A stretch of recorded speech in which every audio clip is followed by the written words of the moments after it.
started with nothing in humble beginnings. They wanna fuck with me now cause I'm winning. Chasing this chicken cause I'm on a mission. I'm known for get money and standing on business. Chasing this chicken, I ran up a ticket. Chasing this chicken, I ran up a ticket. Chasing this chicken, I ran up a ticket. Keep that shit coming, they know how we living. Come from the struggle, got lost in the hustle. Straight out the mud, no I compliment couples. Chasing big bills just to keep this shit subtle. You ain't on my team if you wasn't in the huddle. Chasing this chicken, I ran up a ticket. Chasing this chicken, I ran up a ticket. Chasing this chicken, I ran up a ticket. Keep that shit coming, they know that I'm with it. I fit the description, I'm the definition. I'm what they prescribe like she seen a physician. She wanna ride cause she seen how we getting it. Big ol' booty, she my passenger princess. She like to argue, she don't like to listen. She bougie and toxic, she fine and she picky. Pretty and sedity, she get recognition. Matching nails and toes, man, she always French tip 'em. Parking lot pimpin' when we in the city. Don't ask her about twine, she twerk on the engine. She eat the dick in the car cause it's tinted. She pay me attention like she get commission. Pimpin' CEO, so I give her the business. She ride on the dick like she doing some fitness. She make the dick disappear like she magician. She like to swallow, man, she love when I finish. Having motion, man, you know I got plenty. Bitches choosing cause they know that I'm winning.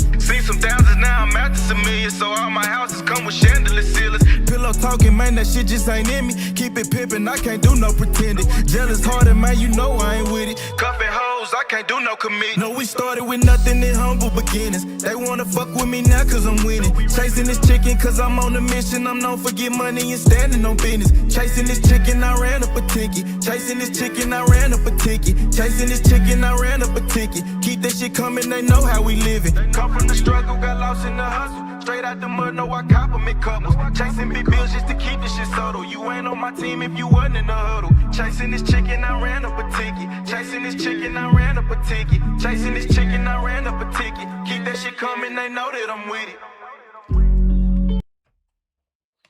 What we doing tonight, chat? Y'all locked? What we doing tonight, chat? Y'all locked or what, man? We in intro mode. Y'all know what time it is. I'm a saint, but I sin. I checked in the game to win. I left, she loving me again. I let her cry out the bins and they say time heal. Mine still felt like it was yesterday. How we're moving fast, probably too fast to even catch the play. Spencer night, she pack a bag right to me, just getting gas. Coming back, I want it bad. I'ma touch it first. Eat it last, it's temporary. Holly damn emotion said it's temporary. My pain deeper than the ocean. Temporary feelings mixed with temporary pleasures. All these temporary moments and these temporary treasures. Temporary circumstances to temporary measures. Temporary friends and even temporary schedules. Temporary smiles and temporary goals. Temporary women sliding on temporary poles. Temporary comments and temporary trolls. I just pray that God bless me. Ain't no temporary souls. I'm a saint, but I sin. I checked in the game to win. I left, she loving me again. I let her cry out the bins and they say time heal. Mine still felt like it was yesterday. How we're moving fast, probably too fast to even catch the play. Spencer night, she pack a bag right to me, just getting gas. Coming back, I want it bad. I'ma touch it first. Eat it last, it's temporary. Holly damn emotion said it's temporary. My pain deeper than the ocean. What we doing tonight, chat? Double tap the screen, shut a live out. What we doing tonight, chat? Y'all know what time it is, man. Y'all know what. Welcome to the greatest damn show on YouTube. Drop them plugs, drop them likes in the comments, chat. Y'all locked? Are y'all locked or what, chat? What we doing tonight, man? Y'all locked or what? Welcome to the greatest damn show on YouTube. That bad boy's a little loud, man. Oh, man. Double tap the screen, shut a live out. What we doing tonight, chat? Double tap the screen, shut a live out. What we doing tonight, chat? Trump's moving markets. Project Freedom starts tomorrow. We got war powers in full effect. Will Americans see relief? Double tap the screen, shut a live out, chat. We got an action-packed episode. The Weekenders are still in the building, chat. The Weekenders are still in the building. We're gonna go over that Tucker Carlson, the interview that he did with the New York Times. We also have California Republican governor candidate Steve Hilton refusing to ask questions, I believe, on an interview that he did. We got a couple miscellaneous clips. They're reporting that a record number of Americans are leaving the United States for a better quality of life abroad. And that's according to the Wall Street Journal, chat. A record number of Americans are leaving the United States for a better quality of life abroad. Chat, do you think that's a myth or do you think that's true? Do you think there is a better quality of life abroad, chat? Or do you think that America is the best? America is top tier. Y'all let me know down in the comments. Also, Israeli media reports it can confirm that American ground forces and Iranian ground force operations are now both present in the Persian Gulf. We got a couple more miscellaneous clips. The clip that I have above me is a Congress member giving a glimpse of the secret underground tunnels beneath the U.S. Capitol in Washington, D.C. The Supreme Court is set to decide whether police can get a warrant to search every phone near a crime scene, including yours, mine, and every innocent person nearby. The founders called it a general warrant, and we're going to see what's going to happen with that Supreme Court decision right there, chat. That Supreme Court decision. How do y'all feel about that, chat? Are you for it or against it? Do you think the police should be able to search everybody's phone in the immediate area of a crime scene? Yes or no? Amsterdam officially bans public advertisement for meat. CENTCOM is also confirming U.S. military support to Project Freedom will include guided missile destroyers, over 100 land and sea-based aircraft, multi-domain unmanned platforms, and 15,000 service members. Wow, chat, where did y'all go? Hold on, chat. Wow, that's crazy. I lost y'all. All right, 15,000 service members, chat. 15,000 service members. I hate when my gimbal does that, bro. Why does it do that, chat? I don't know. I don't know why my gimbal does that every show. It's starting to piss me off. Chat, hit the like button, chat. Also, we have former CIA officer John Kirko talking about sleeper agents, chat. Do you believe that the United States has sleeper agents? I'm gonna go ahead and say yes, I do believe the United States has sleeper agents, but I don't think that they're here in the way that we think. You know, I think we think of it as spooky and crazy and some damn, next level movie shit, when all actuality, it's probably somebody that looks like you and me. It's probably somebody that looks like you and me, chat. ICE agents dragged a man out of a hospital in New York City Saturday night, all while chaos broke out in the streets outside, and this is a recording to TMZ. I believe TMZ is switched into politics, man. I believe TMZ is making a full 180 in the politics. They're saying Trump calls for House Republicans to start the process to immediately remove Hakeem Jeffries from office, chat. How do y'all feel about Hakeem Jeffries potentially being removed from office? Should Hakeem Jeffries be removed from office, chat? We've been a little critical of Hakeem Jeffries and his speaking ability over here, but to say he should be removed from office is kind of coming out of left field for me, chat. I wonder why they want Hakeem Jeffries removed from office. I don't know, chat. I don't know why they would want Hakeem Jeffries removed. Like, what did he do that was so damn bad? Damn, chat, I'm trying to get this gimbal together, bro. All right. Yeah, we're going to have to unplug it. All right, chat, what did Hakeem Jeffries do that was so damn bad, man? What did Hakeem Jeffries do that was so damn bad for them to start the process of immediately removing him? Chat, double tap the screen for me. Shut a live out on your way in. We do have an action-packed episode. What else? James Comey sat down with NBC News speaking about his indictment. He also spoke about Hillary Clinton, the FBI as well. If y'all want to watch that, we'll get into that. But Meet the Press, acting Attorney General Blanche came on Meet the Press, and he had quite a bit to say. We got some more miscellaneous clips. They're also reporting in New York, an illegal immigrant fatally stabbed 2 women in New York. So we'll cover that press conference as well, chat. Double tap the screen, shut a live out. They're saying Americans who live near data centers are paying as much as 267% more per month for energy than 5 years ago. The Department of Justice has came down looking at the ABA's cartel-like control over law school accreditation. They're coming after the ABA. They're saying the ABA has a cartel-like control over law school accreditation that drives up costs, limits access, and pushes ridiculous ideological mandates over merit. Ending Tennessee Supreme Court exclusive reliance will expand opportunity and lower costs. So the Department of Justice is coming at the ABA. The IRCG has given Trump a 30-day deadline to lift the naval blockade, saying the U.S. has been pushed into a corner and Trump's options are impossible. Military operation or a bad deal. What the hell is going on with my gimbal, bro? That shit's about to piss me off, chat. I'm not gonna lie. What's going on here, dude? You cool? All right, man. So we see that the RGC came out with that 30-day deadline to lift the naval blockade, and we do see that today Trump is launching Operation Project Freedom to get some of those ships out of the Strait of Hormuz. So I think those two things do go hand in hand. Candace Owen post Trump's advisor sex tape, unzipping pants and exposing Laura Loomer's body count.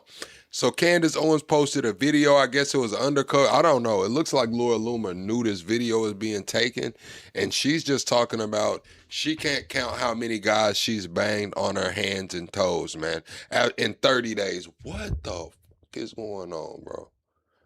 I'm gonna have to update my gimbal, bro. Like, I think I'm gonna have to update the gimbal. I think that's what it is, bro. I think that's what it is. I just need to update it. The software. I think I gotta update the software, chat. Because it's not fucking with me, bro.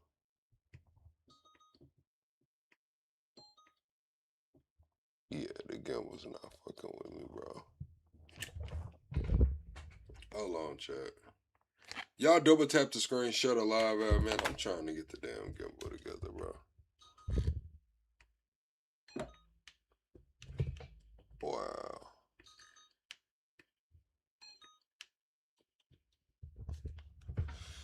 Oh, that pisses me off so bad, bro. That pisses me off really bad, chat. I'm not gonna lie. All right, chat, let's get into it, man. Flock and Palantir AI surveillance camera network used by the U.S. government is actively growing by 200 cameras per day and enables real-time tracking, including vehicle, make, model, and behavior profiling.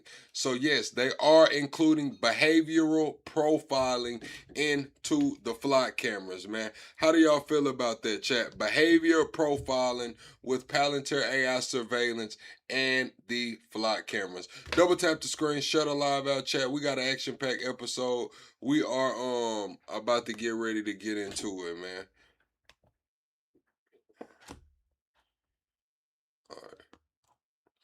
All right, chat. Let's get into the episode, man. Damn. I hate the way this shit is, bro. All right, chat. Double tap the screen, shut a live out. We do got an action-packed episode. We got more things to cover, but I gotta get this gimbal fixed. So this is one of the neat things about the U.S. Capitol. Of course, this building, construction started in the 1700s. And there are all sorts of little hidden passageways. You saw I just pulled this cover up. Yeah. And you can see if we get the camera to come over, don't fall in. You don't need a workers' comp claim today. But you can see there's a passageway. These are long stairs that used to be here that were closed off. We're just off of what's called Statuary Hall, which at one time was the actual House chamber. So, and it's outside there. But this is just an example of some of the little hidden secrets in the Capitol. And so one of the things when we bring tour groups in, if it's a small enough group, if it's a big group, but it's a small group who actually take them down this hole. Believe it or not, my big self have actually gotten down and more importantly, out of this hole. I'm not gonna debut that again for today, but suffice to say, I've been able to live and tell about it and get out of there. But it goes all the way down. It's an old staircase, and I'm told, I can't verify this, I'm told that this staircase, which opens to, if you go down, it formerly opened to the outside, was one of the staircases that British soldiers used when they breached the Capitol during the War of, I think it was 1814, when they actually attacked Washington. When they came in, it was one of the stairs that British soldiers actually came up. So a lot of just amazing history in this building. And so when folks come from North Carolina, we try to show things that if it's a small enough group, things are timed right, and actually let folks go down there. The kids seem to love it. A lot of older folks, not so much. But it's just one of the neat things about the Capitol, as well as the other day-to-day things that folks see all the time. Thought I might share that with you. All right, chat, I want everybody to guess in the chat, how many of those underground tunnels or chambers do y'all think is inside of the Capitol building and the White House? If you had to guess how many of those passageways there were, give me a number, man. This is the CIA agent talking about sleeper agents, chat. The sleeper agent is... So how do y'all feel about sleeper agents, chat? Do y'all think we have a lot of sleeper agents in America, or do you think there's not many sleeper agents? I'm just gonna be honest with you, chat. I do believe there's sleeper agents in America, but like I said, I don't believe they're in the way that we think they are. I think it probably would look a little different. Someone who is taken virtually from birth and trained to be of another nationality. The Russians are very good with sleeper agents. No other country that we know of uses sleeper agents. Let's say you're born in Russia. From the age of 2, they take you from your family with your family's acquiescence, and they take you to an American-style town that they've built out in the hinterland in Russia. They teach you to speak English with an American accent. You watch American TV shows, you watch American movies, you eat American food, you get an American-style education. So I have no idea that you're not American. And then they send you to the United States with a fake ID. I was born in 1964, so they'll go through death records from 1964 and they'll look for deaths where the person was only a day or 2 old. That's crazy, chat. Hold on, I gotta run this back, chat. Double tap the screen, shut the live out, chat. We have to get to 100 likes. We're 25 likes away from the next like goal. Everyone hit the like button right now. Go to the top, hit the 3 dots, man. I'm gonna read chat here in a minute, but I gotta hear this, bro. This is crazy. Take that, agents. Let's say you're born in Russia.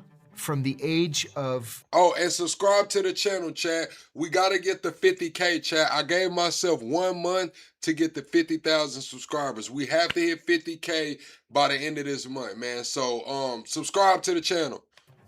2, they take you from your family with your family's acquiescence, and they take you to an American-style town that they've built out in the hinterland in Russia. They teach you to speak English with an American accent.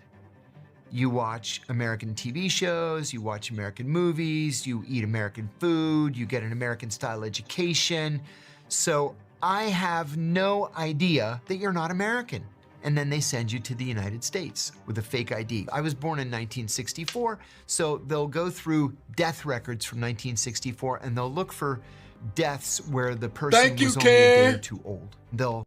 Karen, you said you hit the like button and donated. Hold on, Karen. I didn't know you donated. Thank you, Karen, for that donation. Let me go to the top and make sure. Hold on. Let me go to the top. Thank you, Karen. Karen comes through supporting the channel via Super Chat. And I thank you, Karen. Take that name and the birth date, and they'll get a Social Security card with the birth date. They'll use the Social Security card to get you a passport. So you come here on your American passport, everything's legit. Now your name is Bob Smith, which was really that baby's name that died.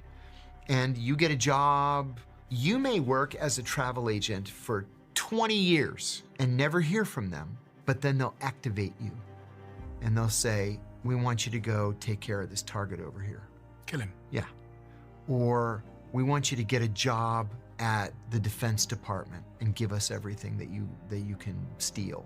I interviewed a former sleeper from the East German Intelligence Service, raised as an American, sent to New York. He got a job, he got married, and he had a daughter. And he told me, as soon as I looked at her face the day she was born, I realized this life wasn't for me anymore. So they send him an activation. What they do is they'll send you a radio message, a voice just saying 6, 5, 8, 12. That's called a reading from a one-time pad, a message from the KGB to a sleeper. But those numbers don't mean anything unless you have the decryption pad.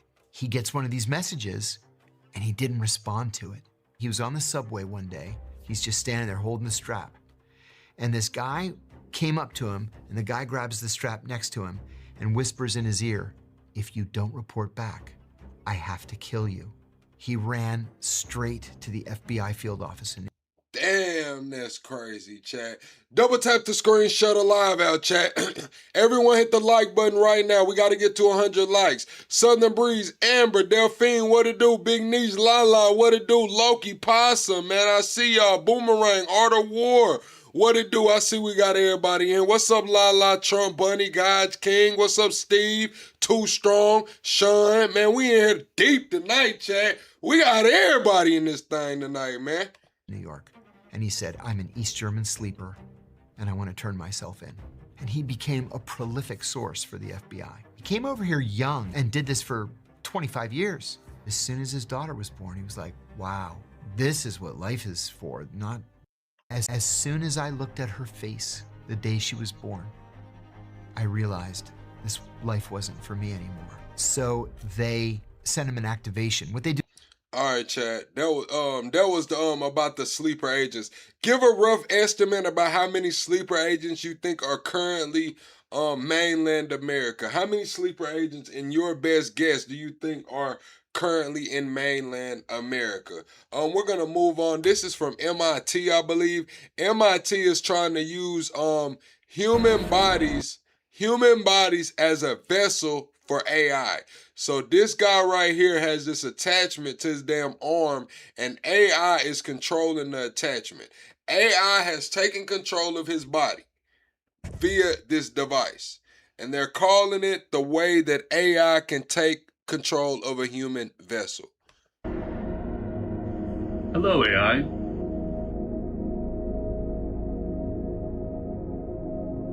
How does it feel to have a body? That okay? He's talking to his hand, which is AI. He said, "Hi, AI." The AI hand waved back at him. How does it feel to have a body? And that hand did the okay sign. This is like, damn, what's that show, Wednesday, with the little hand that fucking walks around everywhere and does all the dirty work? Man, that shit is crazy.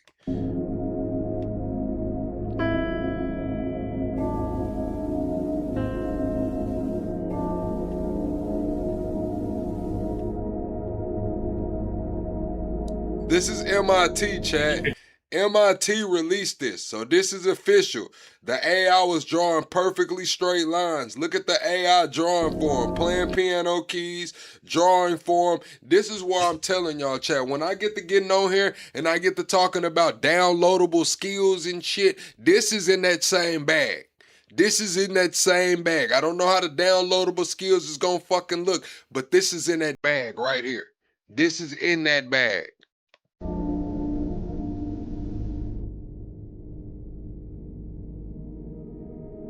Think you could, like, make me popular? Of course. Hey, AI, can you make me a rum and coke? Right up.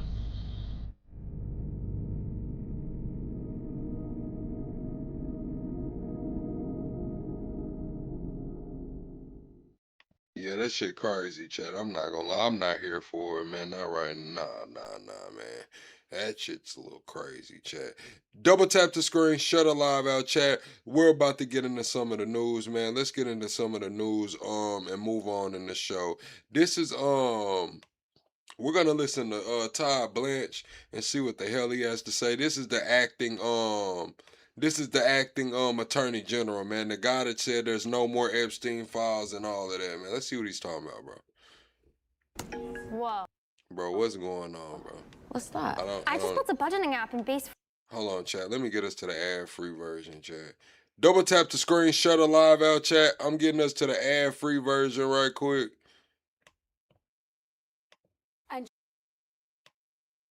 And joining me now is Acting Attorney General Todd Blanche. Mr. Blanche, welcome back to Meet the Press. Good morning. Good morning. Thank you for being here in person. We really appreciate it. Let's start right there with the war. As you know, the War Powers Act requires Congress to authorize military action beyond 60 days, which the U.S. passed on Friday. The president did send a letter to Congress, just to recap, saying that hostilities have been terminated given the ceasefire that was put in place on April 7th. And yet the U.S. is actively engaged in a naval... Hey, chat, we have 56 likes. We got to get to 100 right quick, man. Everyone double tap that screen. Make sure you went to the top at the 3 dots. We got to get to 100 likes right quick, man. Damn, I done skipped way past. As you know, the War Powers Act requires Congress to authorize military action beyond 60 days, which the U.S. passed on Friday. The president did send a letter to Congress, just to recap, saying that hostilities have been terminated given the ceasefire that was put in place on April 7th. And yet the U.S. is actively engaged in a naval blockade of Iranian ports as part of this conflict. Is the United States at war with Iran?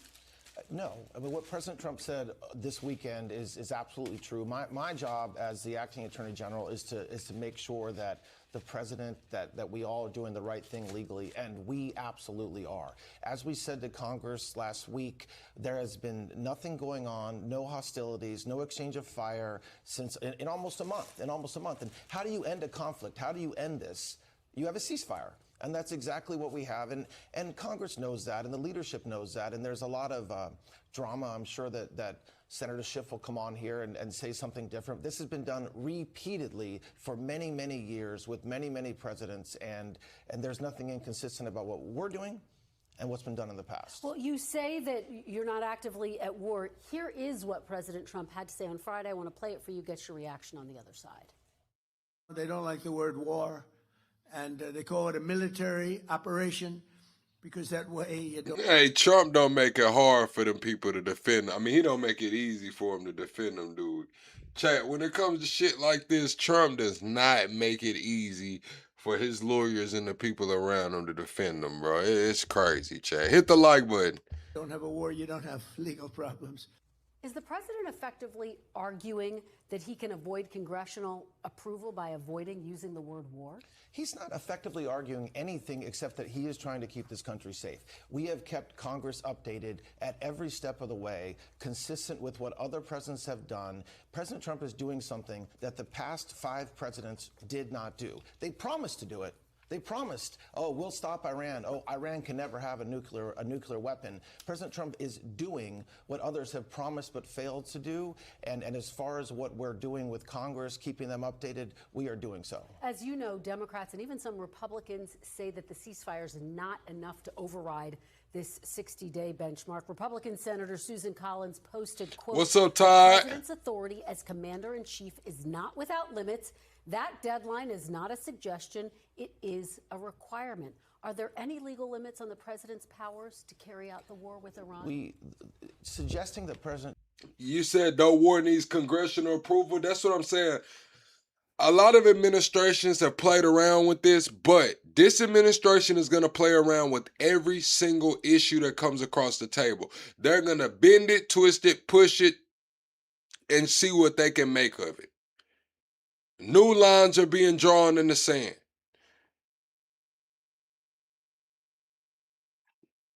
Trump or this administration or the Department of War is violating the law is just completely wrong. It's not appropriate to say that. We are complying with the law. I can tell you that as the acting attorney general. We are doing exactly what we're supposed to do legally, and President Trump will continue to do that. But are there any, to this point, do you see any limits on how he has to carry out Of this course, war. yes, of course there's limits to what President Trump can do, and he's never said there aren't limits. He's acting within his duty to the American people to keep us safe. What he's not engaged in a popularity contest when it comes to what we're doing in Iran. It's all semantics at this point, man. He is doing something that will save us for generations. And so he's doing something, again, that every president since Reagan has said that we should do, and he's the only one willing to do it. The President Trump said that the War Powers Act is unconstitutional. Do you agree with that? I'm not talking about the constitutionality of the War Powers Act. Doesn't do anything. I will tell you the Department of Justice advises the president, advises the Department of War, and we are acting What's up, Cheryl? within the law with what we're doing. All right, let's move on to former FBI Director James Comey. A grand jury has indicted the former FBI director for this. So after we watched Blanche, Comey went and spoke as well. So we're going to hear what Comey has to say in response to this. Instagram post. I want to put it up. I think a lot of folks have seen it at this point. So I'm going to ask y'all, chat, should James Comey be indicted for that Instagram post? Should James Comey be indicted for posting those numbers on his Instagram? 647 in Seychelles, which the indictment says, quote, a reasonable recipient who is familiar with the circumstances would interpret as a serious expression of an intent to do harm to the President of the United States. How does that image of Seychelles amount to a serious... Tree Rogie, you said your side hustle is you a gigolo. You might need to find something safe to do, man. Being a gigolo in 2026, man. I'm not gonna lie, that might not work out for you, man. You might end up in the side of a Swisher Sweet. You might end up 6 feet deep, man, being a gigolo, man. Motherfuckers ain't playing about their women in 2026, Tree. This threat against the president's life. Well, every case requires an investigation. And what you just showed is one part of that investigation. What you just showed is the Instagram post. Rest assured that the career assistant United States attorneys in North Carolina, the career FBI agents, the career Secret Service agents that investigated this case didn't just look at the Instagram post and walk away. That's why you saw an indictment last week, notwithstanding the fact that it was last May that Yeah, that's what I'm saying. Everybody hit the like button, chat. Let's get to 100 likes. All the real ones that's still in here, hit the like button, man. They got the running out of here because I kept it real. I told them to find something safe to do. It's 2026, man. Ain't I playing about these women out here, man. Hey, it's 2026, man. To find something safe to do. post was made. So I am not permitted to get into the details of what the grand jury heard or found, as you know, but rest assured that it's not just the Instagram post that leads What's somebody up, Lala? Well, part of what the government would have to prove is intent. James Comey deleted the post the same day, and he wrote, quote, I didn't realize some folks associate those numbers with violence. It never occurred to me, but I oppose violence of any kind, so I took the post down. How do you prove intent, Mr. Blanche, when Mr. Comey himself said he didn't understand that some people would look at that and think about violence? You prove intent like you always prove intent. You prove intent with witnesses. You prove intent with documents, with materials. So again, this is not just about a single Instagram post. This is about a body of evidence that the grand jury collected over the series of about 11 months.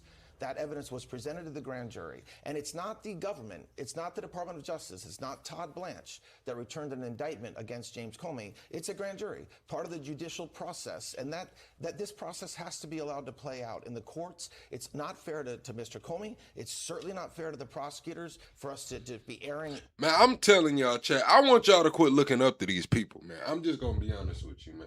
Stop looking up to these people, man. These commentators, these politicians, man. Stop looking up to these people. They will sell you the fuck out. I'm here to tell you this, man. I'm here to tell you this, man. Idols turn rivals, all type of. Stop looking up to these people, man. Stop it. For what? They gonna sell you out at every corner. Your view or my view of this indictment, it's something that will be presented in court at the time set by the judge. Well, let's delve a little deeper. Conservative legal scholar Jonathan Turley said, quote, this indictment is facially unconstitutional, absent some unknown new facts. Are you in fact saying that there are facts beyond this Instagram post that clearly establish an intent to threaten the president's life. I've said repeatedly, this was an investigation that lasted 11 months. I'm just gonna be honest with you, Chad. These people should not be our fucking heroes, man. A lot of these politicians, political commentators, streamers, they should not be our heroes, bro. They should not be our heroes, man. They get in the right rooms, man, they gonna sell you. They don't listen. They gonna sell you out. I don't care if you white, black, dark, or bright. If they gotta sell niggas out behind closed doors, they gonna sell niggas out. If they gotta sell Latinos out behind closed doors, they gonna sell Latinos out. If they gotta sell them white folks out, man, blue collar, they gonna sell y'all ass out too, man. Stop putting your trust in these people, man. The fuck is going wrong with us, man? The only facts that existed was the posting of the Instagram.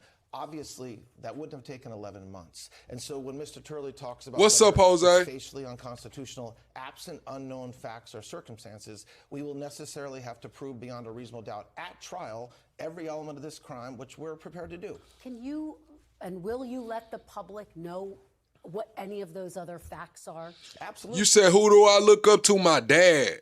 I look up to my dad, Tone. My dad, bro. Honestly. It's called a trial. That's what happens in every single case. We indict thousands of cases every year. Every one of those cases, there's an indictment, and then eventually there is a trial or some sort of disposition. At the trial, a public trial that will be open to the public, everybody in this country will know exactly what evidence the government has against Mr. Coleman. I know you can't give me specifics, but can you give me any insight? Are you talking about writings? Are you talking about conversations? What does this other evidence consist of? We are talking about evidence of all sorts, and that means documents, that means witnesses, and that means the whole array of what we did. And again, we are not talking about some political guy in D.C. running out and getting an indictment. We are talking about career prosecutors in North Carolina systematically investigating a case with the FBI working with them, with the Secret Service working with them, and now we have an indictment. Well, the image, excuse me, is part of what led to this indictment. Yes. It is worth noting that on Amazon.com, we looked this up, there are dozens of products with the same terminology. We're showing it right here, 8647 being sold and purchased right now. Should individuals selling or buying 8647? I'm gonna let y'all ass know right now. Your ass put that shit in your Amazon cart, your ass on a watch list, man. Your ass put the hey, the Runny says, what are you doing with your life, bro? I'm clearly streaming right now because your ass is watching me. Like you people come in here and ask the dumbest shit. What are you doing with I'm streaming, nigga. You watching me. The fuck? Anyways, chat, you put that 8647 shit in your cart, your ass on a watch list immediately. Your ass on a watch list. 47 merchandise. Be concerned that they're going to be prosecuted by the DOJ. This isn't about a single incident. Okay, this isn't. I mean, of course not. That's posted constantly. That phrase is used constantly. There are constantly men and women who choose to make threatening statements against President Trump. Every one of those statements do not result in indictments. Of course, there are facts, there are circumstances, there are investigations that have to take place, and we have charged dozens and dozens of men and women this year with threatening President Trump and others. So this isn't a new charge we're bringing. Just to be very clear, you are suggesting... Now, I'm not gonna lie, chat. I know you, a lot of y'all, when we get to talking about these topics, y'all put it under free speech. I'm just gonna be honest with you, chat. I've never said unalive presidents. I've never said let's unalive anybody, man. I always understood that your ass can get in trouble for that shit, chat. Even when I was into it with people in real life, chat, I'm not one of those people that's gonna go to the internet and say what I'm gonna do to you when I see you or what I want. Nah, man. Your ass gonna get in trouble, man. Your ass gonna get in trouble, man. I don't know what makes people get out here and say these things, bro. And then act surprised when their ass get in trouble. The seashells themselves are not at the root of this indictment. No, I am suggesting that every single case depends on the investigation that's done. And I'm just gonna be honest with you, chat. If motherfucker wanted to do something for real, chat, like, I don't know. Maybe I'm just from somewhere different, bro, chat. Like, the people who really with that action, people who really, I'm getting down with that shit, bro, they don't do too much talking, bro. They probably don't have social media at all, man. And if they do have social media, it's light. It's slight, man. You probably get one picture a year, maybe a status every 6 months. Man, they really outside, man. Of course, the seashells are part of that case. I mean, that's what the public sees. But without a doubt, and it should be evident by the fact that it's been 11 months since the posting and the indictment, there is an investigation that takes place. And that's the result. The result of that investigation is the indictment that was returned last week. Let's talk big picture. Back on September 20th, President Trump publicly posted a private message to then Attorney General Pam Bondi, pressuring her to prosecute Senator Adam Schiff, James Comey, and Letitia James, writing, quote, "They're all guilty as hell, but nothing is going to be done. They impeached me twice. They indicted me 5 times over nothing. Justice must be served now." Why should the public believe that? And y'all thought I was capping. Chat, let's get to 100 likes right quick. We're 14 likes away from 100 likes. Let's get to 100 likes right quick. Double tap that screen. But chat, do y'all remember when a lot of y'all gave me pushback when I said this was Trump's revenge tour? The day he got elected, November 5th, 2024. Yeah, November 5th, 2024. I said, this is Trump's revenge tour. I said, this is going to be a revenge tour. And a lot of you, no, it's not going to be like that. It's not, man. Listen, chat, I told y'all. Any case brought against the individuals listed there is an independent law enforcement decision and not retribution. Well, because you have investigations and you have indictments and you have the result. I mean, listen, if years later you're judged by a simple note from President Trump, by the way, that wasn't a private message. That was a message delivered to the entire world. Right. And so this is not being done behind closed But doors. it was meant to be private initially, based on How my do you know it was conversations. meant to be private? Based on my conversations, it was meant to be. I'm not with aware of top those conversations, but administration officials, it was meant to be private and posted by mistake. President Trump is very clear with the American people what he expects as President of the United States. That is not something he hides from the American people. He wants justice. He wants full investigations. I'm going to be honest with you. CB says it ain't revenge, they broke the law. What about all them folks in the Epstein files that broke the law too? I'm just saying, you know, I mean, don't run up out of here, y'all. See, when I get to telling y'all the truth, y'all want to leave. That's the thing, chat. I'm just going to be honest with you.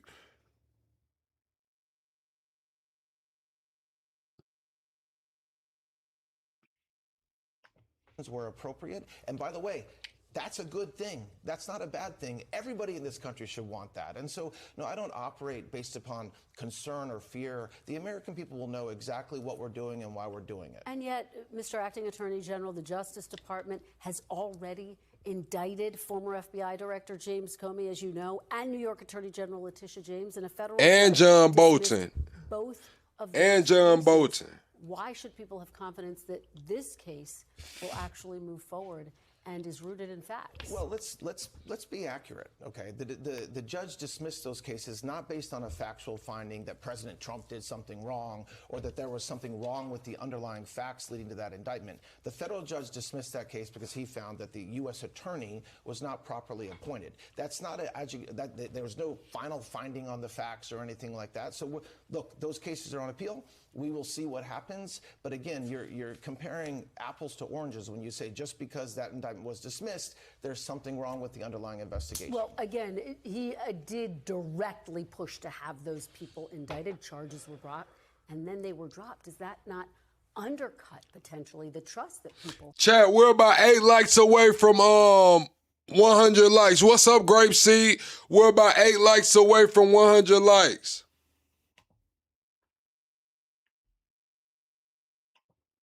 Have in the Justice Department. Absolutely not. And by the way, do you think, or do the American people think that nothing was done on those cases until President Trump posted that truth in September? No, these are ongoing investigations. Investigations take time.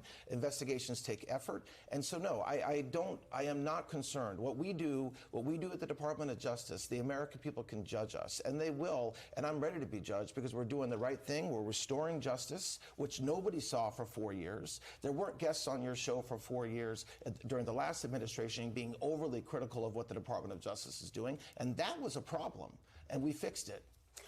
I want to turn now to the shooting at the White House Correspondents' Dinner. Since we last spoke, it has been deemed an assassination attempt against President Trump. We are all so thankful he is okay, and everyone at that dinner, including yourself, is okay. His lawyers say that the suspect in this case is now on a suicide watch. Are there any new updates you can share on the investigation or new charges that the suspect may be facing? Well, look, the investigation is ongoing, and it happened just over a week ago, and I expect that the U.S. Attorney Bureau, that she and her team are continuing to work on understanding why this man allegedly did what he did, any other information that they can learn from the devices and from the search warrants that were executed. I don't have an update to provide you beyond the fact that we are working hard. I expect in the next week or so there will be more information coming out. Obviously, assuming the investigation moves forward, there will be an indictment forthcoming, and all that is typical of what happens. You say more information, more charges potentially too? Potentially. I mean, look, I think that's what happens, right? There's initial charges and there's an investigation, and to the extent that the government learns more things, I assure you they will become charges. All right, let's turn to the Supreme Court's decision to remove a major pillar of the Voting Rights Act, which protected minority voters. In his majority decision, Justice Alito argued this, quote, the nation had made, quote, great strides in ending entrenched racial What's up, AJ? Do you believe that minority voters are represented equally in this country? Yes, there is no doubt that the Supreme Court got this decision right. It's the position of the Department of Justice. It's the position of this administration. We argued the case. And so, yes, there is also no doubt that the existing system was not consistent with our Constitution. And that's what the Supreme Court found. And there's going to be a lot of criticism, I expect, even in the coming moments on this show about that decision. But the reality is, what people cannot say is that the provision that was struck down by the Supreme Court is consistent with our Constitution. And that's the Supreme Court's job, is to interpret the Constitution. But the voters see this country differently. According to the latest Gallup poll, 83% of Black Americans and 61% of white Americans believe that racism is widespread. Does that challenge the idea that there is racial equality? The Supreme Court doesn't make decisions based upon a Gallup poll. The Supreme Court is not allowed to make decisions because there's some poll that says some percentage of Americans feel one way or another. They interpret the Constitution, and keeping our elections fair, keeping our elections exactly what they're supposed to be, consistent with the Constitution, is what President Trump has been fighting for 10 years. And so this was a great win for the American people. But the root of the Voting Rights Act was to make sure that people were treated equally, that they had equal rights when it came to voting and representation. Does it not weaken that ultimate goal? The fact that we're talking about this when Democrats in Congress, for example, refuse to support basic structures to guarantee free and fair elections is laughable. I mean, the fact that we are talking about this decision from the Supreme Court, which is just a constitutional decision, when what we should be talking about is that there's a lot of things that we can be doing, like voter ID. Like every time you walk into a restaurant or a club, you have to show your ID. How about you have to show your ID to vote? That's not anything that's crazy, and that's what we should be talking about. Certainly one of the votes on Capitol Hill right now. Quickly before I let you go, the position of Attorney General remains open. You still have an acting in front of your title. Are you hoping to drop that acting title and become the Attorney General? I am happy to do my job. No matter, President Trump can ask me to do whatever he chooses, and I'll be happy to do my job. The Department of Justice, all of our employees are working hard every day to restore justice, and we will continue to do that. I love my job, no matter what it is. All right, Acting Attorney General Todd Blanche, thank you very much. All right, that was Todd Blanche, man, chat. Y'all rate that interview by Todd Blanche 1 through 10, man. How do y'all feel about that interview with Todd Blanche? Rate it 1 through 10, chat. Have we hit 100 likes here, chat? Double tap the screen, share the live out, chat. We're also 25 subscribers away from the next sub goal. Be sure to subscribe to the channel while you're here. This Sunday, New York Times columnist Maureen Dowd. This is business. It's something you've heard him say in private. What do you think he means when he says that? I do not know. I think it's an effort to try to undermine the credibility of the investigation that the special counsel is conducting, but beyond that, I don't know. Did you, when you first met with him that first time in Trump Tower, Good night, Miss Bones. When did your antenna go up? Did you treat him suspiciously? Were you going into that meeting concerned based on other stuff you knew? Yeah, I was concerned. Matter of fact, chat, we'll come back to this. We finna go watch that Wall Street Journal interview because it is a little long. We'll come back to this. I got to get to that Wall Street Journal interview with Tucker. It's going viral right now. I haven't watched any of it, chat. Have y'all watched any of this interview with the Wall Street Journal? Hit the like button, chat. With Trump, and sort of like you're in this kind of dreamland. It's like smoking hash or something. It's interesting. Very interesting.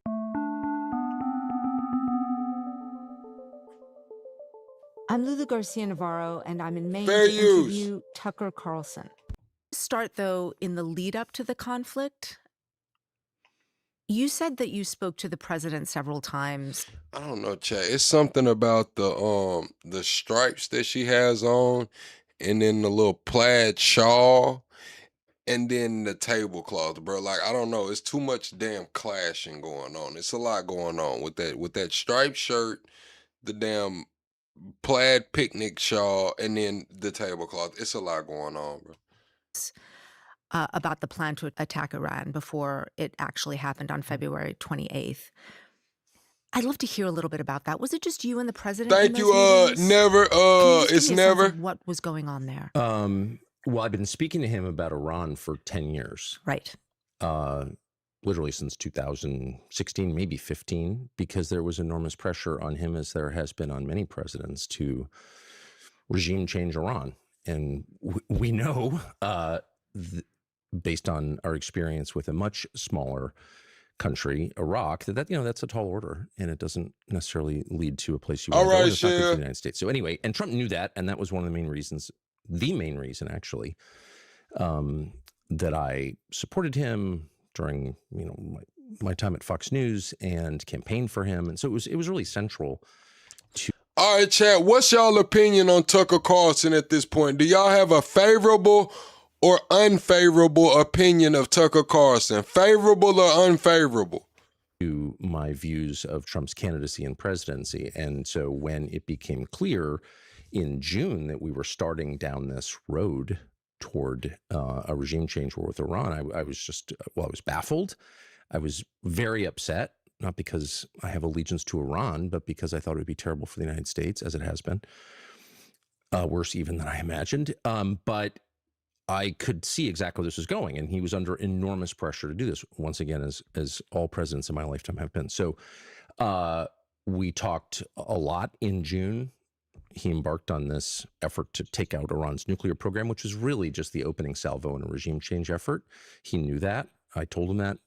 Charlie Kirk told him that. We did it. We got out. And then it became clear this winter in January that we were moving toward this thing that we're in now. And I was just absolutely panicked about it.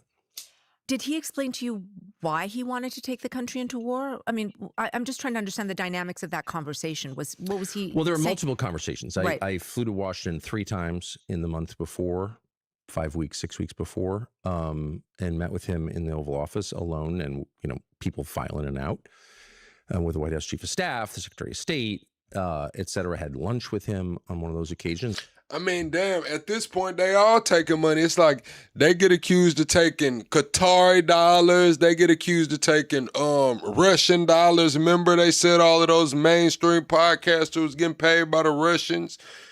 Then now they got the Israeli shekels everybody's taking. They're getting accused of taking. It's like, damn, everybody's taking them. The gambling deals, it's like everybody's taking the money. And then I spoke to him by phone many times on this topic, and hit the like button, chat. Begin almost every conversation with, "Do you want Iran to have a nuclear weapon?" To which I said, "Well, I'm sort of opposed to nuclear weapons. I don't want nuclear weapons. I don't want Israel to have a nuclear weapon." Yeah, they don't say Tucker's on the Israeli money. They say Tucker's on the Middle Eastern money. They say him and Candace are paid by Qatar. They say Shapiro and Tatum are paid by Israel. They say Benny Johnson and what's their other guys paid by Russia. Weapon. I don't want anyone to have a nuclear weapon. It doesn't seem like a good thing. But that's not the question. The question is, what do you do about it? And that was kind of the end of the rationale for doing this. He never seemed enthusiastic about it, ever. and I would say, well, here are the potential effects of this. Obviously, the geography of Iran being the most important fact of Iran. Iran is not a military power, it's an economic power. That was obvious because it controls the greatest span. You gonna tell me to come in here and talk about Iranian people? I don't want to fucking talk about Iranian people right now. You see me in here in the middle of this damn interview breaking it down with Tucker Carlson and the Wall Street Journal. You gonna come in here and tell me talk about Iranian people? No. How about that? No. And of coastline along the Persian Gulf, which is the source of a fifth of the world's energy, et cetera, all well known now and well known to him then. And he, I think, perfectly understood the consequences. But why was he taking your calls then? Because if he knew your position and he understood the perils, I mean, was he trying to convince you to back the war? No. He made no effort to convince me at all, other than to say it's going to be all right. Everything's going to be okay. And I just didn't feel that way. None of this, I should say, was about Trump or my relationship with Trump or my feelings about Trump or his hair color. You gonna say you are human, you know human right? Yes, I'm just not finna stop my show to talk about what you want to talk about right now. I've been taught having a damn show. I'm live for 55 minutes right now. You want to come in here off the fucking humbug because you swiped up on the live and changed the direction of my show. That's not how shit go over here. What kind of entitled shit is that? Or anything like that. I just didn't want the United States to go to war with Iran. And my strong feeling by the end of those conversations, which was the last one was probably a week before it began, the war began, was that he felt he had no choice and that he was resigned to it. He was unhappy about it. He didn't seem enthusiastic at all. There was no effort to say, once we do this, the United States will be at peace, we'll be safe, we'll be more prosperous. There was none of that. Zero. I mean, you speak to many people in the administration, and I'm just trying to understand the fault lines. You said too much cussing, kiddo. This a grown folks show. Put them kids up. That's why I go live at nighttime. Y'all don't say that to any of the other nighttime shows, man. This is a nighttime show. This is the grown folks club. I'm sorry. If you can't handle it, swipe up on the live. You don't like a little cut, I'm sorry. I ain't got time to coddle y'all, man. I got my own kids. Man. It's a nighttime show, man. Put them kids up. I mean, who was for the war? Who was against it while all this was being discussed? I mean, I'm guessing to a certain extent. I do talk to a lot of people there still. I see you, Lala. I don't work there, so I don't. Sure. It's hard to really know. There are people with a long record of making bellicose noises about Iran. They still work there. So, you said grown folks don't need to cuss. Grown folks do what the hell they want to, Jeb. Now, how about that? Grown folks get to do what the hell they want to. Right? Don't you remember being a kid like, I can't wait till I'm grown. I get to do what I want. Well, guess what? I made it there. A lot of my friends and associates didn't make it to be grown. I'm grown. I do what the hell I want. You mad? Be mad. Specifically, the Secretary of State / National Security Advisor has, said for many, many years Iran is the greatest threat we face, which is a ludicrous statement. But has talking said about Marco Rubio. That'd be correct. But that said, I didn't hear a single time from anyone, including from the Secretary of State. Hit the like button, chat. Any enthusiasm for doing this. My strong impression, and I could be wrong because I don't work there, is that no one in the building was pushing for this, at least overtly, that all the pressure was coming from outside. Constant calls from donors and people with influence over the president, well-known Rupert Murdoch, Mary Mandelson, et cetera, et cetera, et cetera. And then a small constellation of, I guess. Just saying says you're an idiot. You're a cuck. Since we're throwing insults, you're a cuck. How about that? Just saying. They'd be called influencers, beginning with Mark Levin, but there were others, Sean Hannity, pushing the president to do this and telling him that you will be a figure out of history, you will save and redeem Israel or something.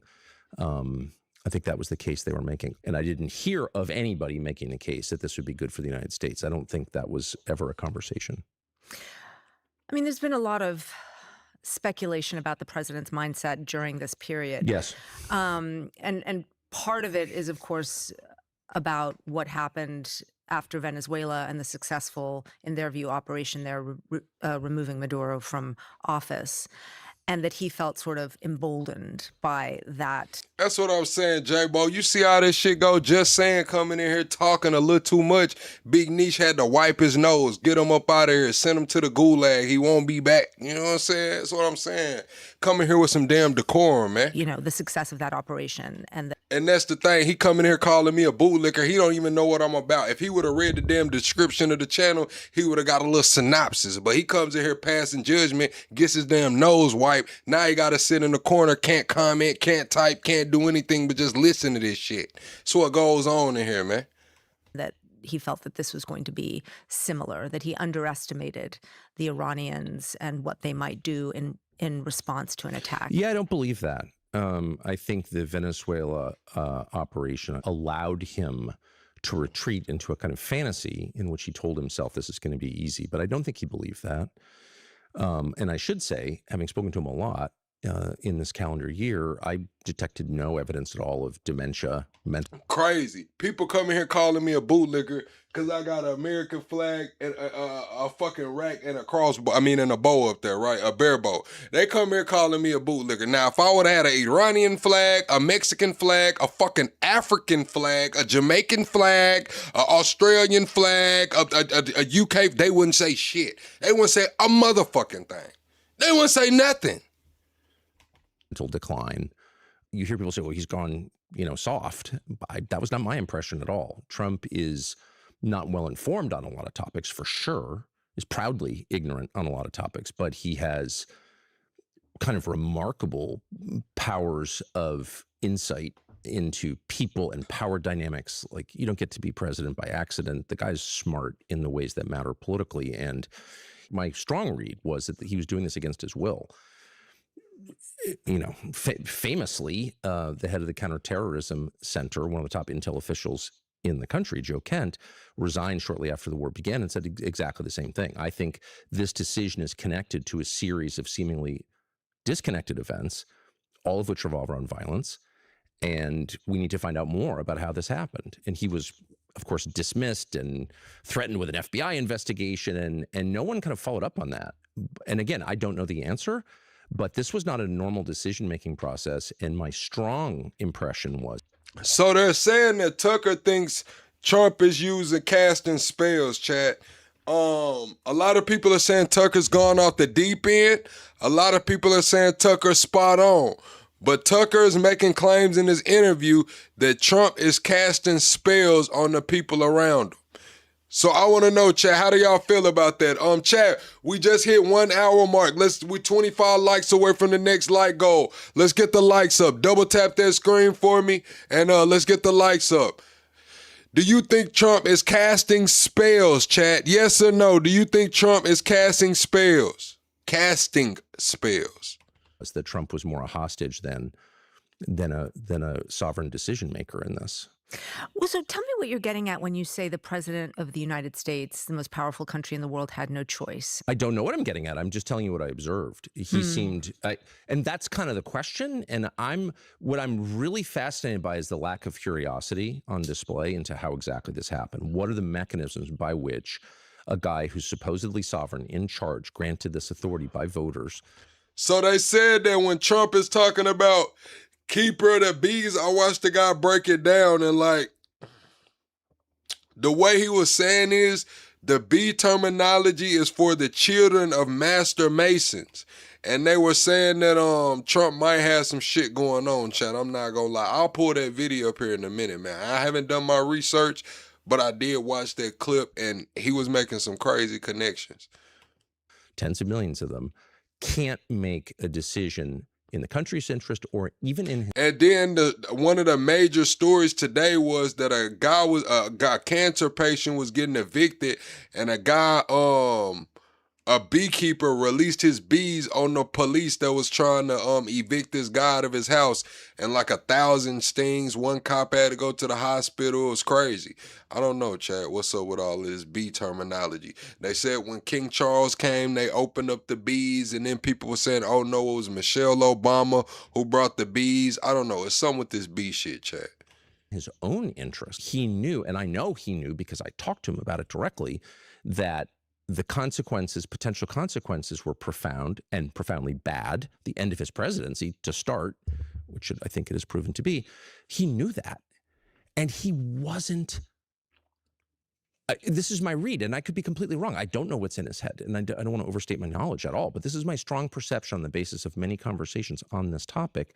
He felt... Chat, Carlos, leave the live and come back. Everybody else's chat is rolling. The chat is rolling, Carlos. That's your shit. What it do, Money? Y'all shout out the Money, man. Money blessed my game yesterday, man. Shout out the Money for looking out for your boy. You know what I'm saying? Shout out the Money. Everybody drop the money bag emoji in the comments right now.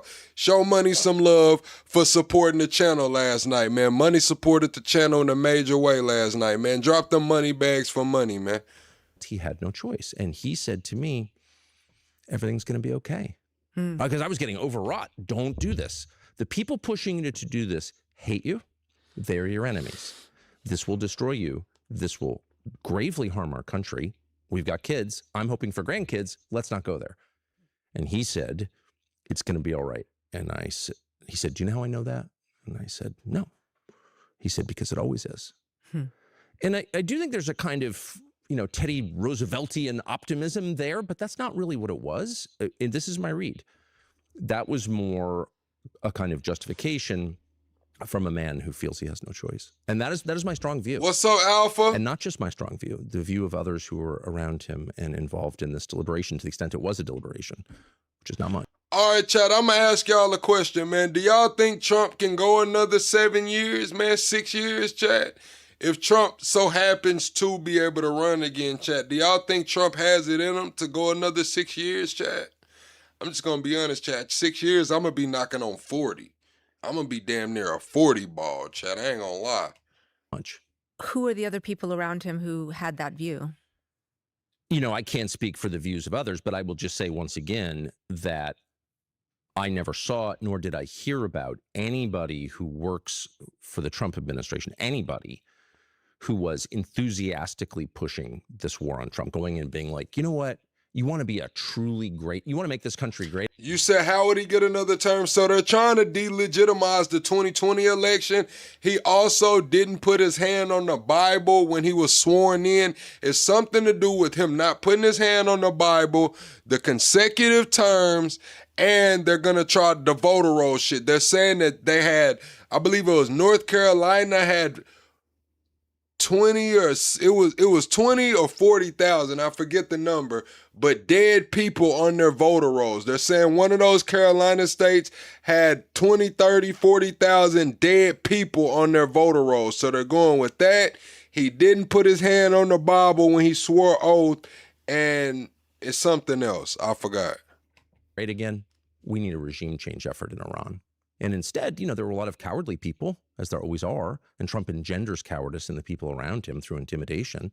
And there is a kind of quality that he has that's spellbinding, and I think it What's up, Drew? Is a spell. And the effect is to weaken people around him and make them more compliant and more confused. And I've experienced this myself. You spend a day with Trump and sort of like you're in this kind of dreamland. It's like smoking hash or something. Look at Rod Dooley, 1938, talking about another maggot gone wild. Rod Dooley, I know that's your real birthday. You in here from 1938. You damn near 100 years old in here calling me a maggot. Haven't even listened to the damn convo or what I'm about or anything. Didn't go to the... You damn near 100 years old. The hell is you talking about, man? Sit your ass down. I think it's interesting, very interesting. And there may be a supernatural component to it. I'm not a theologian, but it's real. And anyone who's been around him can tell you it's real. But whatever the cause, no one around him was weighing in strongly, as far as I know, on either side, for or against. But people from the outside were strongly weighing in, calling him constantly. I'm going to give an alternative view on what may have happened. Yes. Which is... And you may be right, by the way, because I don't want to overstate what I know. Sure. I just want to due diligence. We've seen the president... That's what I'm saying, chat. Like, it need to be age limits on this shit. Like, he in here from 1938 talking crazy, chat. These elders, not the elders we used to, chat. The elders not the same no more. He damn near 100 years old in here calling me a maggot. Like he just know what the fuck going on. Man, these elders ain't the same no more, chat. I promise you. The elders of today are not the elders of yesterday, man. They're just not, bro. It's different. They look different. I don't know, man. Viagra changed the game, bro. Viagra came through, bro, and just switched everything. It's for 1938 here talking crazy. What the hell is going on? In his second term, be much more interested in foreign policy, as many presidents are, much more open to taking action, not only in Venezuela, talking about Cuba, wanting the Nobel Peace Prize, weighing into situations in which he wasn't terribly interested in his first term. For sure. And so that's real. Could that not be part of this? It's a huge part of it. And there's no question about that. And all presidents decide at some point that they're not interested in running the United States because it's hard. And how do you fix Baltimore? It did, Gary, Indiana? And what do you do about homelessness in Los Angeles? It did, Chad. Viagra did change the game. Viagra, it brought the confidence back, man. It made, it's like, damn, bro. Like, what? How can I, it's like, what? Viagra, he 1938, he pops a blue pill, he's in the game. He pops a blue pill, he's in the game, chat. A little Bengay, man, listen, 1938, a blue pill and a little Bengay and a hot shower, man, he's in the game. He's in the game. Angeles, like, these are hard questions. We can't even make Head Start work. Despite, many billions and a lot of sort of well-meaning people spending their lives on it, can't make it work. So these are hard problems, and I think it's universal. It's a universal experience among American presidents, but also among U.S. senators to decide, like, I'd rather run the world because the details are opaque. I don't speak these languages. I can seem, well, first of all, it's a display of male power. Send the bombs in, kill the bad people. But moreover, you get to feel like I did something, and that's important. And I get it. And this is, again, as you wisely note, a process that all presidents tend to go through. What's up, Carol? And so Venezuela, Cuba, I object to both of those efforts very strongly, but neither one, in my view, risks the future of the United States in the way that the Iran war now does. And so it's a big deal. But because it is, by the You said, what part of white supremacy do I enjoy the most?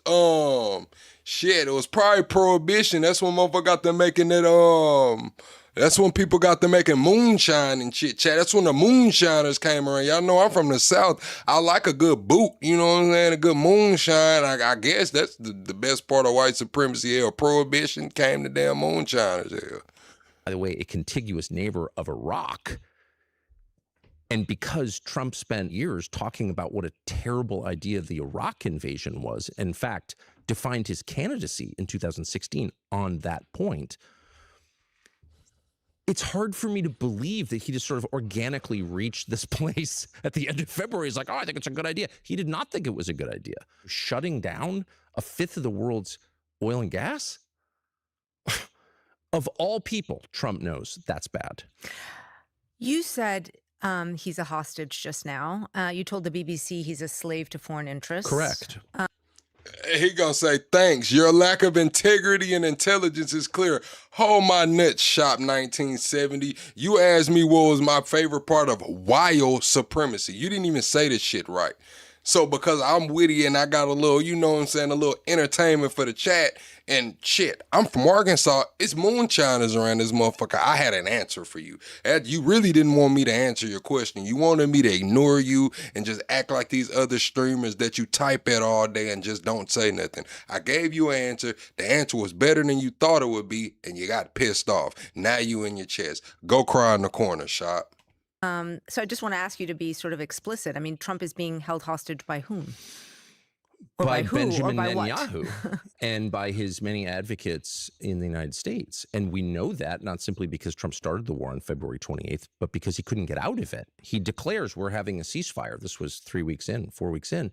He says we're having a ceasefire and we're having these talks and they're going great and we're going to open the strait. And Iran says, yeah, one of our conditions is Israel's got to pull back from southern Lebanon. You can't use the Iran war as a pretext for stealing more land from a sovereign country. That's not your country. Like, no. And it's not just Iran who felt that way. I think the rest of the world's like, what are you doing? I thought we were, fighting the great existential threat, Iran, and now you're taking the opportunity. You said an entertainment channel like Fox. Obviously, your ass entertained. You still here. Nobody called for you, Shop. Nobody said, hey, yo, Shop, come over here, plug lot. No, nobody fucking invited you. So stop acting like we just called for you over here. Stop acting like your presence was warranted and or wanted. You know what I'm saying, Shop? I don't know, man. Nobody. Who knows Shop, y'all? Who the fuck invited him over here, man? Who plus one is this, man? Whose plus one is this, man? Opportunity to take Lebanon shore the Litani River and bombing downtown Beirut. Like, what is this? Anyway, this was all very well known. And within hours of announcing this, Trump announcing this, Israel publicly, in a way that was designed to get the attention of everyone, including the Iranians, starts killing civilians in Lebanon. Now, what was the point of that? Oh, they said, Shell, you brought Shop over here? Shell, now let me find out Shell brought Shop over here. Shell, you know how this shit go at the barbecue, man. Ain't no plus ones and shit, man. You know how this shit go. Shell, they said you brought Shop to the barbecue, Shell. I don't know, man. We gonna have to figure some shit out, Shell. I don't know, man. This shit crazy. Not to secure the Israeli homeland. The point of that was to end any talk of a negotiated settlement, to keep this going until Iran was destroyed and chaotic. Yeah, Shell, you should have told him, like, when y'all was walking up the driveway, you should have told him, hey, look, man, I know it's cool over here and shit. Everybody's going to be having fun. But Plug, man, hey, don't fuck with Plug, man. Plug will wild out on your ass and make it a spectacle. Have everybody laughing at you. Have you want to go sit in the corner and cry and shit, man. He might pull out the melatonin, put your ass to sleep, tell you to have a good night, man. Get the fuck up out of here, man. Why didn't you have that talk with him, Shell, on the way up here, man? On the little cobblestone road and shit. You was supposed to give him the rundown, man. We don't play no games over here, Shell. Which is the Israeli goal. I'm not attacking Israel by saying that. Their goals are different from ours. They're a different country. Yeah, they would argue, of course, that what they are doing is neutralizing the threat that has been persistent in Lebanon through Hezbollah. Oh, okay. But, I mean... Oh, you said in Shop defense. You said in Shop defense, I think he was talking about you, not Trump, Plug. Oh, Carlos, you tried to throw a life jacket? Carlos ass in timeout for throwing a life jacket. Carlos, we don't need you to be out here trying to save nobody. You my mind, Carlos.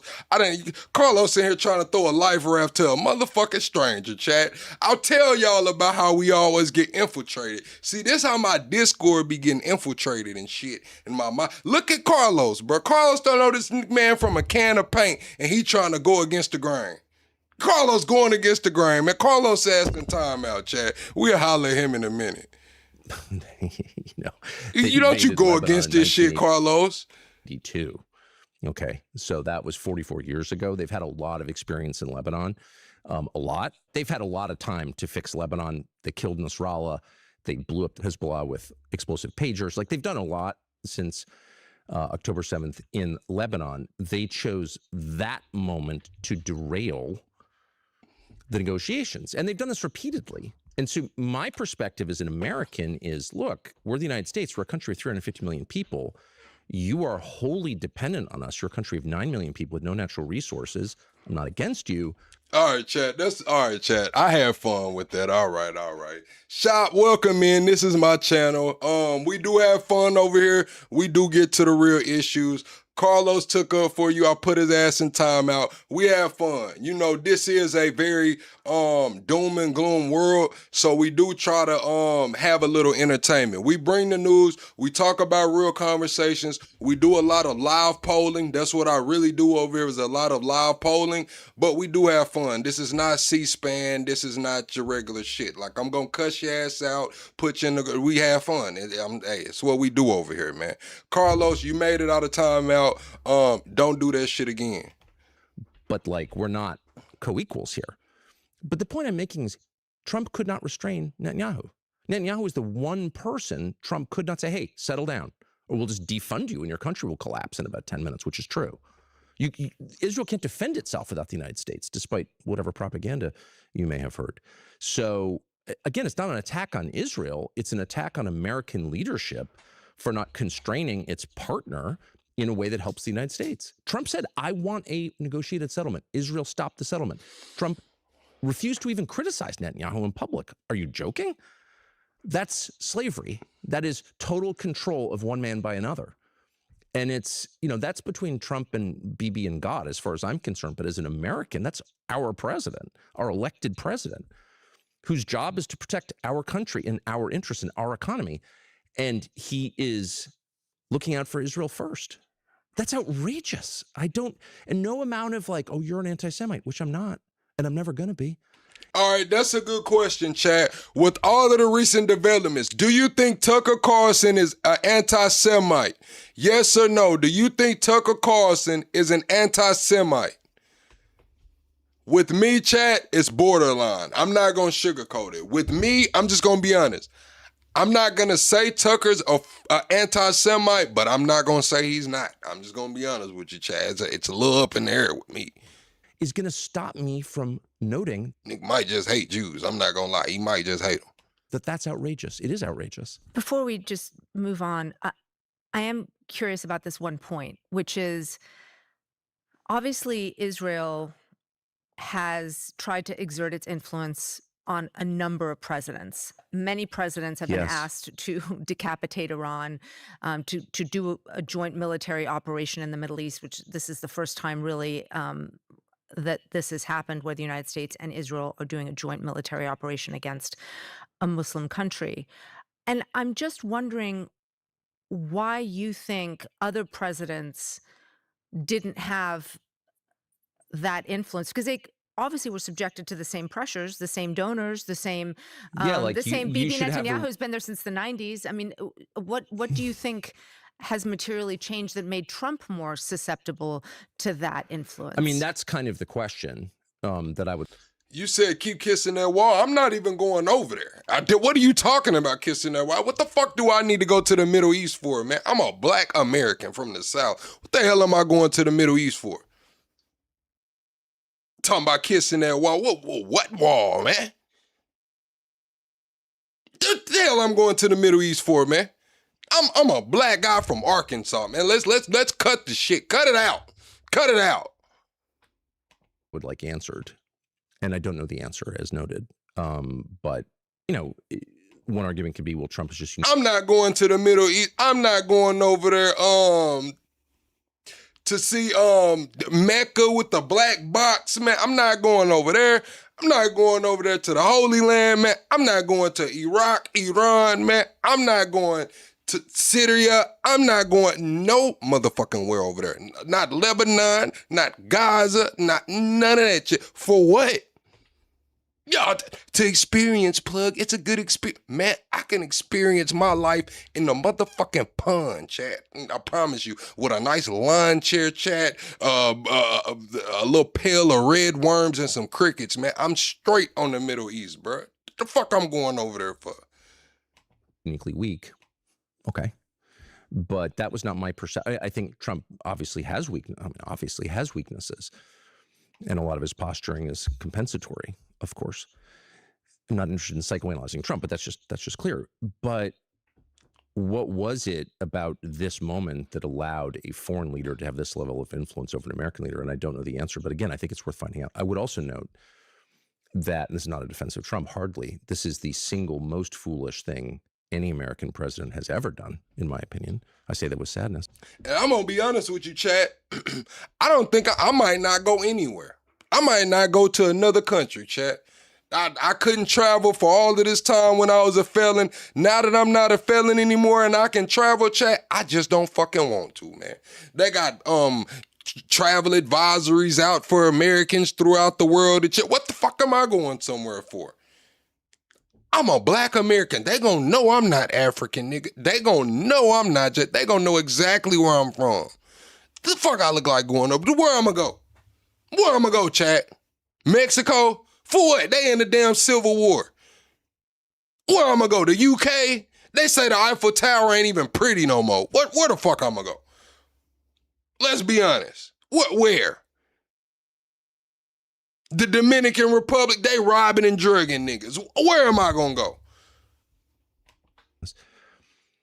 But many American presidents have put Israel's interests before our own. I would say the Iraq War was a very obvious example of that. I mean, Cheney's office was completely controlled, and I knew almost all of them by people who were putting Israel's interests above America's interests. So I think the Iraq War was, to a great extent, a product of that. And I believe that Trump felt exactly the same way because I talked to him about it a lot. So, like, what? I'm not even a mad person, Jeb. Jeb, I think you mad, Jeb. I'm gonna be honest with you, Jeb. I don't know, Jeb. I don't know, man. I don't know, Jeb. Jeb might be one of those I got a black friend kind of guys, man. Jeb might just be one of those I got a black friend kind of guys. And Jeb, if you're one of those kind of guys, it doesn't bother me, you know. If you're one of those I got a black friend kind of guys, it doesn't bother me. You know, it is what it is. I'm from Arkansas. What changed about Trump? What changed after 10 years, more than 10 years of telling us our leadership is weak, they act against our interests, they're stupid, they're foolish, they're bought off by foreign powers and by domestic donors. I mean, that was Trump's case. That was his whole pitch. That's why he got elected. To switch on something this big in the space of a few months, I mean, that bears some examination. That's all I'm saying. I want to note in 2020, when President Trump killed Iranian General Qasem Soleimani, you went on your Fox show and said, and I'm going to quote here, there are a lot of awful, bad people in the world. You can't kill them all. It's not our job. And you asked, why are we jumping into another quagmire from which there is no obvious exit? But it wasn't until President I was not heralded for saying that. I don't think I've ever been more criticized. I just really quickly note, I'm opposed not simply to foreign interventions, as you said, I mean, most of them anyway, those not undertaken in self-defense. I'm against the whole frame. I'm against the idea that Hezbollah and Hamas are at the center of our domestic conversation. Like, they're the big problems we face. They're not. Like, they're not a bigger problem than, like, the behavior of Citibank. I'm sorry. Credit card debt is a much bigger problem than Hezbollah will ever be. So stop with this. Stop with the brainwashing. This is bonkers. I live here. I'm almost 57. I've lived here a long time. What's up, New Orleans? Hamas and Hezbollah, while they're not getting my endorsement, are not relevant to the experience of most Americans. So, like, once you start thinking like that, you betrayed your country. So it wasn't until President Trump threatened Iran's civilian infrastructure with a profane Truth Social post this past Easter Sunday that you actually started quite explicitly speaking out against him. Yeah, you can't attack Jesus. How's that? Well, in a monologue on your show, you said, how dare you speak that way on Easter morning to the country? Tell me what you were responding to right then, because it really is, I think. See, this the thing. This is what I deal with, chat. It's like, it be shit like this. It be the comments, bro. It be the onlookers and the ongoers. It's like, Jeb want me to be into it with somebody so bad. Like, Jeb comes in here and he throws these little shots, right? And he wants me to mention a certain person and be into it with him. I don't got no problems with that guy, man. He's doing his thing. He's going live, man. Hey, I don't have no problem with him, Jeb. Stop trying to make it a problem, man. Like, it's some hating ass YouTubers out here and bloggers, but he's not one, man. I fuck with that guy, man. I think a seminal moment for you in terms of publicly breaking with the president. So I will say, I don't do monologues. That's ad lib. So that's just, I didn't write it. I don't have notes. It's just like, that's how I feel. So it's probably not as coherent as it should be. But that was really just an emotional reaction to the experience of waking up on Easter Sunday, the holiest day on the Christian calendar, and a day of joy and hope, literally the resurrection of Jesus, and seeing Donald Trump using profanity, threatening to murder civilians. I mean, that's a crime. That's a moral crime. So to brag about that and then to mock Islam, I don't think you should mock people's faith. I don't care if it's Judaism or Christianity or Islam, but it's especially galling as a Christian I voted for Trump in 2024. And one of the main, and I never vote typically, but I voted for him this last election and campaigned for him in a bunch of cities with him because I felt that there was clear persecution of Christians in this country, people of faith. And it was demonstrable. And I felt that Trump and I base this on his explicit promises, would be a protector of, never thought. Hey, y'all stop blocking the trolls. Let them ride, AJ. Let Freedom Ring says, plug, how many butter biscuits did you get to sell out the American people? I ain't sold no fucking body out. You need to be watching these other people. Go get in another motherfucking chat that said they sold you out. I ain't sold you out, nigga. I'm trying to help you get back, nigga. I'm trying to help you shake back like you just fucked up the re-up money, man. Do you not realize that? You not realize that you're bought and sold out on every corner. You talking about let Freedom Ring. Why don't you say anything about the executive order on AI? Why you don't get on that shit? You talking about I sold it out. I get on here every night talking about our privacy rights. I get on here every night talking about them trying to fuck with the kids. I get on here talking about a lot of different things. And for you to say that I sold you out, I mean, why the fuck are you here? Why are you here? This is the thing, Chad. This is how I know I'm really close to making it. We damn near gonna make it because at this point, I have people in here who really don't like me. They hate to see my face, but they will sit in this motherfucker for the full 4 hours. They will sit in this bitch for a full 4 hours. I'm talking 240 minutes, bro. Glued to the screen, knowing they don't like me. Knowing they don't like me is crazy. I mean, damn, I gotta be done made it, Chad. I mean, shit, once that shit start happening, I mean, you made it, right? Trump was a Christian. Oh, Drip comes through with 20 gifted memberships. Thank you, Drip, for always supporting the channel. Thank you, Drip, for always supporting the channel, man. Drip, man, you know, man, I don't know, man. It's crazy, Drip. We almost there, man. We almost there, Chad. For a moment. But I thought that Trump, I took him at his word, would be a defender of faith, people of faith who need to be defended. And this country exists to defend them. It's in our charter. So anyway, I was just completely outraged by that. Since that moment, you've gone even further. You recently said on your show that... Hey, what's crazy is I know who Let Freedom Ring is too, and it's somebody that be in here. I just put 2 and 2 together. I can tell by you type, and you ain't got your damn you switched accounts. Y'all are never in here at the same time, and that's crazy, man. You all in the Discord. I be telling y'all we be getting infiltrated, bro. I tell y'all we get infiltrated. I tell y'all we get infiltrated, Chad. It's crazy. And I'm going to tell you, man, I'm just going to be honest with you. I'm going to start treating you a little different, bro. I'm just going to be honest with you. I would be lying to you to say that I wouldn't be treating you different. I'm going to start treating you a little different. You know who you are. I know who you are. And I'm going to treat you different. Just know that. You'll be tormented for a long time by the fact that you played a role in getting Donald Trump elected, and you said, I'm sorry for misleading people. That's gotten a lot of attention, as I'm sure you know. I don't know because I don't Google myself ever. But I would like to understand exactly what you mean. Can you explain? I'll tell you what I mean. I truly believe that the baseline requirement, the ticket of admission to the conversation, is admitting when you are wrong. And I spent 10 years defending Trump on Fox News. I'd probably do it again because on the issues I agree with him. I never defended a single thing I didn't believe. But at this point, the consequences of this decision are so bad for the United States and for my family and your family that, like, you just have to say it out loud. Like, and I be talking about this control opposition shit, Chad. I be talking about this control opposition, Chad. And that's why I get on here. Like, over the last couple of days, y'all realize that I've been saying, like, shit, motherfuckers done crossed me and I done let them get close to me and shit. And now here we go. We right back here. It's crazy, bro. I'm a small reason. I don't think I moved a lot of votes, but I tried to.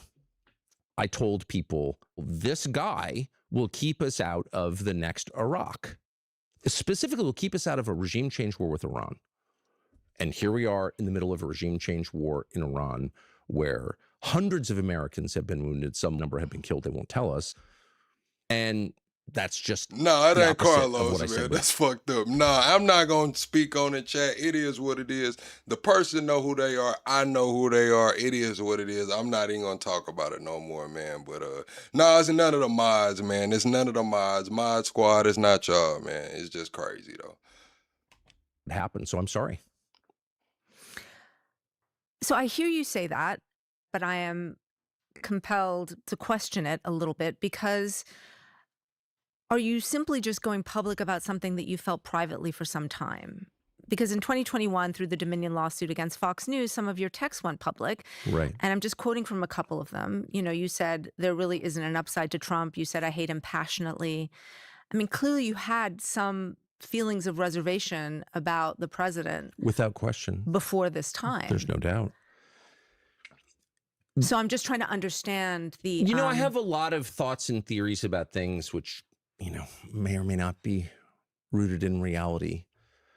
So I hesitate even to spring any of my theories on you because, like, they're probably insane. But one thing that has bothered me for many years is the fact that a lot of people in Trump's immediate orbit have been hurt and really hurt, you know, gone to prison, become unemployable, publicly shamed, gotten cancer. And I just am a believer in, like, big picture. Yeah, Carlos definitely ain't Mexican, Chad. Carlos definitely ain't Mexican. Don't let him fool you. Why am I lagging? Yeah, Carlos ain't Mexican. Assessments of things. And, you know, so you're trying to think, like, is Trump good or bad? Like, he's saying things I really agree with. All right, chat. Let's ask the chat. Put it to a poll. Do you think Trump is good or bad, chat? Also, we got to get the 200 likes. We got to get the 200 likes. Double tap that screen for me right now. Is Trump good or bad, chat?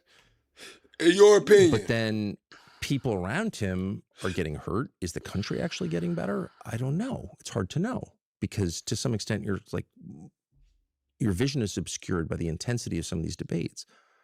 Mine has been, is easily obscured by that intensity. But did I have reservations about Trump? Of course. And, you know, to some extent I sublimated them or rationalized them away or focused on areas where I agreed with him. All my fault. But I told myself, and yeah, chat, if y'all were gifted a membership, man, be sure to give Drip some thanks, man. If y'all were gifted a membership, be sure to give Drip some thanks. We are starting a book club. I really want to switch the book. I'm not going to lie. Right now, we got Fahrenheit 451 chosen, but I kind of really want to switch the book. To some extent, still believe, like, it's the big decisions that matter. And I knew, because I know the Democratic leadership really well, that they're completely under the control of the same forces and that we would get a regime change war inevitably in Iran if they were elected. And so I told myself, Trump is the way to avoid the really bad thing. Come back to this moment for you, which is there's the political case against Trump that you make. But I do want to ask you about the moral case that you've been making as well. And that's a word that you've used. You know, in that monologue responding to Trump's Easter post, you said, oh, chat, all of the new members, you got access to a bunch of emojis too. Member exclusive emojis. Members, drop the emojis in the chat. We update those emojis, supposed to be weekly, but I'm not gonna lie, chat, I haven't been updating those because nobody's asked for new emojis. When y'all ask for new emojis, I update them. But members, you do have emojis that you can drop. that Trump's comments were evil. And I just want to understand that a little bit better. Do you think only his comments are evil, or does the evil extend to Trump himself? Is he evil? I just want to be really clear that there's a lot of evil in me and in every person. So I just don't want to, and I've certainly experienced it in myself. And see, Tucker keeping it real right here. He said it's a lot of evil in him and in every person, Chad. And I'm going to be all the way honest with you, Chad. It can get like that, man. It can get like that, Chad. That's why I try to tell y'all, I don't want to go in that mode.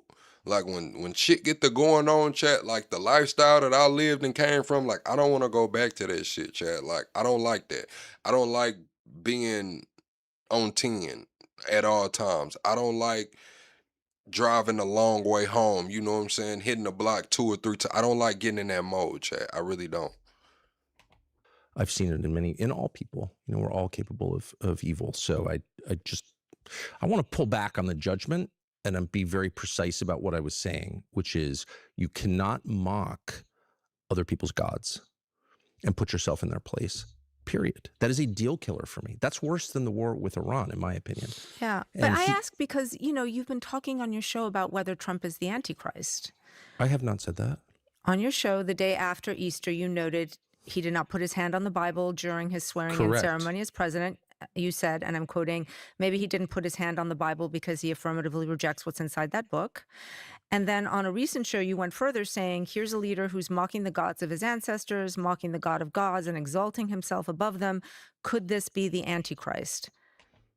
Yeah, Chad, I'm not gonna lie, I could damn near cry right now, bro. Like, just thinking, like, how thankful I am to, like, not live the life I used to live, Chad. Like, that shit, like, fuck, bro, that shit put some age on you, boy. Like, damn, bro. Like, and when I was actively in that lifestyle, I didn't realize it. I didn't realize it was like so ingrained. It was just like a way of life. But now that I sit back and look, bro, like, I don't want to get in that mode. I hope I never had to get in that mode again, bro. Ever. I actually I really could damn near cry, Chad. did not say, could this be the Antichrist? Here's a leader who's mocking the gods of his ancestors, mocking the God of gods, and exalting himself above them. Could this be the Antichrist? Well, who knows? I don't know where that comes from, but I know that those words never left my lips because I'm not sure I fully understand what the Antichrist is. If there's just one, I actually tried to understand it. I may have said some are asking that. I'm not weighing in on that because I don't understand it. Just to be totally No, in clear. Revelations, obviously, the Antichrist is named in different Yeah, not just Revelation, but throughout the Yeah. New Testament, there are references and in the prophets as well. So, but no, I'm not speculating about that. I know that people are speculating about that, but I would say it's enough to acknowledge that Trump, like many leaders through history, is putting himself above God. But even on a more terrestrial level, like to send out a picture of yourself as Jesus has got to be a red line for Christians. How could it not be? It has to be. And I wish that Christians would speak up when he attacks Allah, when he mocks the faith of Muslims. So to be clear, though, that was not what you were suggesting. If I thought Trump was the Antichrist, I would just say so. If I understood what the Antichrist is, I would say so. And I don't really. I mean, I guess literally it's... Because you've been discussing it repeatedly on your show, so I'm just trying to understand why. What I've tried to... So a lot of these technocrats, chat, I just learned this over the last maybe 2 weeks. We talk about the old guard and the new guard. We talk about the legacy banking system is at war with the technocrats right now for who is going to control the narrative of the world. I didn't know until a couple weeks ago that the technocrats believe that the Antichrist are those. They don't believe the Antichrist is a person or an entity or anything like that. They believe the Antichrist is an idea that oppresses technology. They believe the Antichrist is anyone who oppresses technology, who doesn't want technology to move forward, environmentalist and all that. So that's who the technocrats are calling the Antichrist. So when these people are throwing around this Antichrist word, we have to remember that different groups and different sets of people view this differently. The technocrats view the Antichrist completely different than regular people. I mean, what do you want your audience to sort of I want my be audience considering? to see what's happening now in terms beyond just material. Obviously, the commodity flow through the Strait of Hormuz is, essential to the global economy. Got it. But I also think there is a world beyond our senses. Every culture and civilization has understood that from the beginning of time, and we're in this weird anomalous moment where we've been trained not to think that, but it's real. And this is a realization that's dawning on me. I mean, I wasn't thinking like this at all until several years ago. So I don't want to pretend that I'm a shaman or anything like that. I just want to make the point repeatedly, again and again and again, that there are unseen forces that act. There is a spiritual realm, and we are subject to those forces for good and bad. And I don't think that any person can deny that. Hey, Chad, we're 18 likes away from 200. Let's get the 200 likes right quick by double tapping the screen and supporting the channel for free. We're also 25 subscribers away from the next sub goal. This is where Tucker is about to say Trump is casting spells on people, I believe. I believe Tucker's getting ready to talk about Trump casting spells. I just want to make the point that Crazy. you did say, could this be the Antichrist? And then you said, well, who knows? You did use those words. So, Man, then my apologies to you if there's video of me saying that. I guess what I'm expressing to you is it doesn't reflect exactly how I feel. That suggests a precision that I haven't arrived at. Trump is the Antichrist. Well, you'd have to define, I mean, this is, we're sort of quibbling here, but you'd have to define Antichrist, and I know that I can't. That's what I'm saying, chat. See, listen to Tucker. I haven't even watched this interview, chat, but this is the research I've been doing. Listen to Tucker. He's saying exactly what I just said. You have to define the Antichrist. These people who are controlling these narratives, we are watching and seeing on TV, they all have different perceptions and perspectives of the Antichrist. So just because they're throwing their word out there doesn't mean they're talking about what the fuck you think they're talking about.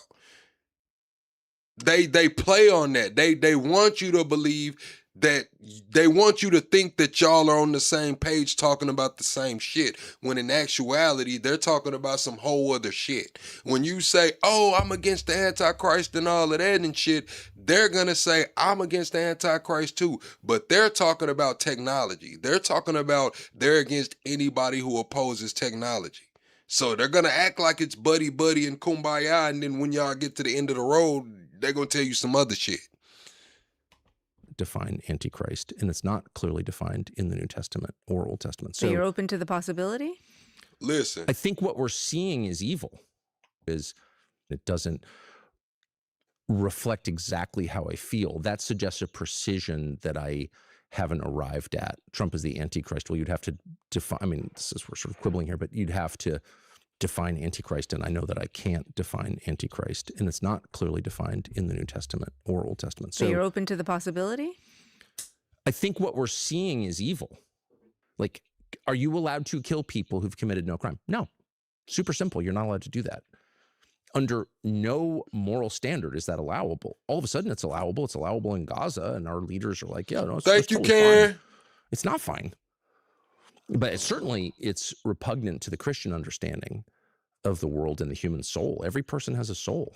Thank you, Karen, for the gifted membership. I didn't even see it. I'm sorry, Karen.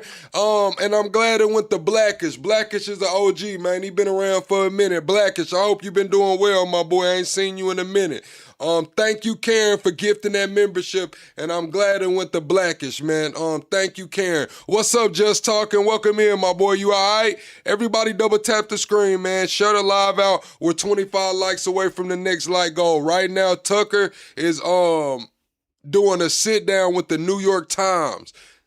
This is Tucker, a full interview with the New York Times.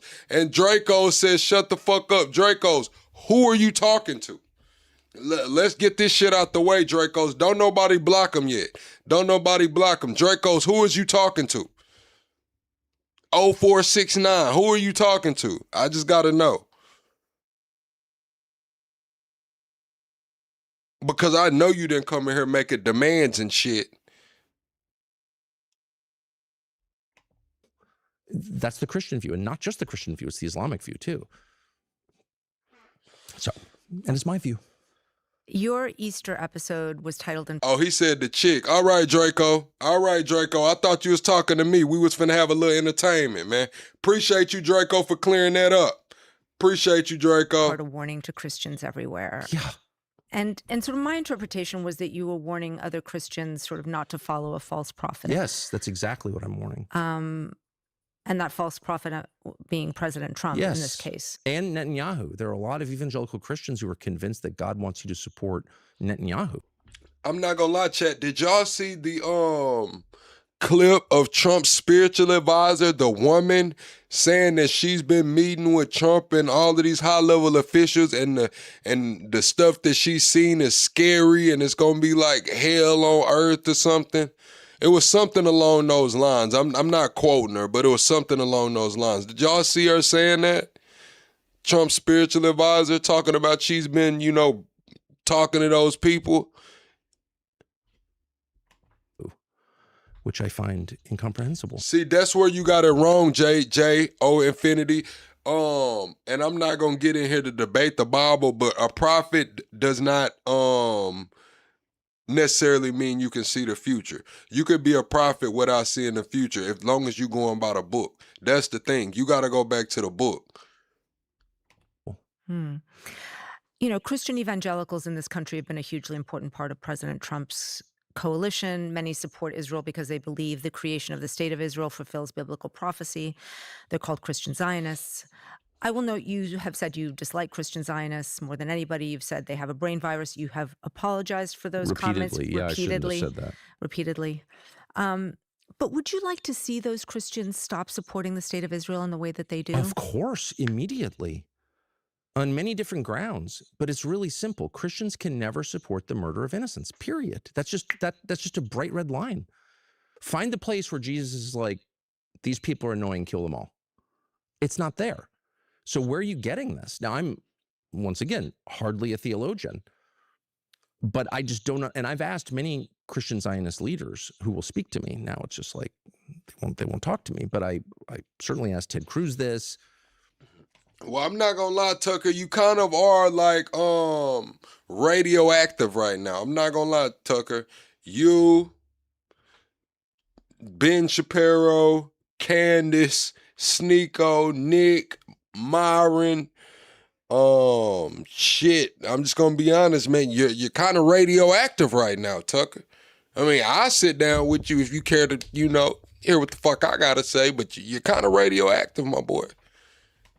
I asked Mike Huckabee this. I tried to ask Franklin Graham, but I sincerely want to know where this is coming from. It can't all be from the Book of Esther.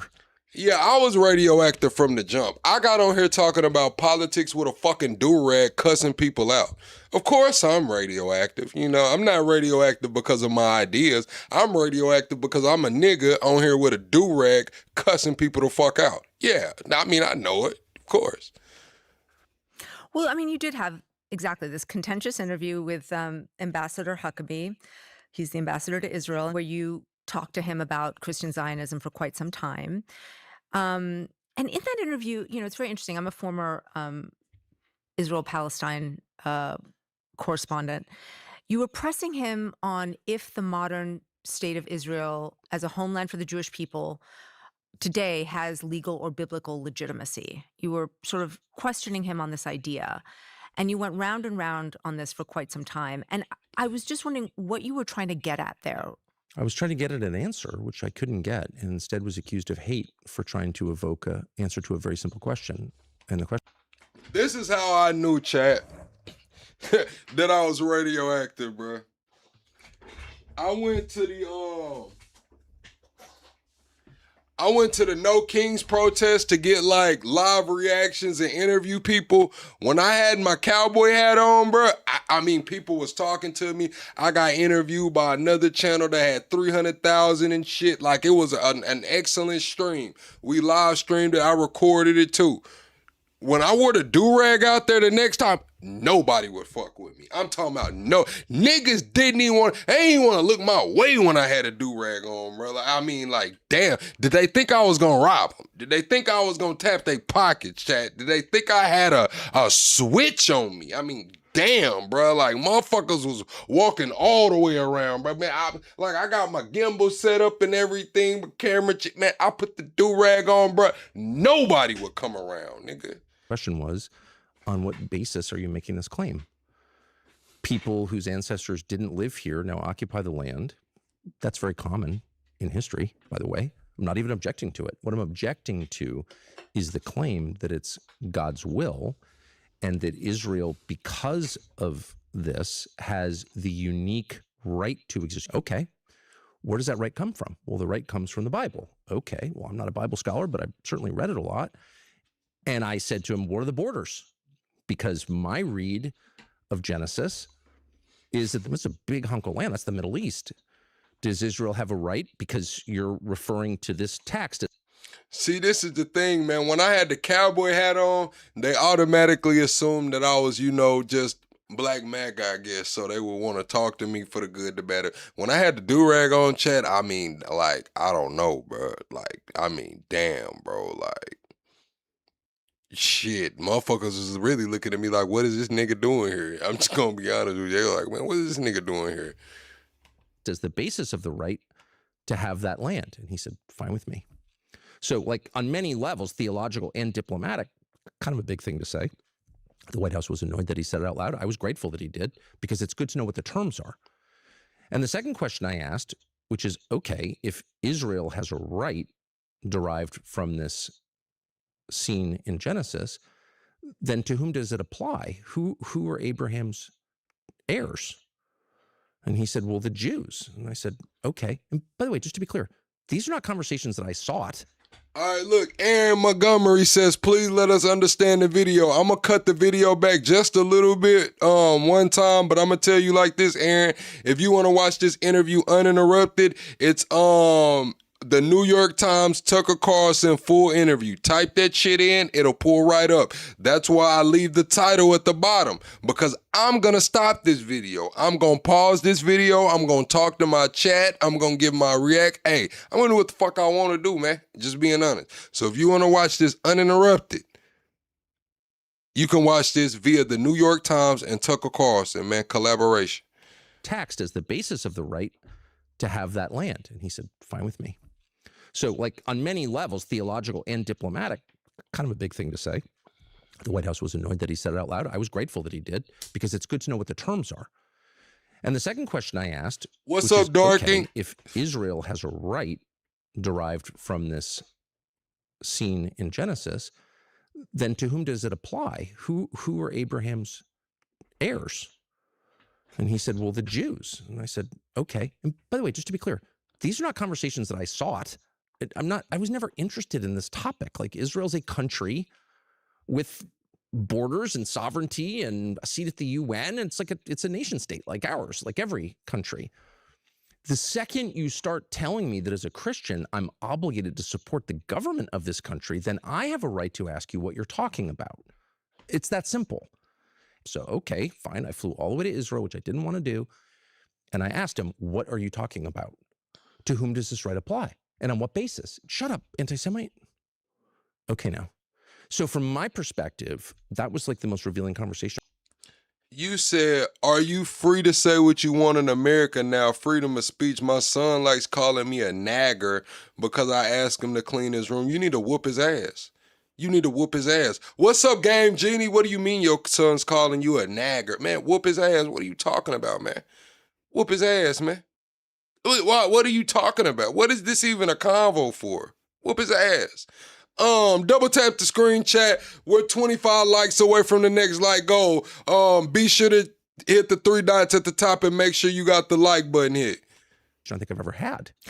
Why, though, were you so interested in those questions about... Why? Because we're now in a war which is in the process of destroying the United States economy and getting Americans killed, because Israel pushed the United States president, who caved.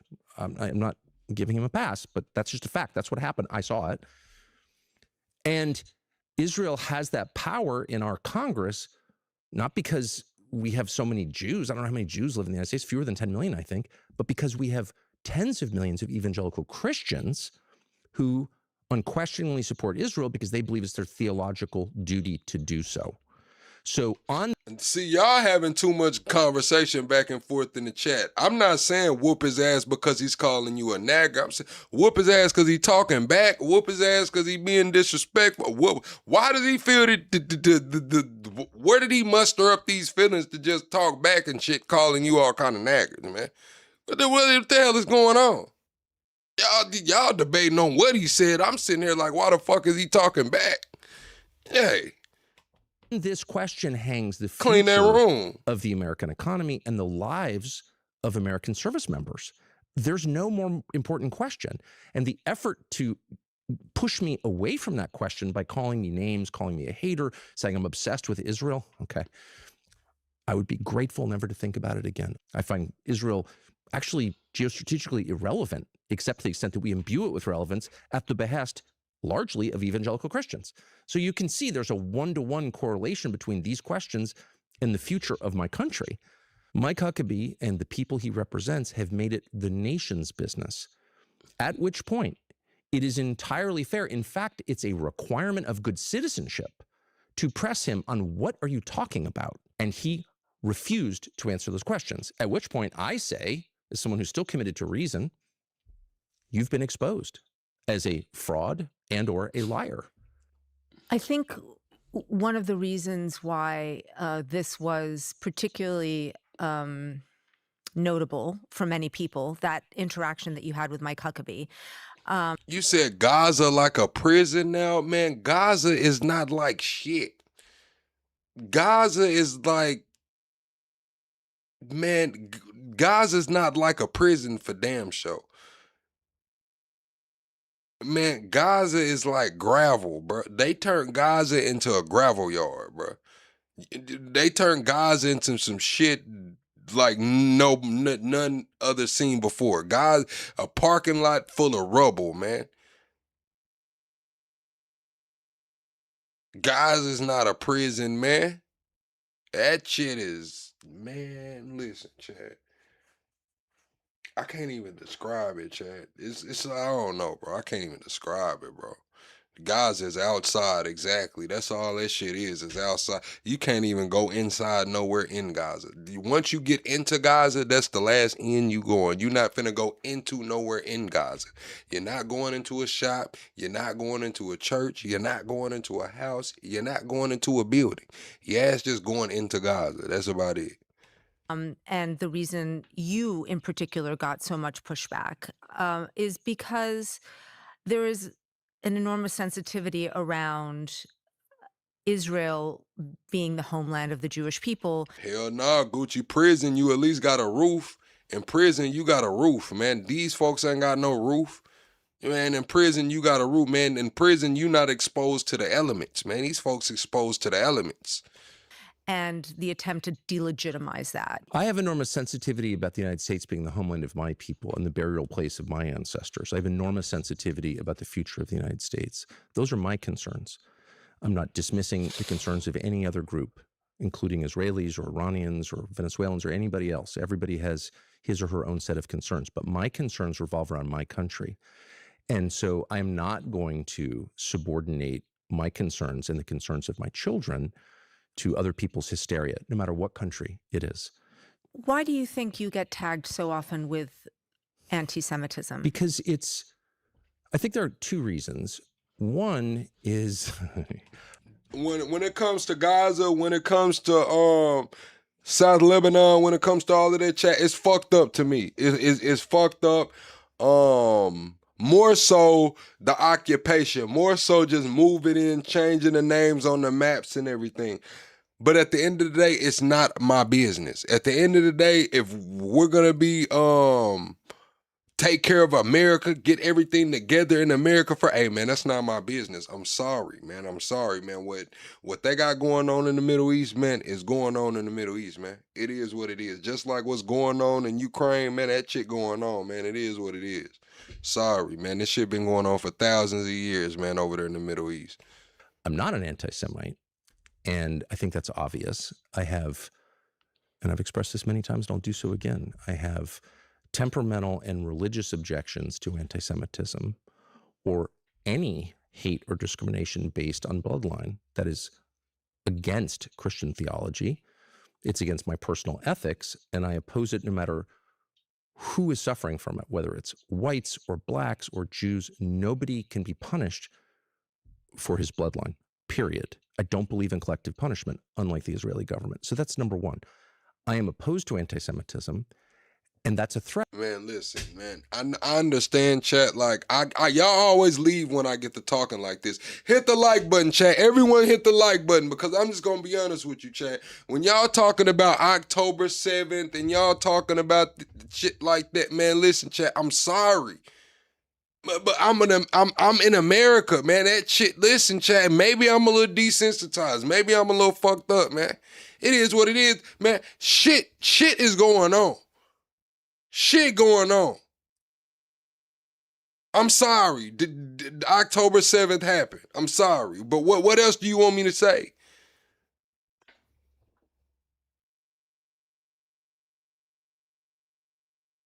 I'm trying to understand, what else do you want me to say? I'm a black man from the South. What do you want me to say?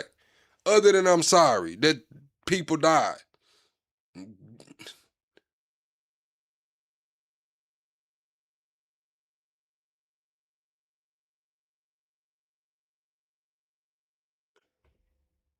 I'm just saying, Chad. What do y'all want me to say? Then when I get on here and talk like this, y'all don't like it because I don't pick and choose with the shit, man. It's all fucked up, but at the end of the day, I got some more pressing issues right now, man. There's some shit going on. People dying around me. Sorry. Threat, because I'm not approaching this as someone who wants to hurt Jews. I just don't want the United States to be implicated in the crimes of other nations. And I'm not intimidated. And number two, that is a much easier conversation than answering very simple questions like, where does the right to exist come from that Israel has, that I've been told for many years has a unique right globally to exist? Where does that right emanate from? Who granted that right and on what grounds?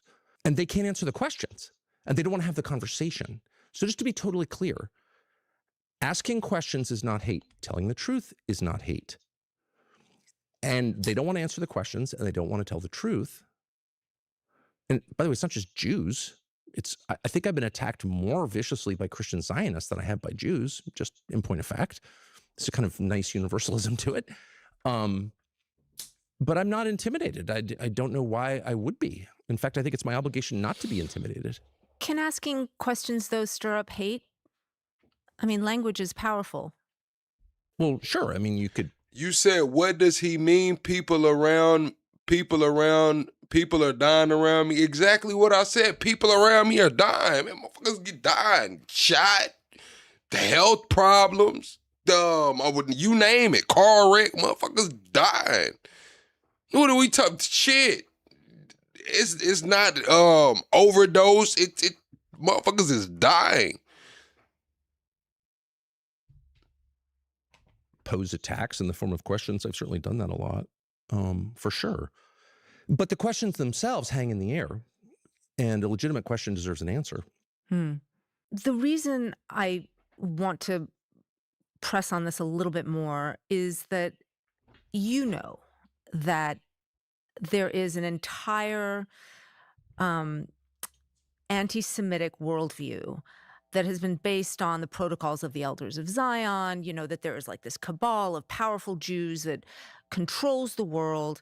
And, you know, that book was written in the early 20th century, but it, you know, helped the Nazis, and it really has informed a lot of the views of many people today that there is, you know, this very powerful sect of Jewish people who want global war and global conflict. And I think that there is a concern that I have, and a real concern. You said who's shooting the people around you, man? I'm gonna be all the way honest with you, man. All kind of people. Man, where I'm from, chat, it's nothing to catch an ag assault, man. Motherfuckers gonna bust that gun. I'm talking about road rage, bust that gun. Property theft, bust that gun.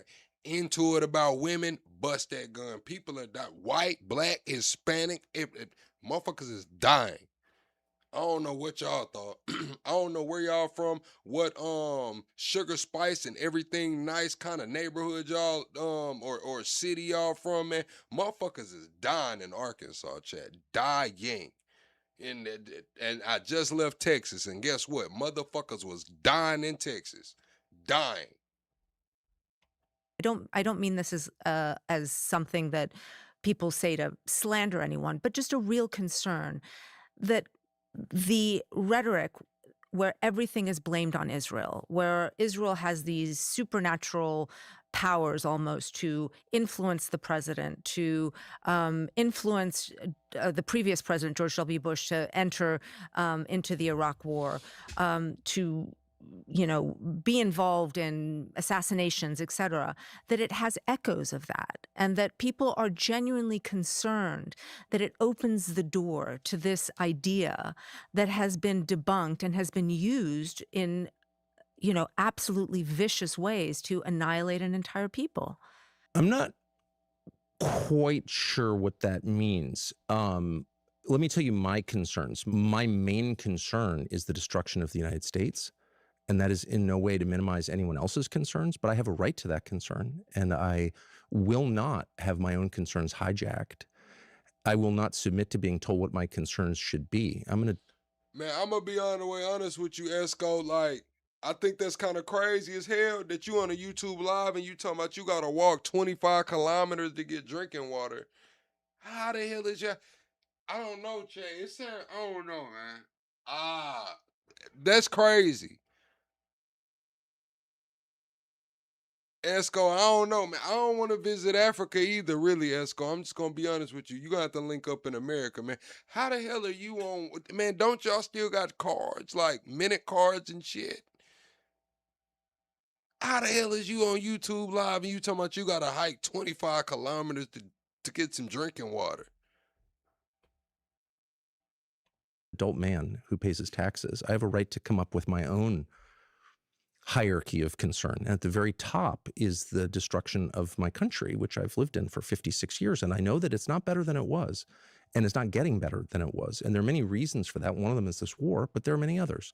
And so people say, well, I'm really concerned. Well, I'm really concerned too. If he from Arkansas, he ain't gotta hike 25 kilometers to get no water, man. I'm just gonna be honest with you, man. Listen. If he in Arkansas, he ain't gotta go that damn far to get no water, man. Concerned that the Prime Minister of Israel and his many cheerleaders in American media, including at the New York Times, if I can say, pushed the U.S. government into a war that hurts the United States. That's my concern. And I would say that's at least co-equal with anyone else's concerns. So that's the first thing I would say. Second, as the elders of Zion or whatever, I don't know what that is. I've heard references to it. It's like a czarist forgery or something. Look, I guess I'm just wondering. What I'm saying is this, Chad. I'm not saying that I'm in the worst situations or it's just bad. What I'm saying is, as Americans, we have certain epidemics that are going on in America that we need to address before we go get in some other people's business that don't want us in their business. Americans don't want to be in the business. They don't want us in their business, and we got some shit to address. That's what I'm saying. Yes, I'm sad people die. I'm sad shit's going on. It's fucked up. But hey, look, we have serious epidemics here. Some serious shit going on here. We need to address this shit.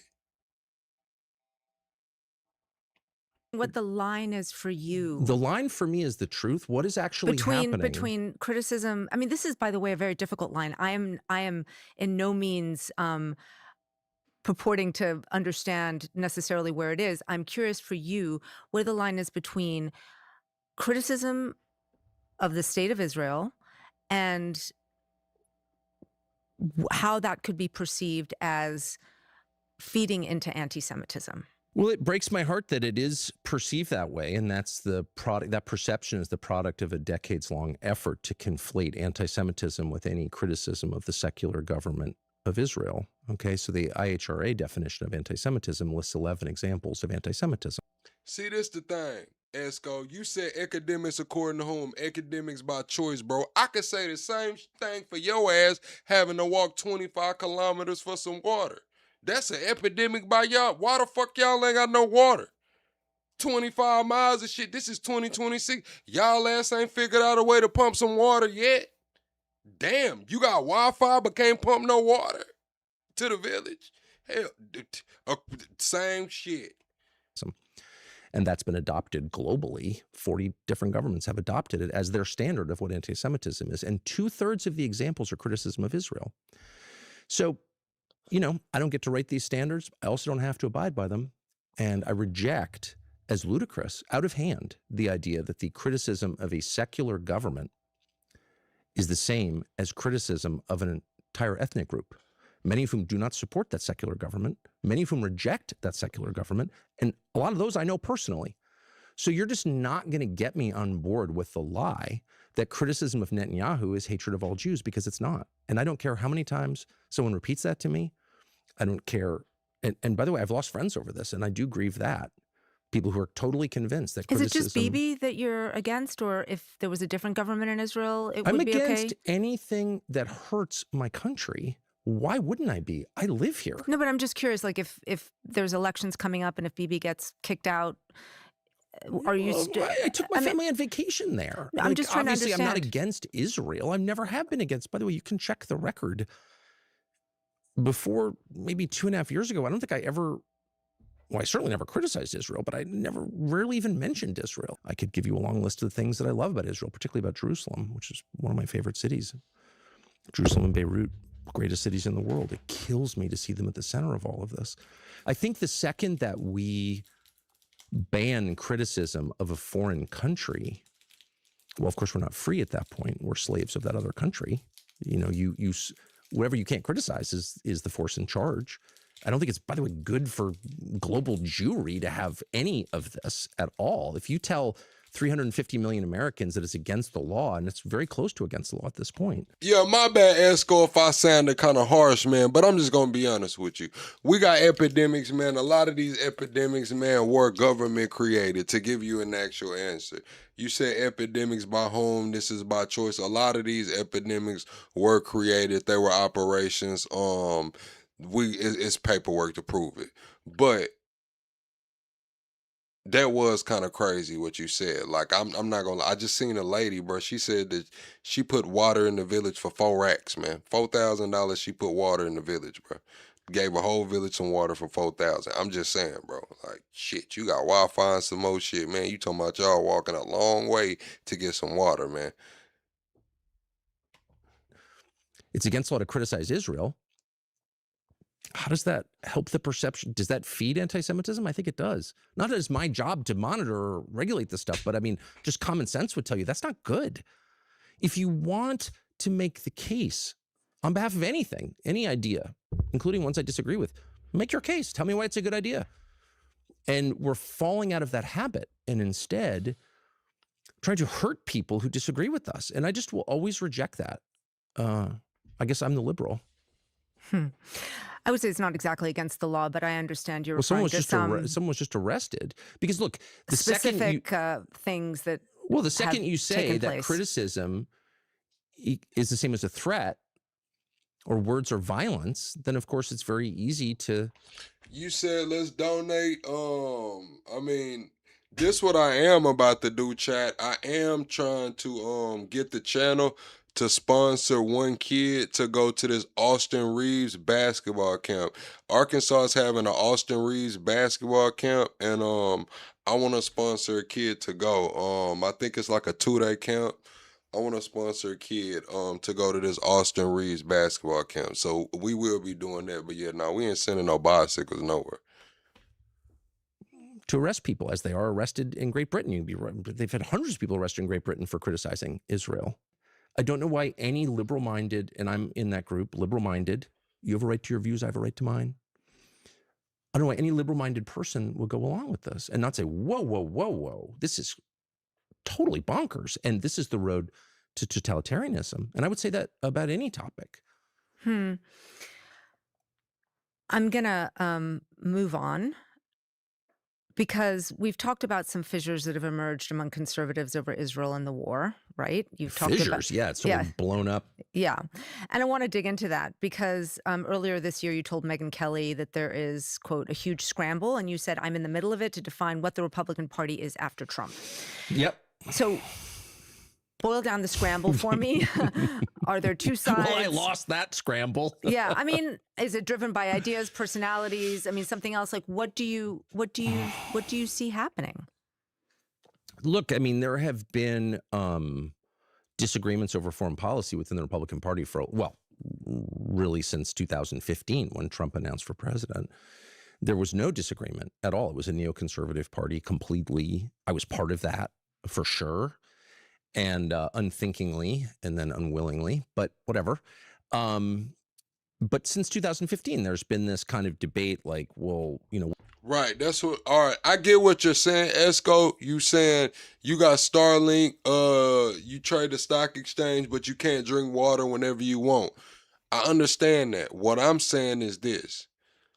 Is it your government? What is stopping you guys from the water that's 25 kilometers away? What is stopping that water from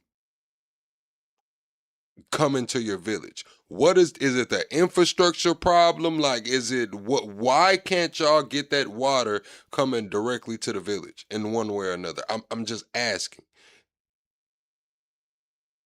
I'm just saying, maybe y'all need a GoFundMe to get the damn village some water. I mean, Mr. Beast just did a give the world water. He was giving everybody water. I'm just saying.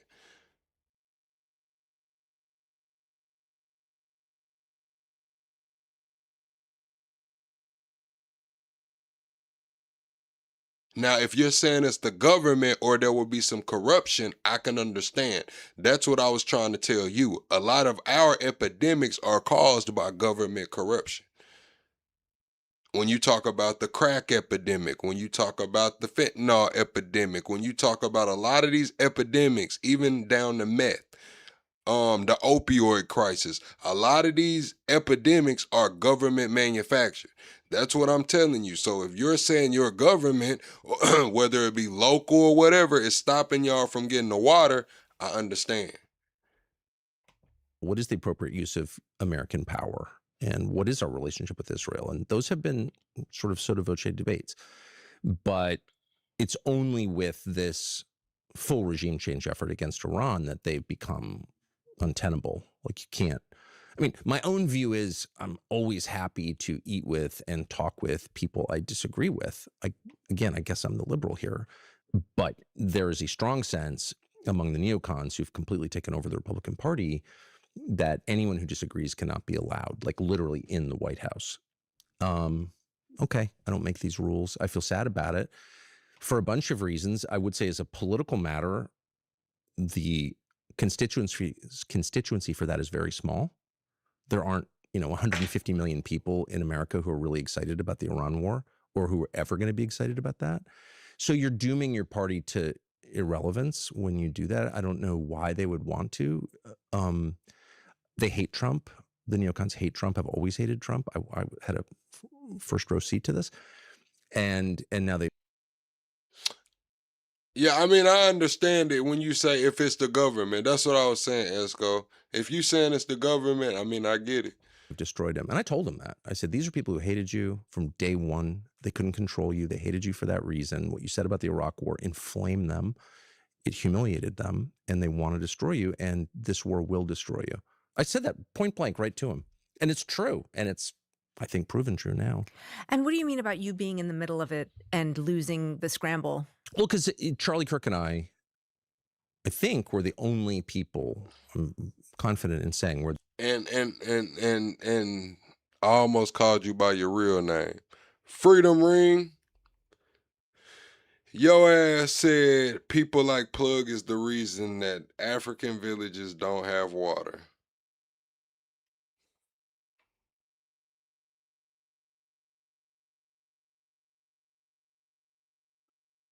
How? It's not their fault. It's not the fault of their government. It's the fault of a nigga from Arkansas. This nigga, a nigga from Arkansas is the reason the African villages ain't got no water. A nigga from Arkansas, bro. I ain't even got 50,000 subscribers yet, but I'm the reason the villages ain't got water, bro. It's crazy. We're the only people in June of 2025 to say to the president, this is a very bad idea. The people pushing this are trying to get you involved in a regime change war. You've campaigned against that. How many villages you done put water in, Freedom Ring? How many villages have you contributed to? How many villages have you brought water to? In Africa. You freedom fighting motherfucker, you. How many villages in Africa have you brought water to? Are you gonna have the integrity or are you gonna lie? Are you gonna have integrity or are you going to lie? You said more than you. How many? How many? Call in. I'll open up the phone line because I really want you to call in because I know who you are. Call in. I'm going to drop the number for Freedom Ring, and I want Freedom Ring to call in because I know who Freedom Ring is. Y'all don't. I can tell by the way they type, and I've been doing this shit for too long. Call in, Freedom Ring. How many villages have you brought water to?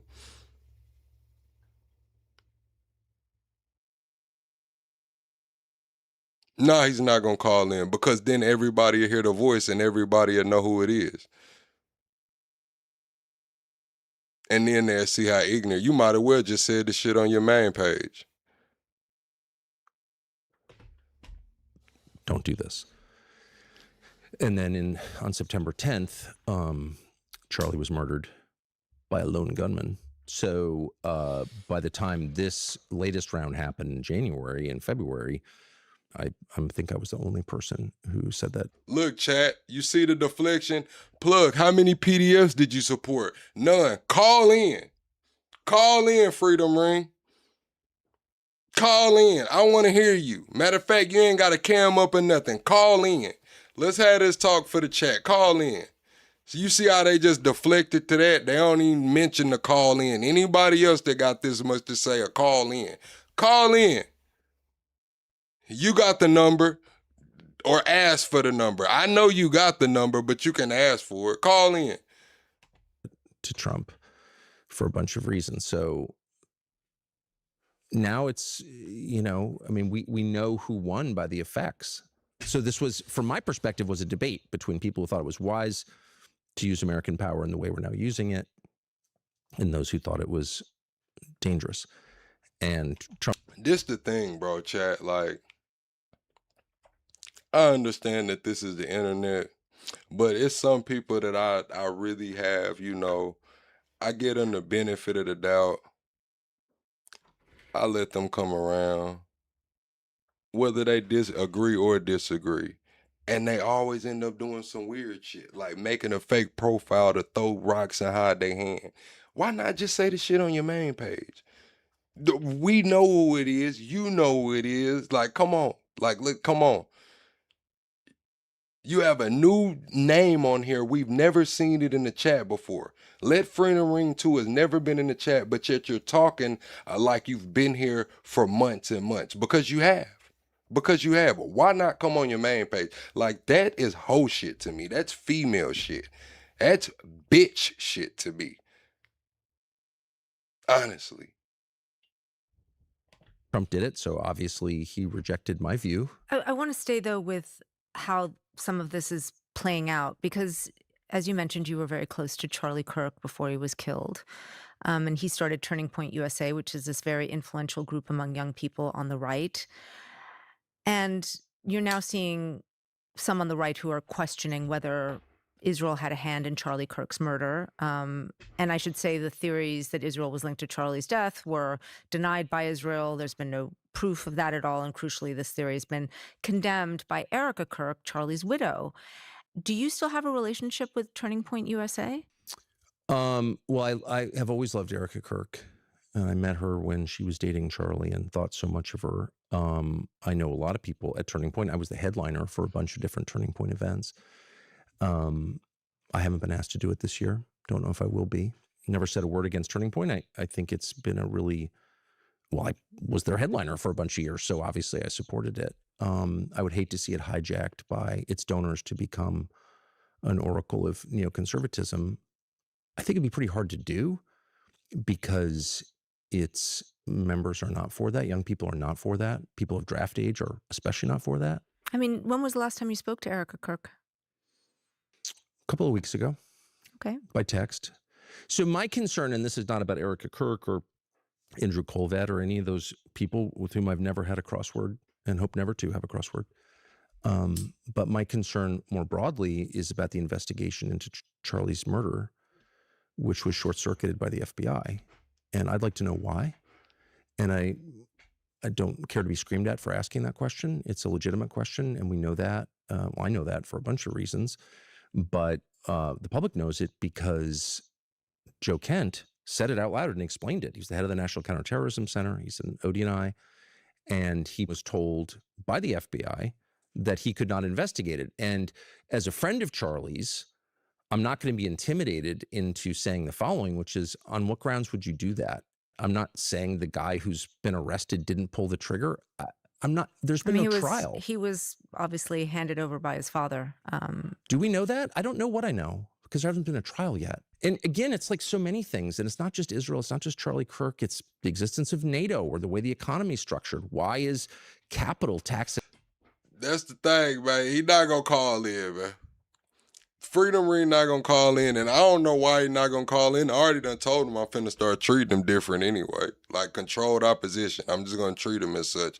I don't hate anybody. I'm not mad. I'm not gonna remove him, but I'm just gonna treat him like controlled opposition. You might well call in, get this shit off your chest. It's been on your chest for this long. Call in, get this shit off your chest, because I'm already gonna treat you different, nigga. I don't trust you. I don't fuck with you no more. I don't fuck with you at all. You might well call in. It's at half the rate of labor. Like, that's a question that bothers me. In every case, shut up, socialist, racist, conspiracy theorist. It's like, I'm just too old for that. Why don't you answer the question? That's my job. Go on, crash out. Do you think Turning Point? No, I know exactly who you are. Go on, crash out. Call in and crash out, man. Go on, get it out, because I don't fuck with you no more. Go on, call in and crash out. Influence has waned since Charlie's death? I haven't the faintest idea. I do think that, I agree with most Americans when I say I think this war is a disaster. It's impossible to see how it helps the United States.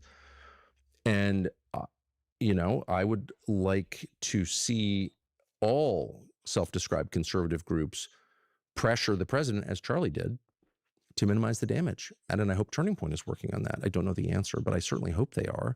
I can't. Yeah, so they should. I can't say confidently Charlie would be working to do that. Obviously, Turning Point is just one organization. Yeah, Mr. Jones, you said Freedom Ring is getting all the attention they need. They might as well give them the clips. They've probably been wanting to make a channel anyway, so hopefully this will give them the little inkling they need. Maybe they can get 50 subscribers, start a little channel video, because I'm going to go make a video about it. Fuck it. It is what it is. I'm going to go make a video so people don't... Plug, why are you acting like that? Listen, I'm going to go back to the fucking beginning. I've been wondering where I can drop videos about. I'm just going to go back to the beginning when I started this channel. Everybody that I fucking fell out with. I think that'd be a good video. I'm just gonna give them the clout that they want. Fuck it. We can just, go back and forth that way. Trying to reach youth on the right. But you also have Nick Fuentes, the far right white nationalist influencer who's called Hitler effing cool, who also has a huge following among young right-leaning men. How do you see Fuentes in terms of the future of the right? It's so hard to know. I'll tell you my instinct on it. Most of the debates about race, ethnicity, religion, to some extent immigration, are less resonant long-term than debates about economics. I think the main frustration among young people is not just that the composition of the country is changing too fast, which it definitely is, but the main concerns are about the lack of economic opportunity for American young people who are totally screwed at like a more profound level than people acknowledge. Older people do not acknowledge that. I had dinner the other night with a bunch of kids from Stanford. Oh shit, chat, hit the like button. We're 40 likes away. Y'all want me to unban everybody? It's Sunday. I unban everybody on Sundays. Y'all want me to unban everybody? Y'all want me to unban everybody, chat? If y'all want me to unban everybody, put unban in the chat. If you want me to keep their ass locked up, put locked up in the chat, man. Y'all want me to unban everybody or what? Stanford, really smart. They're at Stanford. And one of them said, oh yeah, his best friend just graduated with a degree in computer science last year, has not been able to find a job. Stanford computer science can't find a job. So that's like a window into the total destruction of the economic opportunity for young people and what looks to me as a non-economist like the true hoarding of capital by a tiny group of people. It looks like a very lopsided and unfair economic system that is guaranteed to radicalize young people, and not just young people, but especially young people. And so I think most future conversations politically will be about economics. I do think that. I think we're at sort of the last stage. This is the last time the U.S. is ever So you see what I'm trying to understand is you see that as Fuentes' power waning? For sure. Well, I don't know Fuentes in particular. You said I need to ban the velvet do-rag. Oh, you ain't seen nothing yet. Wait till I start making some money. Wait till I start making. I'm gonna have a plug sack do-rag. I know y'all gonna be mad then. I'm gonna have a plug sack do-rag. You gonna be real mad then when I come in with that plug sack do-rag, ain't you?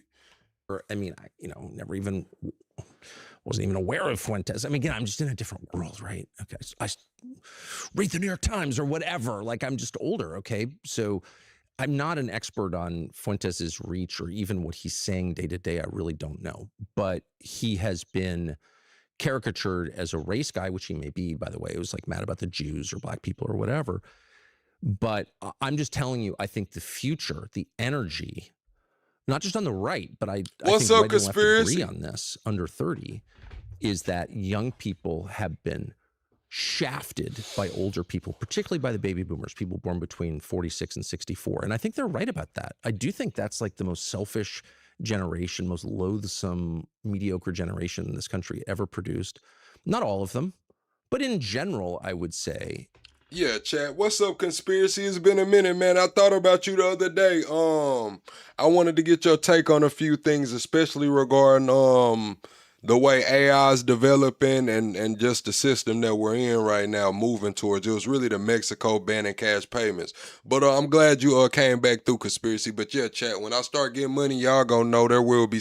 I'm gonna have a little plug sack emblem right here, chat. It's gonna be like right here. The do-rag still gonna be black, but like right here, real small, it's gonna be the plug sack logo, man. It's gonna be like, oh yeah, plug got that boy.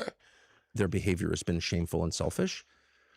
And I hear young people talk not about, I'm mad at the Jews. I hear young people say things like, yeah, Mexico is banning cash payments for gas and toll fees by 2026. Also, Mexico is making every cell phone user register their number with the government or the service will be suspended.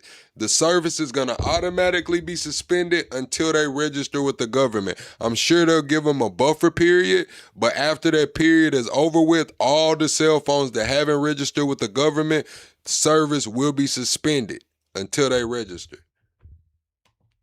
Only baby boomers would have a second home in Isle of Palm, South Carolina, but not help their kids buy homes. You said why care I don't travel? Because if it's rolling out there, best believe it's coming here next. They have to test it somewhere. So they're rolling out all of these different tests in different countries. When it comes to the Child Safety Act, when it comes to Nepal trying to ban the social medias, when it comes to Mexico making cash payments, when it comes to China and the social credit score. These are all social experiments working towards the one world government. They just rolling it out in different places, testing them in different places. Just like we seen the UBI.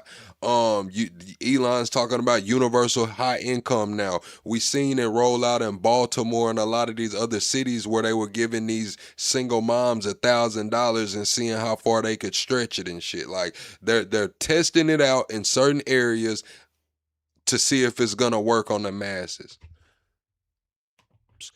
That's what I hear. I hear people who understand that their lives will bear no resemblance to the lives of their parents and grandparents, and they're really upset about it. Meanwhile, there are all these people making billions on clearly fraudulent enterprises, crypto-related enterprises, and other enterprises. You said, how are they going to know if you even have service? Because you're going to have to use their towers. That's how they're going to know. You're going to have to use their towers. That number is going to be blocked. Just like they can blacklist a phone number or whatever. I don't know exactly how it's gonna work, but I'm pretty sure that if you're using their towers, they can block your number. Enterprises that are not adding to the sum total of prosperity in this country and not making the country better. So that's where I think the radicalism is going to start. The murder of that healthcare executive in New York, the health insurer guy, I'm against all murder, just to be totally clear. But I was surprised but not really shocked by the reaction, the positive reaction. Always kind of normal. So this is the thing. You said, see, conspiracy, this is what I've been talking about over the last year. Conspiracy says, did you see Elon calling into the central bankers meeting to try to sound like he doesn't want one world government, really trying to win us back over? That's what I'm saying. He doesn't want the one world government the central bankers want. They want one world government, but we have the legacy banking warring with the technocrats right now. They want one world government, but they're fighting on who's going to control this one world government. Is it going to be legacy banking as it has been the last however long, at least 200 years, 250 years, or is it going to be the technocrats? Normal looking people on the internet are like, I'm glad they killed him. They don't even know his name. However, that reflects this revolutionary frustration. And I do think it's revolutionary. I think one of the reasons that Trump is apparently going to make weed legal is just so we can lower testosterone levels even more. Just make people more passive. Have some more benzos. Like, it's fine. It's totally fine. Because it's not fine is the truth. So again, long-winded answer to a short question, but the future that I imagine is not a future in which we're yelling at each other about race. It's a future in which people are legitimately revolutionary, maybe even violent, on the basis of thwarted economic opportunity. I mean, Fuentes wants America to be a white Christian nation, among other things. Okay, well, he's very good at defending the New York Times, but I think the real issues are not about Fuentes or even about race. Immigration has a direct effect on economics, and so the overwhelming majority of newly created jobs in the past 5 years have gone to foreign-born. So, like, it's not an attack on the foreign-born to say that's not really the job of the U.S. government to provide economic opportunity to the world. I'm going to be honest, chat. The way the world is going, the Amish might have had this shit right. I'm just going to say it. Everybody's thinking it. Don't get mad at me now. Everybody hit the like button, chat. We 33 likes away from the next like goal. Let's get to 300 likes, man. The Amish might have had this shit right, chat. I'm just going to be honest. The Amish might have had this shit right. The job is to protect its own people. I can tell you don't want to talk about Fuentes. Well, I don't have what to say. Okay, I just think, okay, he said naughty things about this, that, or the other thing. Okay. No, well, you caused a big. I'm focusing on you. This is an interview of you. I didn't cause anything. People got hysterical. How can you talk to this man? When I talked to people. Brought Fuentes onto your show. I've interviewed Ted Cruz, who's calling for the murder of innocents. I don't think Fuentes is doing that. But that conversation was pretty friendly. People say that. I mean, whatever. Okay, I'm naughty for talking to Fuentes, but you've been doing this for decades. I mean, I have watched you and your shows for a very long time. And you obviously have a very savvy understanding of how to approach your interviews and how they're going to land. Think about it, chat. Like the Amish, bro, they really don't have I'm not talking about the modern Amish that really don't believe in it, but like the Amish who take it serious, chat, like their digital footprint is damn near nothing. Like the trends, the ideologies, they haven't got caught in these algorithms really. Like their digital footprint is probably next to nothing, bro. And we've been leaving a digital footprint where I can speak on myself. I've been leaving a digital footprint probably since fucking Black Planet, bro. I'm just going to be honest with you. Before MySpace, bro, Black Planet, I had to be like 11 or 12, bro. And, you know, why... I don't know about that, but yeah. Well... I don't think I'm that savvy. Maybe I'm underselling myself. I mean, why did you want to handle it the way that you did? You know, you started with. Well, I've explained this a million times, but I'll explain it very crisply. No, you started, you know. No, I noticed that no one talking wants about his background and where he grew up. It's a different kind of interview than the one when I look at Ambassador Huckabee. I've known Huckabee for over 30 years. Huckabee's been a public figure for over 30 years. But he was one was governor prosecutorial. twice, You were building a case. The other one was friendly. I mean, you were wrestling quite vigorously with. If I agreed with everything Fuentes said, I would just say so. Like, there's no the effort to kind of like divine my motives. When I state my motives clearly, I think I'm telling the truth. I know, but as you have acknowledged in this interview, let me just state my motives. You use questions sometimes as a form if of I could just state my motives, attack. And you can either believe me or not. And I've done this many times, but I'll do it once more and say, I'd never heard of Fuentes. I first heard him because he was attacking me and my family, which enraged me. When I say the Amish got it right, I'm talking about the ideology, not the resisting the technology and shit, man. I'm talking about that, like how the Native Americans didn't want people taking their pictures. They thought every time you took a picture, it took a part of their soul. Now it's like, man, and maybe these groups of people was on to something, Chad. That's all I'm saying. Maybe they was on to something. I did fall for the bait. And so then I thought, well, this guy seems like, I keep hearing he's very influential. Let's have him on, hear what he has to say. So I did that. And on the question of hating Jews because they're Jews, I'm opposed. Told him that to his face. Lots of people decided that I should have taken a different tone. Okay, do your own interview with Fuentes if you want. That's okay with me. But I guess what I've come to believe, I didn't feel it was a significant interview, especially on any level, except the extent it was used to try and make me into a Nazi, which, again, I'm not. I would admit it.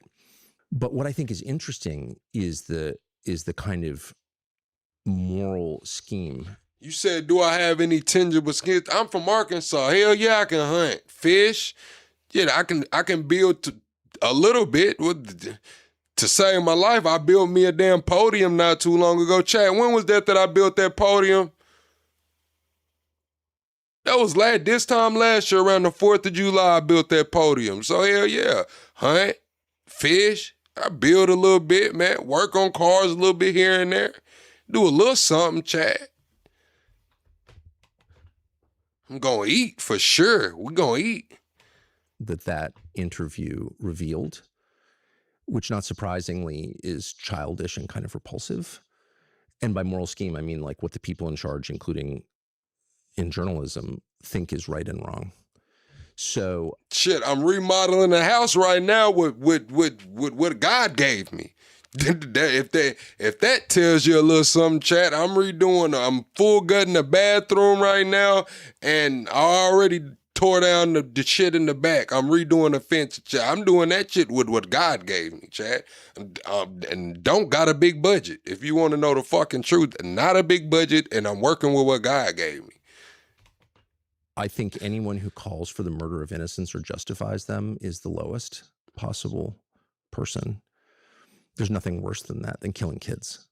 And you take someone like Randy Fine or Ted Cruz. Representative from Florida. Yeah, Mike Huckabee. Senator in right. Texas. These are all, I don't know Fine, but I know the other two very well and have for many years. And both of them have just been like, no, we should go kill people and their kids.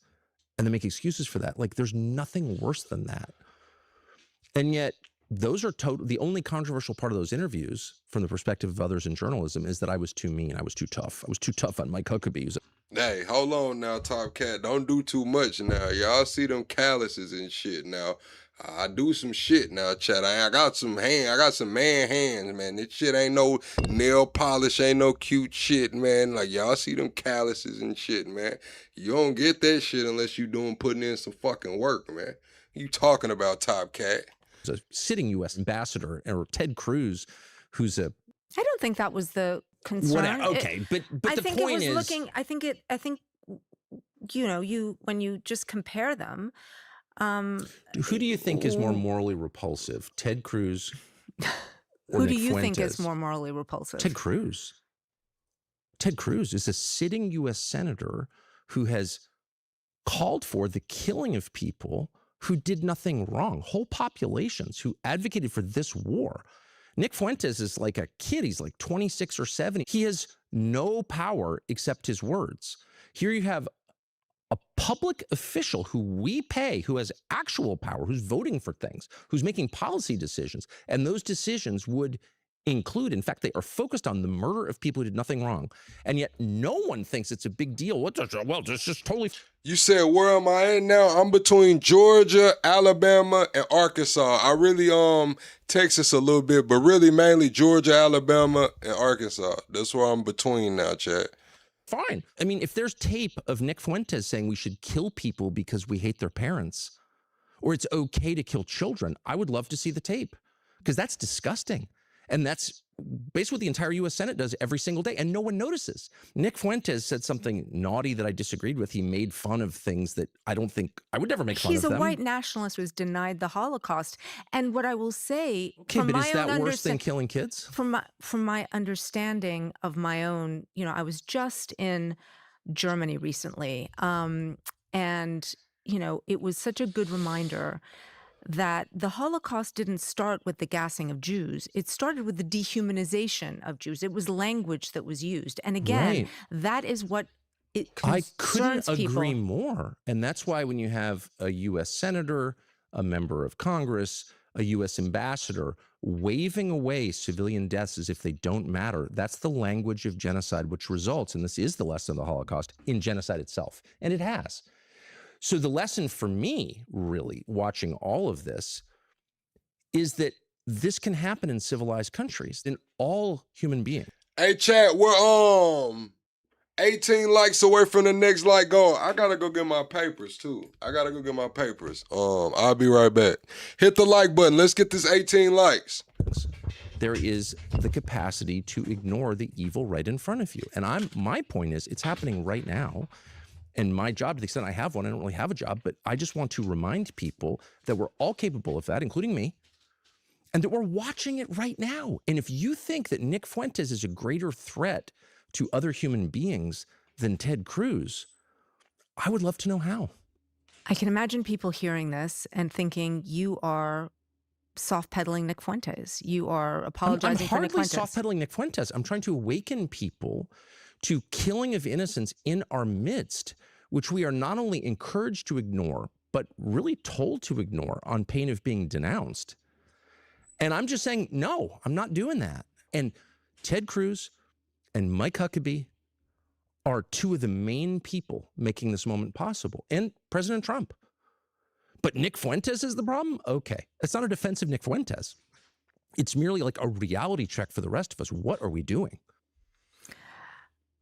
We began this conversation by discussing your rupture with President Trump. And I'd like to ask about your relationship with the vice president, because you were one of the people credited with getting him into that role. You were close to him. You advocated for him. Are you still close to Vance, considering your rupture with the president? I mean, I will always love J.D. Vance as a man. I think, and I'm making this judgment on the basis of his public statements over many years, I think he's in a tough spot. He's in a tough spot. I mean, he's on the record repeatedly saying this is exactly the thing that this administration would avoid doing, and now they've done it. President Trump was also on the record saying similarly. As I've said many times, exactly. And by the way, I wouldn't characterize it as a rupture with Trump. He betrayed his promises to me and everybody else, and I acknowledge that in public. So it doesn't make me the person who breached the contract. He's the one who breached the contract. Good night, Max. But it puts the vice president in a super difficult spot, and I know him well and think... Vlad, what it do, Vlad?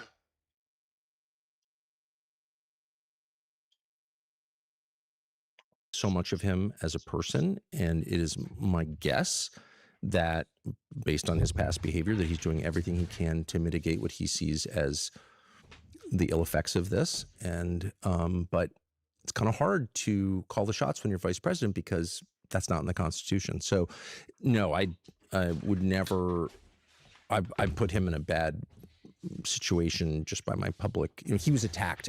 Hey, Top Cat, you still in here? I had called Money the other day, Top Cat. I was talking to Money and I was telling him how somebody coming in here trolling all the mods, and I was talking about somebody had changed their name to Bottom Cat Serious Blackish. Hey, we thought that shit was so funny. I said, man, I know this shit pissed Top Cat off. I know it pissed Top Cat off. Endlessly for my Nick Fuentes interview. Whoa, so scary.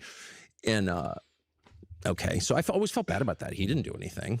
You know what I mean? But I was used as a cudgel to beat him over the head because the neocons hated him because they thought that if he ever became president, he would be less compliant than the president turned out to be. So, you know, I don't want to add to that at all. I think he's a really good man. I know he's a good man because I know him very well. But, you know, I don't have anything else to say to anyone in the administration because I can't affect You don't talk to him anymore? Any outcome. When was the last time you spoke to the vice president? Oh, I don't know. But I don't want to add to his problems at all. But I would just say what's obvious is that I'm hardly an advisor to this administration. And I think it's also clear that Donald Trump makes these decisions. You really don't know the last time you spoke to Vice President J.D. Vance? Weeks, months, days? I don't know. I mean, I would never characterize that. I don't want to cause him more problems. I would just say I'm not advising. No one's seeking my counsel. I'm not trying to influence anything. I gave it my best shot. Didn't work. Well, let me ask you this. Vance was not in favor of the war, but he ultimately didn't seem willing to die on the Hill.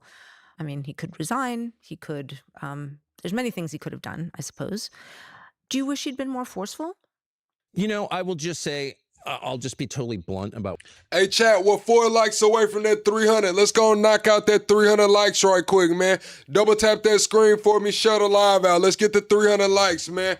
We right there, man. Let's smash past that like goal. We're also 20 subscribers away from the next sub goal. Let's hit 47,700 tonight.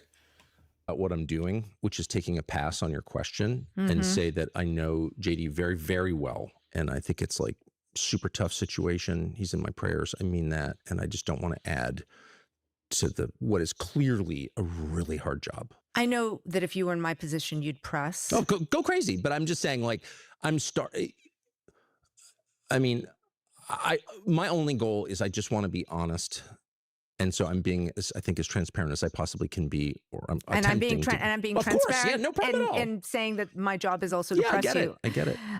So, however he has felt privately, publicly Vance has been a loyal soldier. Yes. Even going so far as to head the recent negotiations with the Iranians. And we've seen, and you've commented, how unpopular this war is among the American people. Do you think the role that he is playing right now will hurt his political prospects? There are people in the White House who want to hurt J.D. Vance and have wanted that since the very first day. They were bitter. They wanted Marco Rubio to be the choice as vice president. And so J.D. has been subject to, this is well known, but I'll just confirm it, nonstop treachery from people on the neoconservative side. Who are these people? Around Marco Rubio. And by the way, Marco Rubio's got to be one of the most charming people in the whole world. And, it's... Bro, I'm not gonna lie. The Marco Rubio memes are so funny to me, chat. Like the memes with him with the beard bone, like sitting down with that big plate of lobster, bro. Like the memes where he has the damn turban on and shit. Like the Rubio memes are hilarious, bro. Like I'm not gonna lie, bro. That shit is funny. It's impossible to dislike Marco Rubio, and I'm not an intimate friend or anything, but so I can't say to what extent he's involved in it, but certainly he is the choice of the donor class. The donor class is avowedly neoconservative. That's why they give money for outcomes like the ones we're watching. That's why this whole system is completely rotten and just impervious to reform. And they have been totally against J.D. Vance from the very beginning. Who do you mean specifically? Because, I mean, it was interesting in those conversations with Susie Wiles, for example, where she was very much praising Marco Rubio and had less maybe complimentary things to say about J.D. Vance. I mean, is that to whom you're referring? I don't know is the real answer. I don't really like Marco Rubio. I really don't like none of them, Chad. I'm not gonna lie.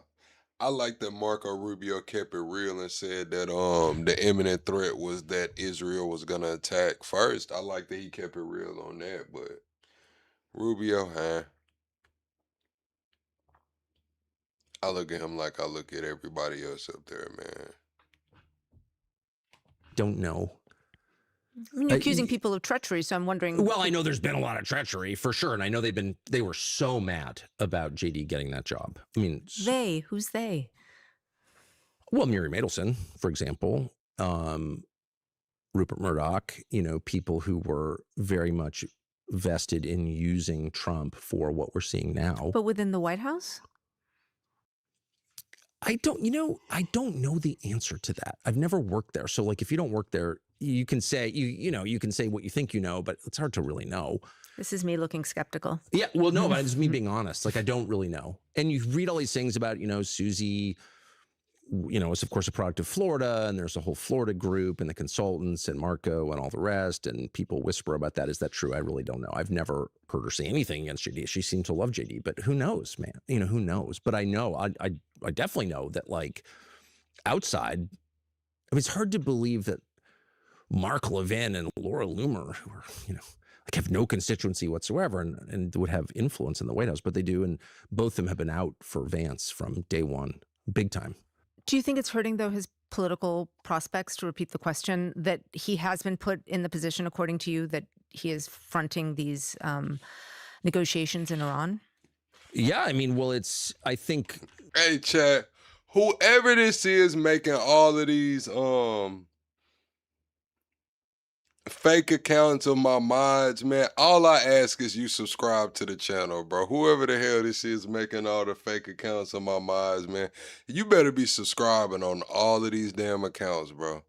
This whole thing, it's not even JD specific. This whole thing is like dooming anyone connected to it for the foreseeable future, including the entire Republican Party. And, if you're psyched for President Gavin Newsom, I guess that's a good thing. I'm not. So I think it's a disaster. It's a true disaster. And again, I told Trump this like 10 times. Like, this is going to blow up your legacy, all this gold. Thanks, Andrew. Like, they're going to take it down and mock you as they do. Like, this is going to blow up you're concerned about your legacy. You're 80 in June. Like, I get it. But this is not the way. And I think that's proven true. So you think this will doom JD Vance as well? I don't know, doom. I mean, I'm obviously not good at calling the future, but I couldn't be more, I couldn't be a bigger fan of him as a man. But I think anybody connected to this is going to have a hard time explaining it, because how is this good for the United States? It's not. One more question on this particular issue. It was just published that your son, who worked for the VP, left that job. Did your rift with Trump have anything to do with that and make it hard for him? Zero. He was not forced out of the role at all. And my understanding of it is, let me just say, in a normal world, in a decent world, my son or my son's job would have no relevance at all to me. Why did your son leave then? If he wasn't forced out? I don't know. You can ask him. But he was there over a year. Like, I don't know. White House is an intense place to work. I don't want to talk about my son. He's got nothing to do with this. No, I mean... No, but that's kind of the point. Like, we need to defend the core beliefs of our civilization, which, by the way, are attractive to the entire world. People move here not just for our robust economy, but because they want to be judged on the basis of what they did, not on what their parents did. That's the whole point. That's collective punishment. It's blood guilt, and we reject it. I gave this lecture to Nick Fuentes. I gave this lecture to Mike Huckabee. The lecture never changes because the idea is the core idea of our civilization. Since you mentioned Nick Fuentes, I have one last question. You opened the door. I don't care about Nick Fuentes. He is not a JD Vance fan. He's called him a race traitor because of his marriage to OSHA. I don't care. He's like who is Indian American. Wait, let me finish the question. I mean, given how influential Fuentes is right now. Is he? Is he not? I don't know. Doesn't seem to be. He didn't get us into war with Iran. Like, who cares, actually? That's kind of what I'm saying. Like, all of this is like a sideshow. Americans are being killed in a foreign country at the behest of another foreign country, and it's going to wreck the U.S. dollar and cause hyperinflation in our country. And we're like fretting about what some kid on the internet said. It's like, who cares, actually? But this is a way of taking us away from the... All right, chat. Live poll in the chat. Live poll in the chat. Sit up in the bed. I know you laying down, twiddling your toes, rubbing them feet together, but we got a live poll right here, right now. Double tap that screen, hit the like button. In your opinion, chat, on a scale of 1 to 10, how influential is Nick Fuentes right now in controlling the narrative? How influential is Nick Fuentes in controlling the narrative? The core issues, which are economic. They're economic. And that is the one thing that nobody ever wants to talk about. How is the money distributed? Where does the money come from? No one wants to, that's why, like, the only left-wing movement I ever had a lot of sympathy for was the one that arose after the global financial crisis.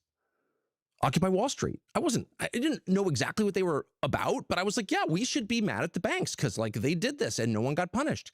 And within like 20 minutes, we're talking about black people and white people. It was like, I'm happy to talk about economics, but your interview with Fuentes has 25 million views. But to say that it doesn't matter isn't, and it matters in what sense? Like, okay, I'll give Nick probably like a 7. I'm gonna be honest with you. The reason I give Nick a 7, and I don't think he's gonna go away after 2027, is because Nick has created an ism. So what Nick has created is gonna live on with or without him. It's an ism. It's a set of ideologies he's placed forth.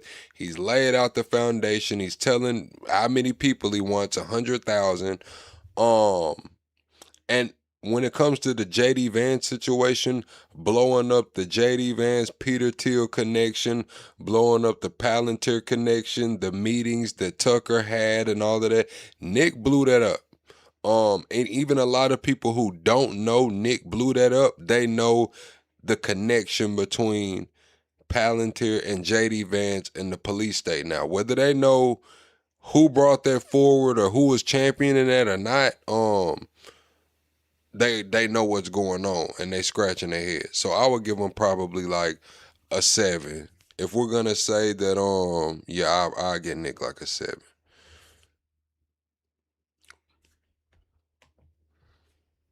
I don't agree with Nick, but I'm just saying if we're gonna talk about who has, we gotta call it how it is. Who got the clout, chat? Who's swaying the narratives, man?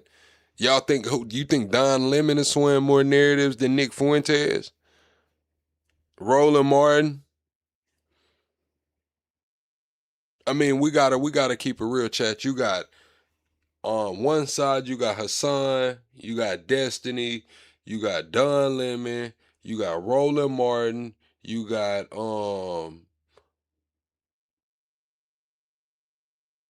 I guess we'll stop there. The other side, you got like a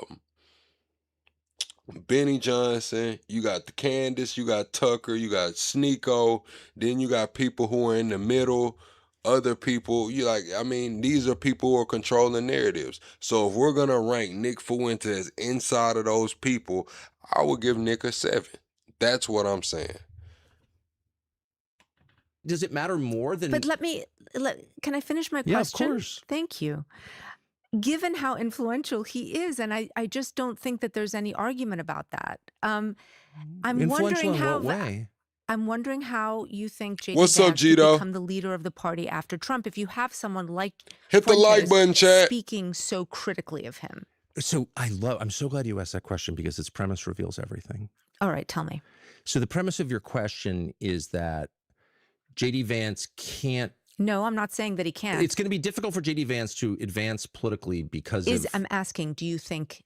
Just the premise that it could be that JD Vance's interracial marriage is a bigger problem than his foreign policy views. No, I didn't say that. It doesn't. No, I'm saying that there is a person who is incredibly influential in the party. Is he incredibly influential? Like on what basis are you saying that? Oh my goodness, there's lots of evidence, not only on the reach of what he talks about, but also. Can you name a single member of Congress who's acknowledged his existence or said I did this because he told me to? That's a groyper? I don't know that there's. There's not a single member of Congress who would ever stand. Who would ever stand up and say. I don't know, man. I don't know. A lot of people think Nick Fuentes is gay, but the way he talks about Peter Thiel and his husband, man, and the escapades they have, I don't know if Nick is gay, man. Y'all think Nick's using that to cover up he's projecting? Y'all think he's projecting? I don't know, man. He talk kind of crazy about Peter Thiel being gay. Or even show evidence of being influenced by Nick Fuentes, where they're out of 535, they're about 500 who are taking money from AIPAC. I have already asked about the war's impact on Vance. This is a question about the future of the party, and the future of any party are its young people. And in the same way that Turning Point USA has influence on young conservatives. I'm gonna be honest, chat. I think Nick is one of those guys like who says they're saving it for marriage, but they only do like other shit. Like they don't have vaginal sex. Like I think Nick's probably in the pooper shooter, man. I think Nick's probably getting some blowjobs, man, and in the pooper shooter, man. I think Nick's saying that he's gonna be a virgin until marriage, like those girls who only do it in the butt until marriage. I think Nick's one of those. So does Nick Fuentes. And I so, guess I don't know how we're measuring that, but I what, don't. what I'm trying, all I'm trying to ask you here is what I'm- if you no, but listen, there is what I'm trying a to strain in the Republican Party. Nah, he said he was a virgin. He said he's waiting till marriage, and I'm saying that I think he's one of those type of virgins, like where he's actually never had vaginal sex, but he's probably put it up the pooper shooper, and he's probably got a little oral, man. I think Nick's one of those, man. He's technically a virgin, but he's technically not a virgin. I think he's one of those. Especially among young people who are racist, who talk about J.D. Vance and his marriage in a particular way. And I'm asking you, and you can decide not to answer it, but I'm simply asking Well, you. I'm trying to answer it. If you think that is going to be a problem for J.D. Vance leading the party. Because let me answer your question. Thank you. You were unable to tell me how Fuentes was influential in any way other than the views on a video, which are probably lower than those on your average porn video. So that's like not a good measurement. It's not meaningful. Does he have influence on our politics? I haven't seen any. So let's just start there. Second, J.D. Vance's problems. Tucker is in a tough situation here. He can't acknowledge that Nick Fuentes and his Groper movement is pretty much running J.D. Vance's chance at 2028 into the fucking ground. Nick Fuentes is doing a whole campaign to make sure that J.D. Vance does not win the Republican nominee. And Tucker's in a tough space here because if he acknowledges the sway that Nick could potentially have, it's like J.D. Vance's chances are done. So Tucker has to downplay this. Like, it doesn't surprise me that Tucker's downplaying this because Nick's going after his boy. Like, they said that Tucker talked to Trump personally right before Trump got J.D. Vance to be the VP and all on the same bandwagon. They said Tucker personally went and talked to Trump about J.D. So Tucker can't really renege right now. He can't renege. With young people and old people and the party itself revolve around his views on foreign policy and economics, which are the issues that actually matter.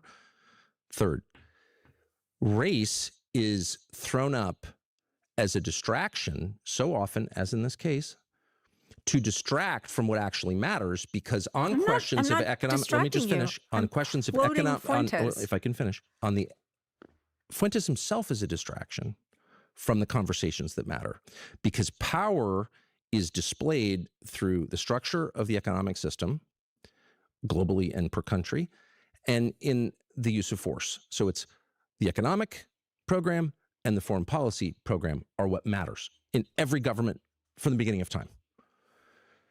Those are the two questions on which there's a bipartisan consensus in Washington between Republicans and Democrats that we should do this thing. The public rejects that thing in both categories. They reject the economics that are a consensus choice in Washington, and they reject the foreign policy that's a consensus choice in Washington. And so Washington's response, Wall Street's response as well, is to be like, let's have a race war, and you guys can like argue over blacks or whites or whether JD is married to an Indian woman. Like, what? And so Fuentes is incredibly useful for people with actual power to divert the conversation to something that is both irrelevant and divisive, because it's a divide and conquer strategy.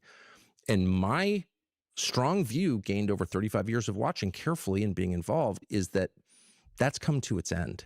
Okay. And JD's real problems are his foreign policy views, the ones he's articulated for 10 years, are in direct opposition to the foreign policy views of the people who fund the Republican Party and the Democratic Party, same people. And they have the same views. It's the idea of the uniparty. Well, on these questions, it's totally true. We can argue about the trans thing. You can have legitimate views on race, legitimate views on trans.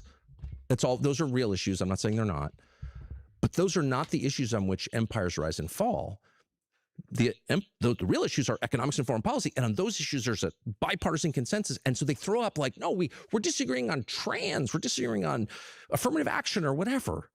But they agree on all that matters. And JD disagrees, as Trump did, at least in his public statements. So this is the wrong foreign policy course. This economic system is hurting young people. And so Fuentes shows up and everyone wants to talk about Fuentes because it's really safe. No one wants to talk about why are capital gains taxes half those of taxes on regular income? Like, I think that's like a critical debate. You will never have that debate. Have you ever asked a question about that? No, no one ever asked that. And I think that's like, nothing's more important domestically than that, but whatever. That's my opinion. Okay. I wish I hadn't done the Fuentes interview because... Really? Damn. Yeah, it was totally not worth it. I mean, it was like kind of interesting, I guess. But it was used as, I added to the distraction. What I really wanted to talk about was where we were going in this war with Iran. And I spent like a month getting calls from people being like, you're a Nazi. Okay. And I wish I hadn't done that. Not that it didn't imperil my soul. I've interviewed far worse people than Nick Fuentes, like Mike Huckabee. Far worse person than Nick Fuentes, hurt many more people than Nick Fuentes. Same with Ted Cruz. But so I don't think it affected me. I interview people I disagree with all the time. And often I'm polite to them, including war criminals.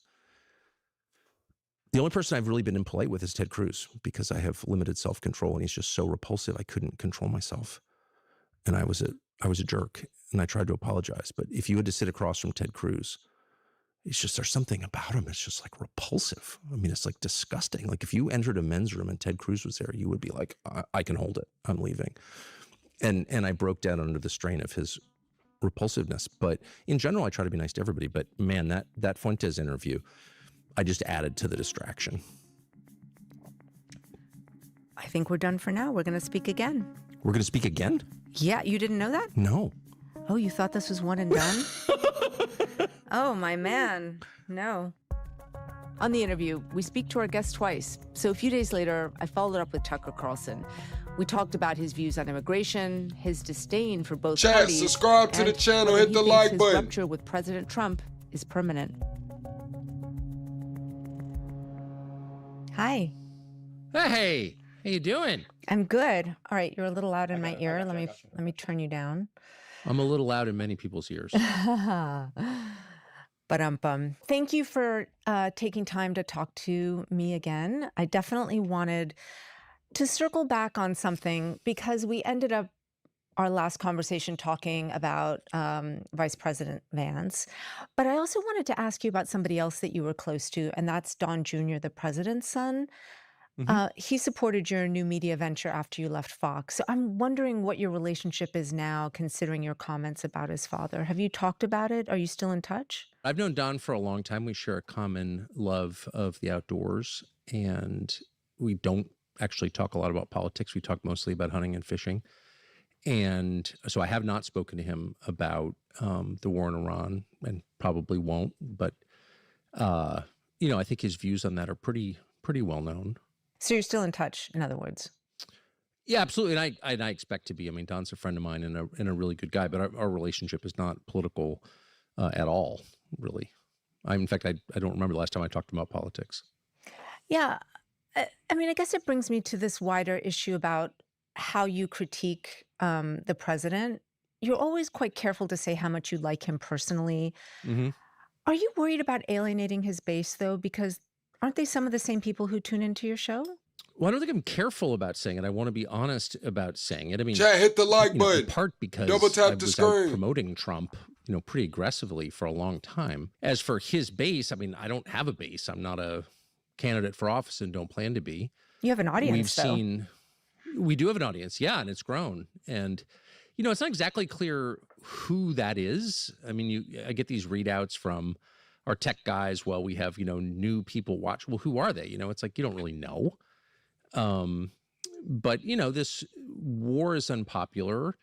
The idea of sending Americans over to risk their lives to regime change in another part of the world is itself unpopular, whether it's in Iran or any other country. No, I don't know who that is, So, Marta. I think I'm on the side of the majority in this country, and maybe the numbers reflect that. But I'm you know, I don't really think about that when I'm thinking through what we talk about, who I interview. Because I mean, when you do look at your page on YouTube, you do definitely see that the numbers are much bigger when you talk about the war in Iran. And so, Well, we're in a war with Iran, and it's the biggest thing that's happened in my lifetime. And the potential consequences include nuclear war. And so it's an inherently big deal, and it's being ignored or downplayed by most of the rest of the media. So I think we benefit from taking it seriously, but it's inherently serious. That's my view of it. And so I would talk about it, you know, almost no matter who watched or didn't, because I think it's that important. one more question about the president. Your comments have clearly gotten under his skin. I mean, he's posted long screeds on Truth Social about you. And, you know, to refer again to those texts that came out in the Fox News Dominion legal fight, there was one from you saying that Trump is good at destroying things. And you wrote, yes, he's the undisputed world champion of that. He could easily destroy us if we play it wrong. I mean, do you worry about him destroying you now? He's got a lot of power. I don't worry about him destroying me. I mean, I turned 57 next month. My kids are grown. I mean, there's not really, what can you do to me? I don't work for anybody, and I'm not that worried about my own life anyway. But he does have the capacity to destroy, and I do think that it's a binary. You're either creating or destroying in this life. And I think he has proved through the course of his life better at destroying than at creating. I mean, he's created some, but I have a strong preference for creation over destruction.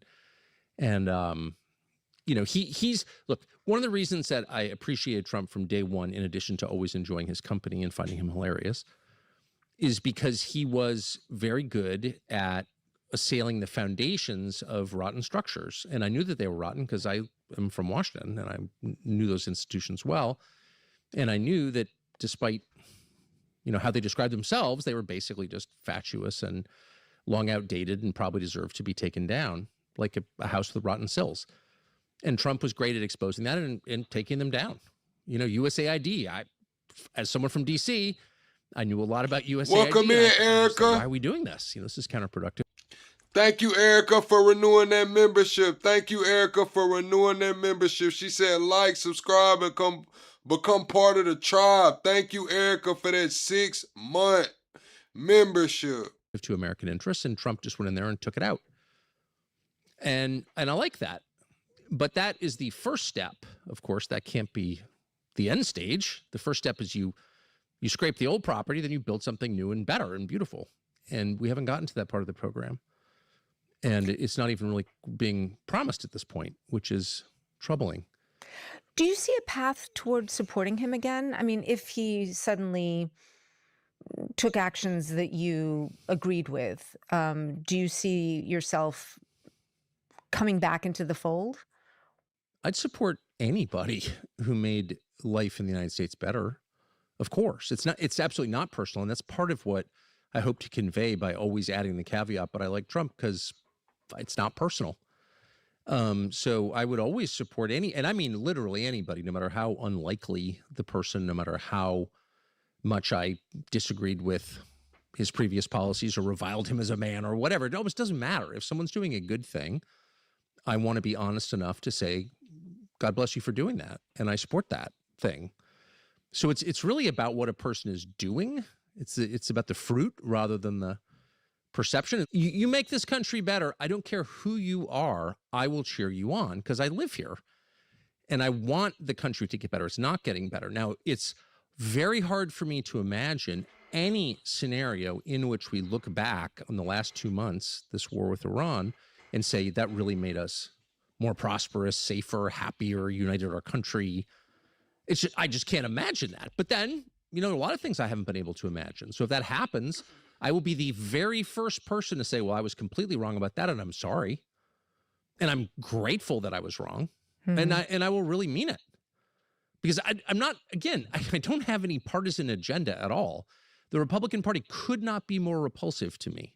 The Democratic Party, same thing.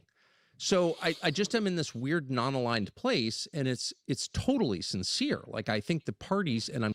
Tucker.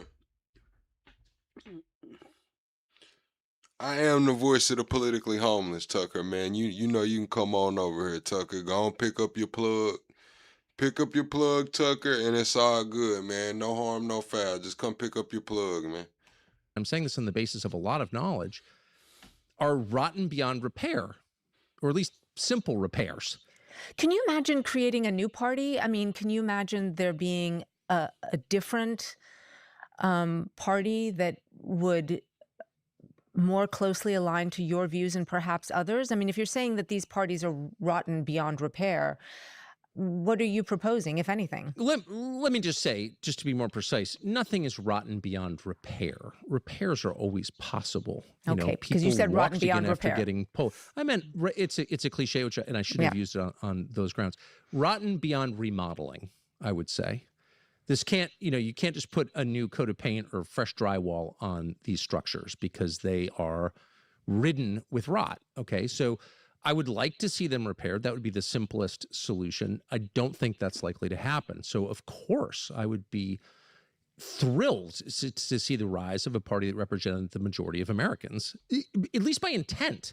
Look, it's not even a question of, are you for this tax rate or are you for that tax rate? It's a question of orientation. Are you going to have a political party whose number one aim is helping the people who put it in power, helping the citizens of the United States? And neither party can say that, honestly, because neither party is very interested in its own citizens. The Democratic Party is much more interested in importing new non-citizens, making them citizens and making reliable voters out of them. And the Republican Party is much more interested in, fighting wars for a foreign country. So whatever you think of those aims, neither one is focused on the needs of Americans. And I think somebody should be in a representative democracy, like there should be a party that is speaking for most people. Am I going to build it? Absolutely not. I'm not a politician, but I would support it. As with whatever I had, I would support it. And who do you imagine being the head of that party? I have literally no idea. So could it be someone on the left? Well, it could be anybody. I'm not even sure what the left means at this point. I mean, I have some very good friends on the left. Now, they're not conventional West Side liberals. They're not, they don't have signs, "In this house, we believe in science," like that sort of dopey light.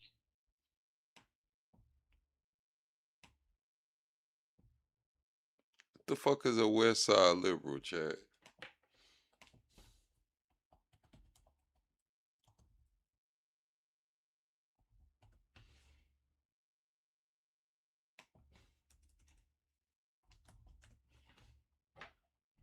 Yeah, I don't know, bro.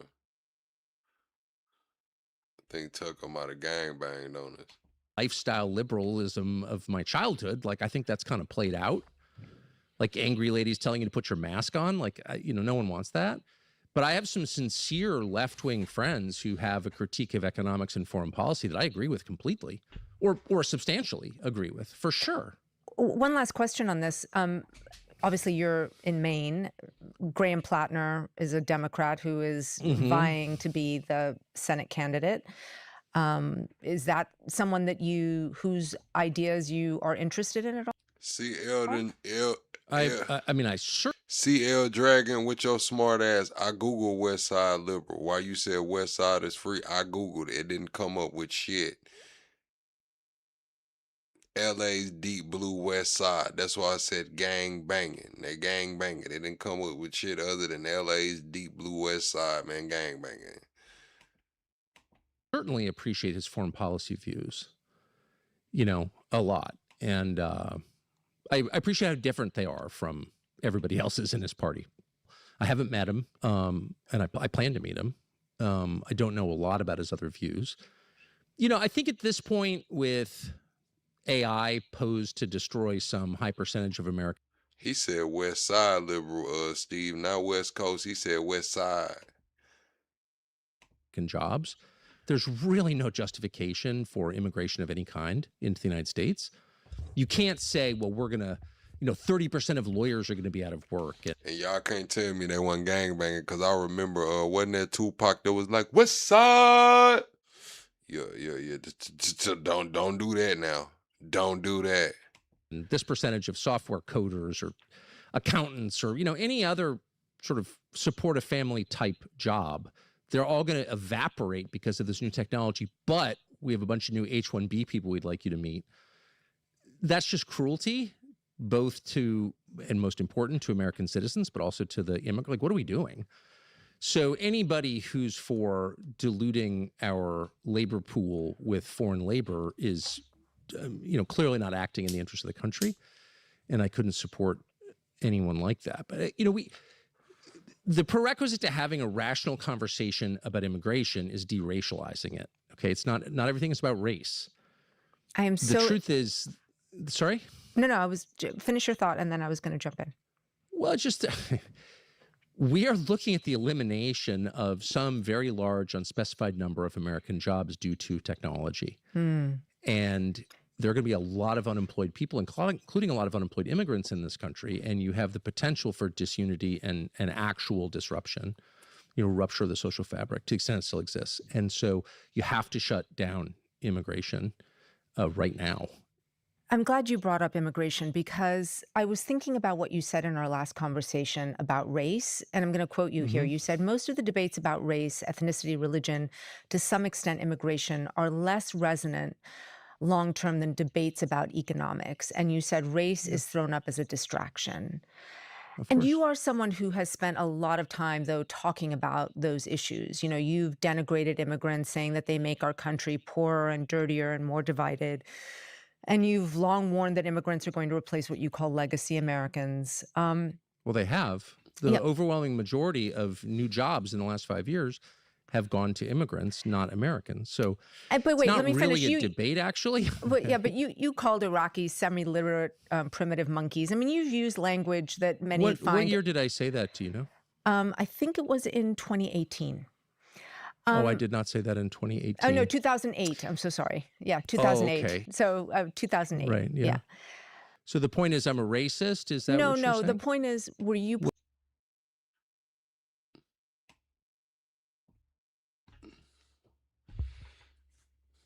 No, I'm just gonna be honest with you, Chad. Tucker just said he 57 years old. 2008, man, Tucker, you was grown as a motherfucker. Yeah. Hold on, Tucker. Hold on, man. You was grown as a motherfucker saying what? The fuck was you saying? Have gone to immigrants, not Americans. So but wait, it's not let me really finish. a debate, actually. But you called Iraqis semi-literate primitive monkeys. I mean, you've used... Arctic Adjuster says, so what if he said it? Shut the fuck up. Arctic Adjuster, how about this?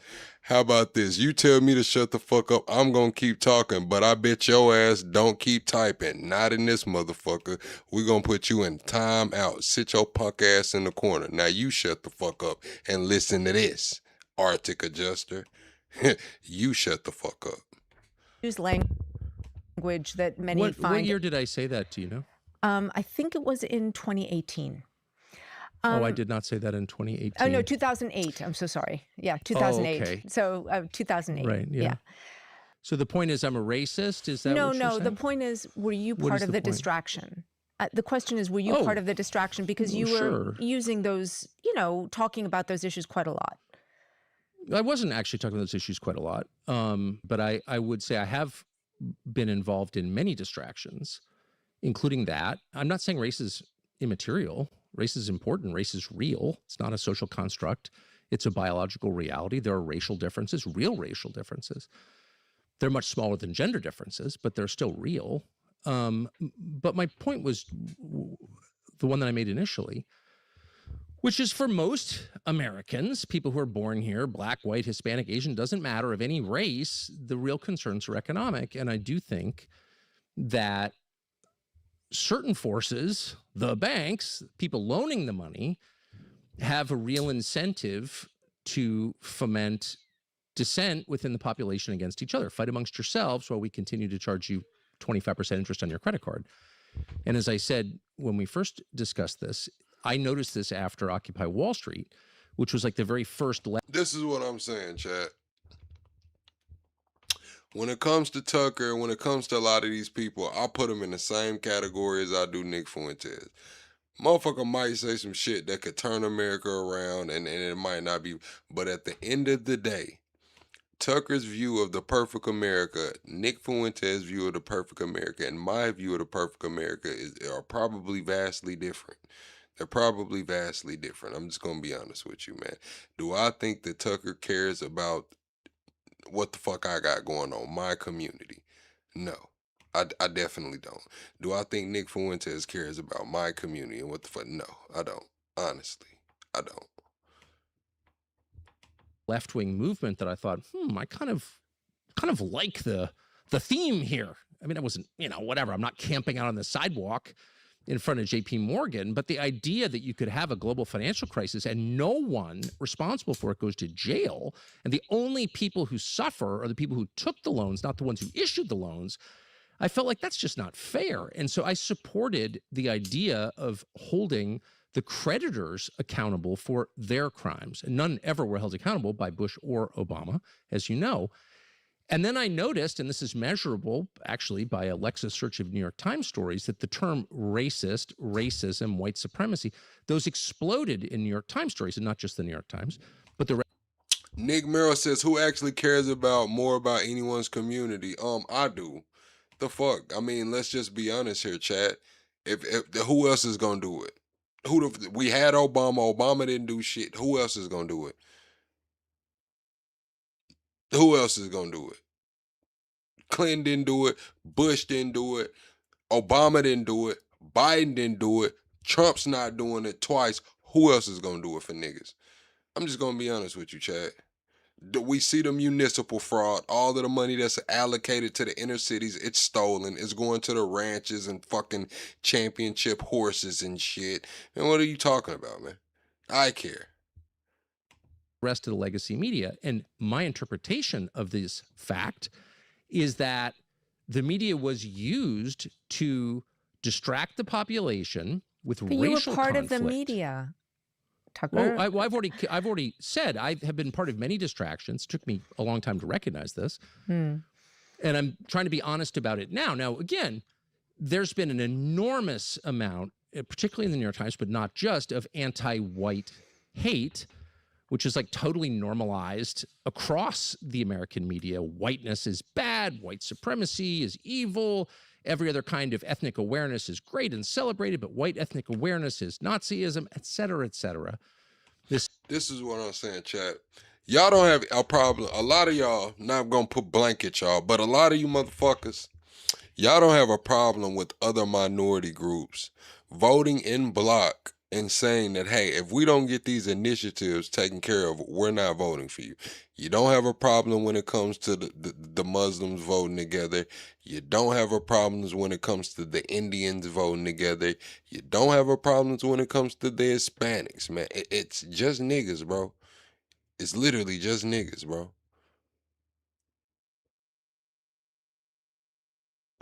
Niggas get to talking about putting their votes together to get some shit done. Motherfuckers get the clutching pearls, bro. It's crazy. It's absurd and pretty malicious double standard. And that's annoying, and I've noted it many, many times. But ultimately, what I'm saying is that people care about their economic fortunes and their ability to pay their bills and secure a better life for their kids. Muslims and it's a group of people, man. It's a group of people. And those things are way more important. That's voting in block. It's a group of people that's a voter block. To most Americans I have met than anything related to race. And that's why all this stuff about whiteness being bad, which is like an outrageous slur if you think about it, all of that, in my opinion, was designed as a distraction from the fact that the American economy was becoming ever more pyramid-shaped, ever more lopsided, ever more, basically ever less middle class. The middle class was no longer the majority after 2015. That was not even noted in most public. See, this is the thing. Nobody said that, Jay. Nobody said that you have to only look out for a certain group of people. What I said, if nobody has done it, who's gonna do it? Nobody has done it. Nobody said, I said, I don't think Tucker will do it. I don't think Nick Fuentes will do it. We've had Bill Clinton, George Bush, Obama, Trump twice, and Biden. Neither one of them did it. No, where did I say only look out for the black community? I just said nobody's done it before. That's what I said. See, you tried to take what you heard and try to run off with it and put it in and put it out there how you seen fit. No, you twisted my words. That's not what I said. And I would appreciate you not twisting my words. Implications. And like, that's a tragedy. And no one even said anything about it. Instead, it was just like, white people hate black people hate white people. You know, we got played. That's my view. You brought up Occupy Wall Street and your affinity with that. And you said in our previous interview, the future that I imagine is not a future in which we're yelling at each other about race. It's a future in which people are legitimately revolutionary, maybe even violent, on the basis of thwarted economic opportunity. And it made me wonder, do you believe capitalism is an evil system, a necessary evil, something else? And also, what do you mean about legitimately revolutionary? I certainly didn't mean to endorse violence. I can't imagine I would never say that intentionally.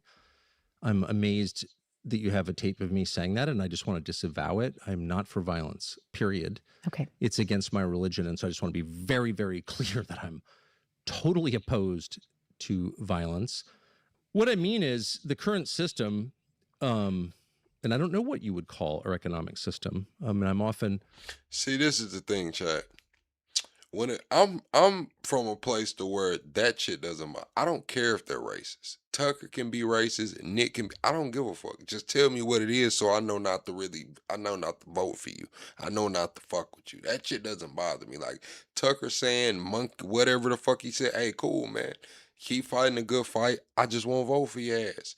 Nick Fuentes, hey man, you don't like niggas, you want to move far away from them as you can. Hey, do that shit. I just won't vote for your ass. Keep exposing JD Vance and Palantir. Keep fighting your fight. I just won't vote for your ass. It's cool. I don't hate him. It's my honest truth. Like shit. I know you don't fuck with me. I'm not gonna act like you fuck with me. Keep doing the good work that you're doing and shit. Do it over there. Told it's free market capitalism. It doesn't bear any resemblance to what I thought free market capitalism was. What's up, Asha? I'm not sure the name is important except as a way to mislead and bully people into being quiet about it. But any economic system in which, you know, the overwhelming majority of the rewards go to an ever shrinking number of people, or you said racism works both ways. Yeah, but this is the difference too. There are black nationalists, there are black racists. I see them people out there talking crazy. But it's a different. Niggas not deporting nobody. Niggas not trying to deport nobody. Niggas not trying to change birthright citizenship. Niggas not trying to gentrify nobody. Let's just be honest. So maybe it goes both ways, but it looks completely different. It goes both ways, but trust me, it looks completely different. Or proportion of people is a doomed system because it makes people revolutionary. I saw this in Venezuela, which I visited as a child. It was a prosperous kind of first world country, beautiful country, actually. And then it proceeded along the path we're on, and the resentment built, and you had this very volatile combination of electoral politics, a democracy, and, you know, an economic oligarchy, and those two don't work well together. And you had a left-wing populist takeover, Hugo Chavez. And the results are now well known. So I don't know what you call this, but it's not working, and it's making for a very volatile country. You know, people have to own things. They have to be... You said, why can't we all get along? I'm just going to be honest with you, Chad. Do y'all want the truth, or do y'all want me to sugarcoat this shit? If y'all want the truth, put truth down in the comments, man. If y'all want me to sugarcoat this shit, keep it cute, I'll just continue to play the video, because I'll tell y'all the fucking truth, man. Why can't we all get along, man? Why can't... We're at a point to where this administration is pushing it to, at least you're white. This is what this administration is pushing, man. You might not be rich, everything might not be going your way, but at least you're white. At least you're not a Latino that we can fucking deport. At least you're not a Somali. At least you're not a Haitian that just got their temporary protected. At least you're not getting the H-1B. At least you're not one of these violent ass niggas. That's what's going on right now. It's going on both sides. So do you think the shit's gonna stop anytime soon? I don't. Honestly. I don't.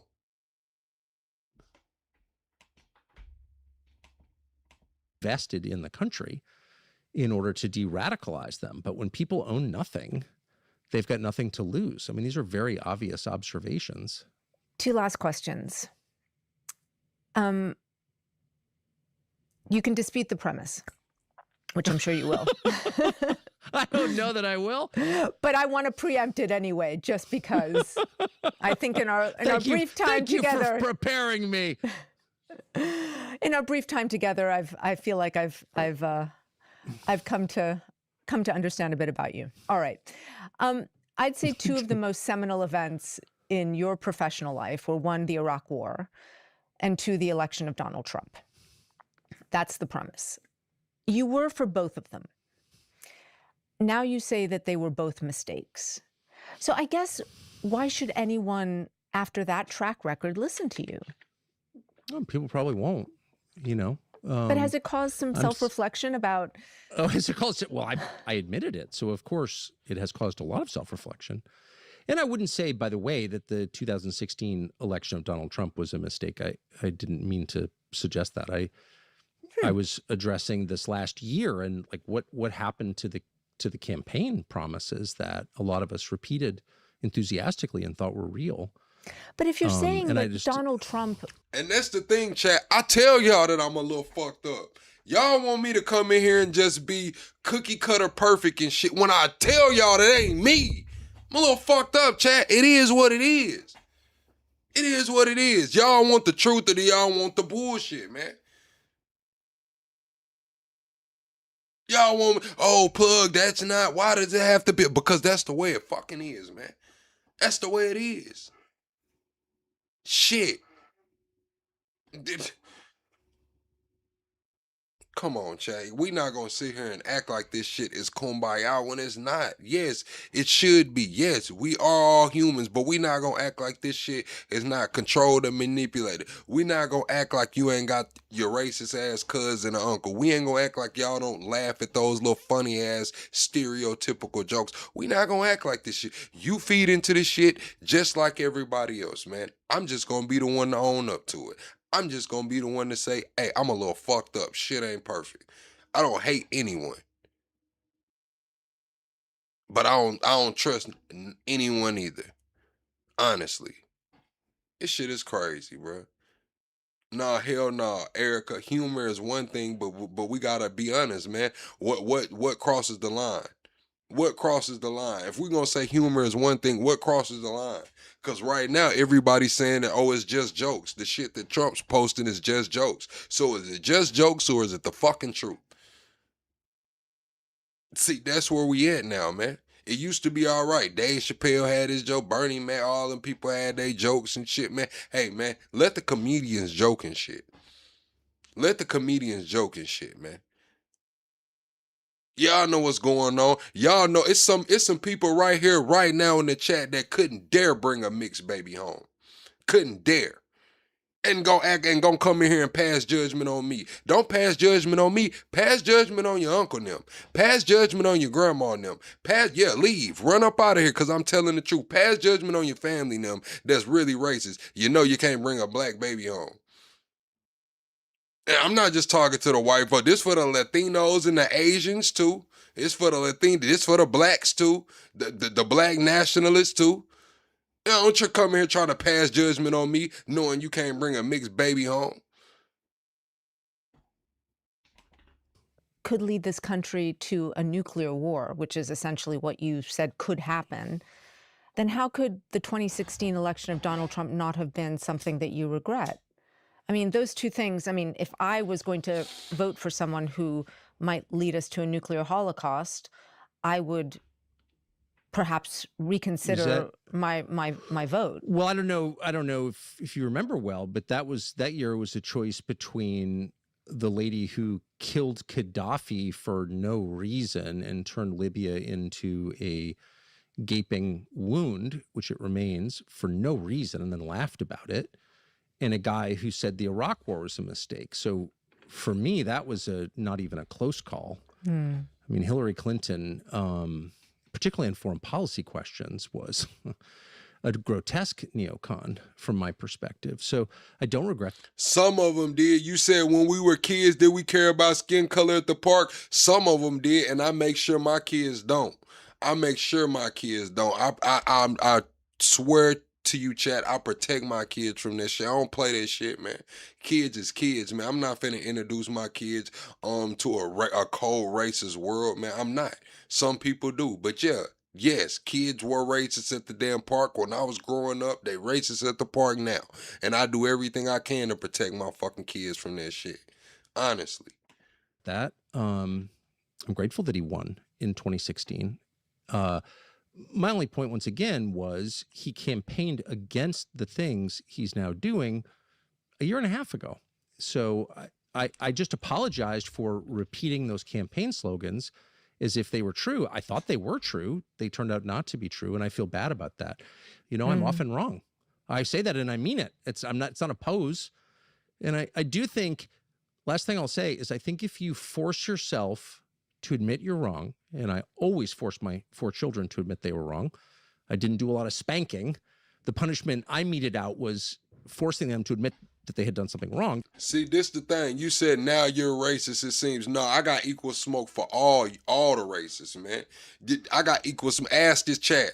OGs to the channel, tell them I got equal smoke for all the races. The blacks, the whites, the Somalis, the Haitians, the Caribbean, the East Indians, the English, the Australians, the Germans, the Russians, the Jews. I got smoke for everybody. I don't give a fuck. That's the difference, chat. I'm not picking and choosing when it comes to this shit.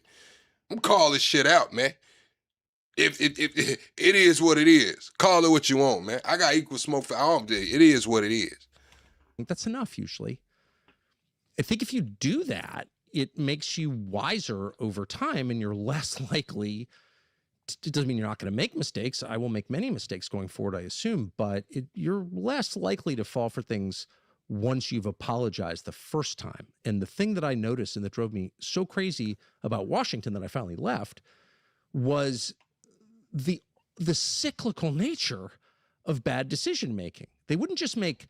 No, I'm not a black nationalist. I'm FBA. Get that shit right, man. When you speaking on Plug, get that shit together, man. Plug is FBA, man. Foundational Black American, man. Get that shit together. Bad decisions again and again. They would make the same bad decisions again and again and again based on the same faulty assumptions. And they could do that because no one was ever held to account for any failure or disaster ever. The only people who were ever punished were the people who complained about it. And I watched that, and it drove me nuts. And I just don't want to add to that. I don't want to be part of that at all. For all my faults, I don't want to be part of that. So that's it. I'm not running for anything. And if, people think I'm not credible because I changed my mind about the Iraq War. No, a lot of them black nationalists, with that Africa shit and with that black diaspora shit. So it's not the same thing, man. It's not the same thing. War because I was shocked that Trump launched a war he said he wouldn't launch. I get it. I understand why people feel that way. I'm not mad about it. This is my last question. It's a personal one. I talk to a lot of people left and right about you. A lot of them used to be your friends. Or they said they were close to you or spent time with you. They're all mad at me now. Well, they all say that you've changed. Some say you've sort of become untethered from reality. And the question all of them had was, what happened to Tucker Carlson? And it's something that I've heard echoed a lot. You're an object of a lot of. No, I know some black nationalists for sure. And it's not that, man. Trust me, Chad. We've had some black nationalists on the channel, man. That this is they listen, nah, Chad. Fascination, continuing interest. You are at the center of a lot of our cultural conversations. And I wonder how you would answer that question. Well, I marvel at it, and I mean this sincerely. I don't find myself very. See, the black nationalists blame the white man for everything, Chad. Y'all haven't heard me blame the white man one time. Now, I blame the system. I blame the motherfuckers in control. I blame nepotism. But see, black nationalism have this fixation with blaming it's just the white man. It's the terminology. You will hear it coming up out of them. You know what I'm saying? Very interesting at all. I feel like I'm as transparent as I can be. So the idea that I've changed, well, yeah, I hope so. America's changed a lot. And if you still think that making the world better is as simple as sending aircraft carriers to a foreign country, if you think the way to improve discourse is by banning words, if you think the vax is safe and effective, I don't know what to tell you. Like, have you not been paying attention? Apparently not. Or maybe you're just resistant to the conclusions. But it's really important, if you advocate for something, to watch, to stay patient, and see how it winds up.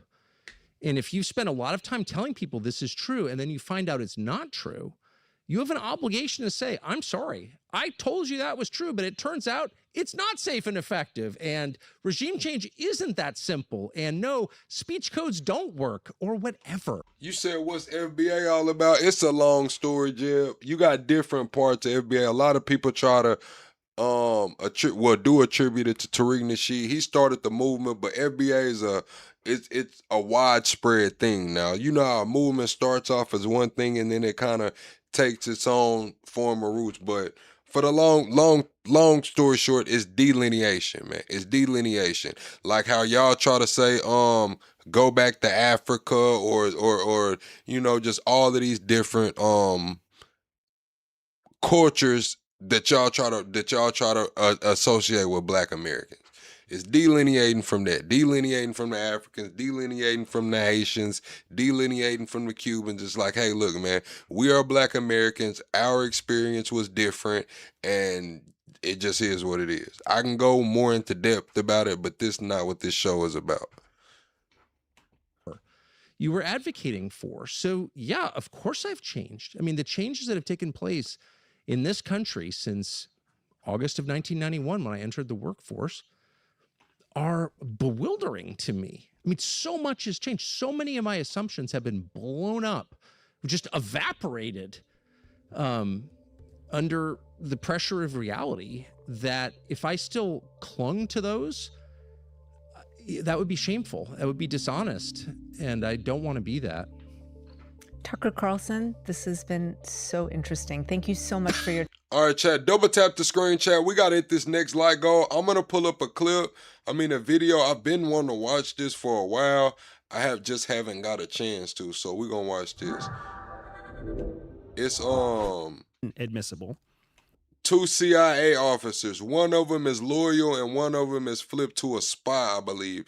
But they're having a debate and a conversation. 2 CIA officers. So we could figure out if I think this guy works for Russian media now, and the other guy's the one that's always on Vlad TV. Try them in the Eastern District of Virginia, the Southern District of New York, or the District of Massachusetts. I said, that's a great idea. So we put them on the C-12. You know, they stop in Oman for what's up, refueling, Jason? they go the rest of the way. And it turned out the White House had other ideas. And then, of course, you said, why associate with any other group? Be your own man. This is the thing. When it comes to this, it's kind of like a lot of other groups piggyback off of the civil rights movement. A lot of other groups do piggyback off of the civil rights movement. They adopt Black culture and then they turn around and shit on Black Americans. It's like, damn, nigga, you're calling me the hard ER. You got on some Jordans and a fucking snapback, and you came over here off the birthright citizenship shit, bro. Like, chill out, man. Please pipe down. But please, man. You got on some fucking Air Force Ones and a Dickie suit calling me a nigga. Like, chill out, bro. Real high-value targets that we had captured got special treatment. But then as a result, you can't use any of that evidence. So even before the torture started, with 9/11 being an open criminal investigation, you want to gather that information so that you can try them and find them guilty and execute them as they deserved. But the agency blew it. And then Mitch McConnell, and I looked up the vote was 93-5. So it's not just Republicans. Another thing too is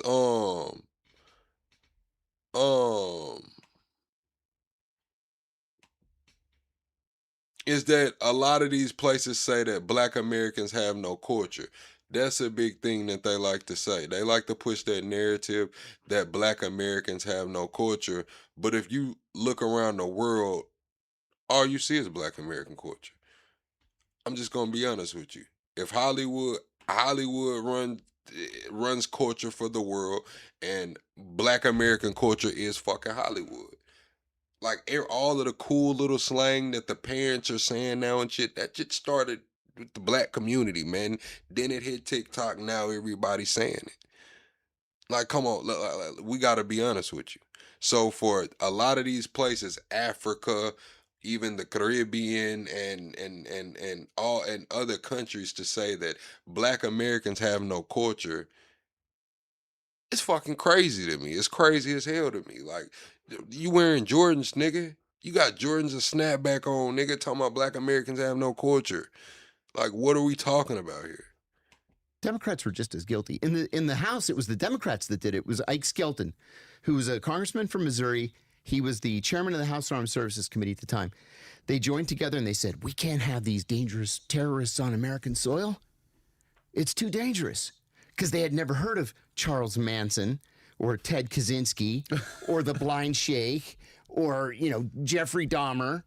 We don't have dangerous people. And look at Ethan White. That's what I'm saying. See, Top Cat, Ethan White doesn't even do the damn research. Ethan says you have gang culture and that's it. Gang culture isn't even the blacks.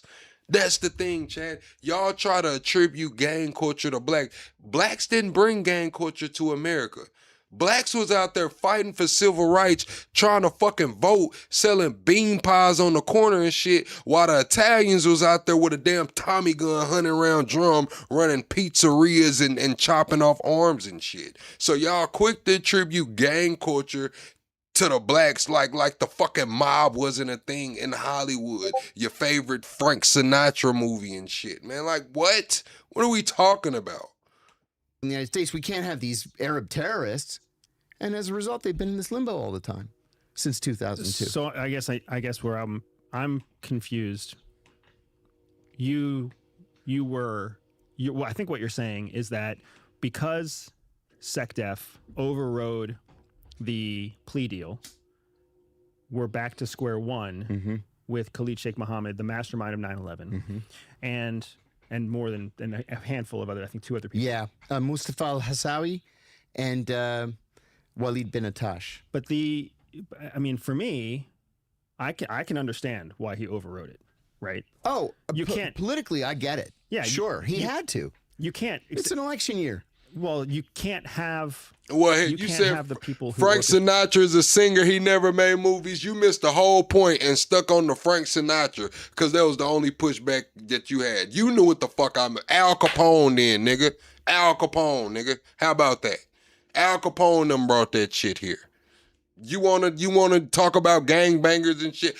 Go holler at the Italians, man. Go holler at them. You want to talk about extortion and organized crime? They made the RICO. They didn't make the RICO for niggas, bruh. They didn't make the RICO for niggas, bruh. I'm just saying.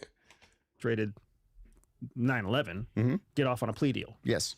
And I get it. It's a sticky situation, but it's the UCMJ. Yes. UCMJ is the military court of justice. Correct. Which is not the civilian court of justice. No, and while it is unusual to have a civilian, and of course Secretary of Defense has to be a civilian, it's unusual to have a civilian claim the authority to overturn it. He's within his legal rights to overturn For sure. it. Well, I agree with him overturning it because you can't have them, just like we said, you can't have these men get out on a plea deal. See, but what scares me though... Election year or non-election year, like... But that's exactly what scares me, because if you can't try them because you can't use that information against them, then what do you do with them? Well, they're not American citizens. But they still have constitutional rights. And maybe that's the better question to be asking. Well, see, that's for the Supreme Court. But they did say that Why do they have constitutional rights? So if you want to know the truth, white, that's an assimilation. Y'all say that y'all want people to come over here and assimilate to the culture. Well, guess what? The black community, the inner city, assimilated to American culture, Italian culture that was prevalent at the time, who ran the cities, who controlled the networks, the shakers and movers, had the police in their pockets, had the politicians in their pockets, had the judge and jury in their pockets. That's assimilation.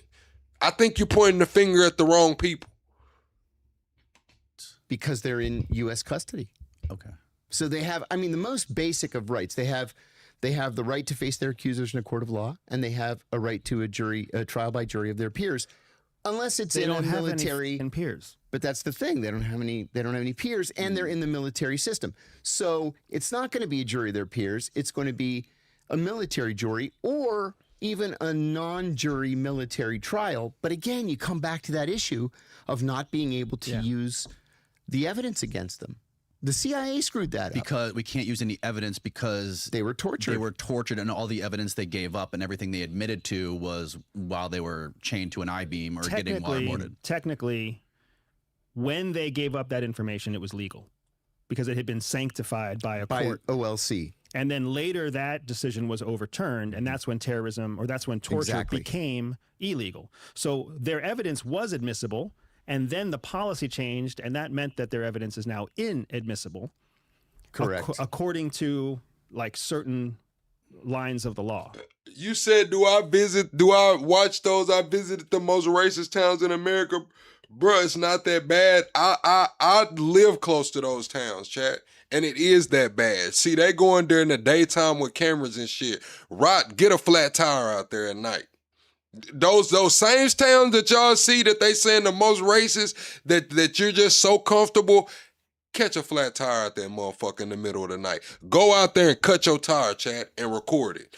Go out, don't have the camera all out and shit. Just set you up a little secret camera right there and act like you got a flat tire. You can have a spare in the back. Act like you need help and sit out there for about an hour and a half. You're going to be scared as a motherfucker. They're going to do you any kind of way out there. And that's what sucks about not just this case, but many cases where confidential courts get overruled by civilian courts. Yeah. Which is... Chat, I've pulled up in some of these towns and they ain't never seen a black person before. I know that they've never seen a black person before. Just, have y'all ever seen Life where they stopped at the gas station and they was like, can I get some of that pie? And it's not for sale, you know. How about I turn you into pie? It's those gas stations, man. I'm talking about, I'm pulling up, man. You can just feel the vibe. You looking around, you can tell they ain't never seen a nigga before, bro. I'm talking about kids and shit looking at you like, oh my God, that's a nigga. Like, I've only seen those on TV. I've only seen niggas on TV. It's crazy. Is exactly what our court system does. A court system in Virginia can come to a conclusion that a court system in the appeal court changes, that the Supreme Court changes. So it's just it's a sticky element of our judicial process. That's true. Yeah. It's a chaotic system. So, okay, that was kind of a shotgun start for this podcast. Yeah, right? Where's the lube, people? Where's the foreplay? So for people... Yeah, the least you could do is buy me a drink first. I love it. So I'm super excited to have you guys both in here. Okay. All right. Ethan, y'all said it's not 1940s. Kevin said not real. I'm going to offer Ethan and Kevin a challenge. Ethan and Kevin, I invite you guys. I invite you guys out. Right? Chat, are y'all gonna fund it, chat? Now, before I invite you guys out, I need y'all. We got to get some crowdfunding, man. We're gonna get us a rental car, an Airbnb, and I'm gonna take y'all to these places.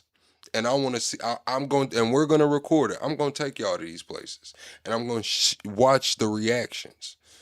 I'm going to take y'all to these places, chat. Since it's fake, it's not real, it never happened, I'm offering you a lifetime experience to hang out with the fucking plug and go to the sundown towns. Let's go to some sundown towns with plug. Once in a lifetime experience, Kevin and Ethan. Together, I think this is the first time two people of, you know, your status who have been involved in the Central Intelligence Agency, like you guys, have been together on a podcast to discuss these issues together. And I think you guys have a lot of the same views on most things, but maybe some diverging views on a couple topics. Sure.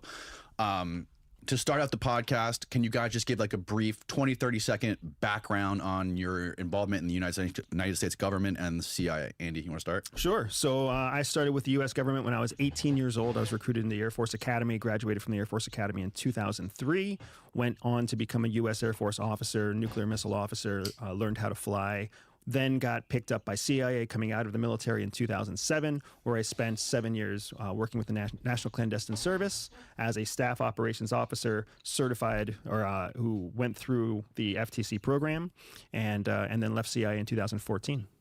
Yeah, good. John? Yeah, I see that. I know they don't believe it, Brian. They don't believe. I'm gonna take them to some places where their money ain't good. I'm gonna take them to some places where their money ain't good, chat. You ever been to a place, chat, where they just told you your money's not good here? And we'd rather you know, we're gonna have to ask you to leave. We rather you not just, you know, your money's not good here. We're gonna take them to a couple of them places. I was recruited into the CIA in graduate school, 1989. Started 1st of January 1990 as an analyst. Spent my first 7 years in analysis, all in the Middle East, served overseas, learned how to speak Arabic, then switched to not just operations, but counterterrorism operations in what was then the Directorate of Operations, now the National Clandestine Service, and specialized in counterterrorism operations in Athens and the Arabian Peninsula, then went to Pakistan after 9/11 as the Chief of Counterterrorism Operations, back to headquarters as the Executive Assistant to the Deputy Director for Operations, and then I finished out my career at the UN in New York. And then the end of your career, can you explain basically what happened to you at the end of your career? I went into the private sector. It's a long story. I'll make it very, very short. In 2007, I went public with with information on the CIA's torture program. The FBI investigated me for a year, determined that I hadn't committed a crime. A year later, Barack Obama became president and brought with him the lovely and talented John Brennan back to the National Security Council. Brennan asked Eric Holder to secretly reopen the case against me. I didn't know, of course. That's why it was a secret. And 3 years later, I was charged with 5 felonies, including 3 counts of espionage. Damn. 4 of those felonies were dropped. They hit his ass with the Edward Snowden, chat. So is he like overseas somewhere? Is he in America now, chat? I know he works for Russian propaganda. So is he in Russia like Snowden? Because I hadn't committed espionage, but ended up going to prison for 23 months. Make no apologies for it. Proud that I did it. Somebody had to do it. Kind of regret the result, but, you know, worth it in the long run. Right. To start. You said in the hood, if you don't have money, you fuck. Nah, hell nah. It depends, chat. See, this the difference. If white people that don't have money move into the hood, they're going to be all right. They're going to be all right. The hood going to embrace them.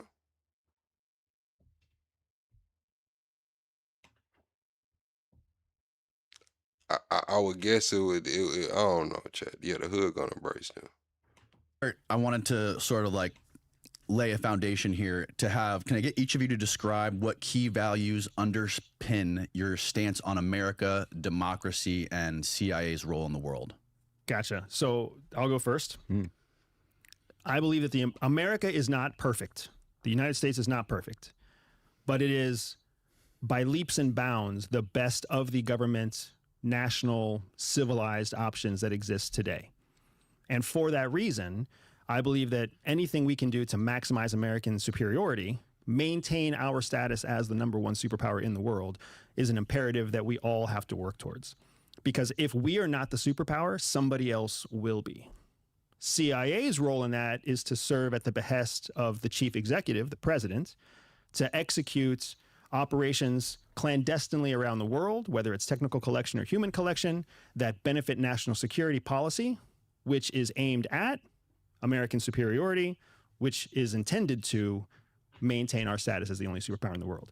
My personal values, my company values remain very steadily in that vein, because that's where I come from and that's what I've seen to be true. John? I don't disagree with any of that. You know, the DDO, when I was working for him, said something once that was so simple that it's sort of become a mantra of mine. The who? The Deputy Director for Operations. Okay, got it. So he said that the job of the CIA is to recruit spies, to steal secrets, and to analyze those secrets, to allow policymakers to make the best informed policy possible. It's really that simple.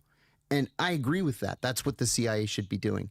But at the same time, my driving, how should I say it? My driving belief behind that is that it has to do it within the confines of the law. And I'm not talking about foreign laws. The job of a CIA officer is to violate foreign laws. Erica, you timed out Sir Bob? What you time out Sir Bob for, Erica?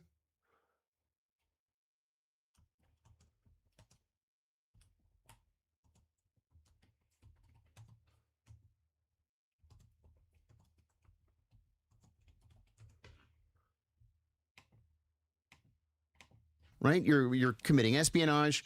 You're convincing foreign nationals to commit espionage, or in some cases to commit treason for you because they like you, or because maybe they're ideologically pro-American, or maybe they're doing it just for a couple of dollars, or to get their kid in college or whatever.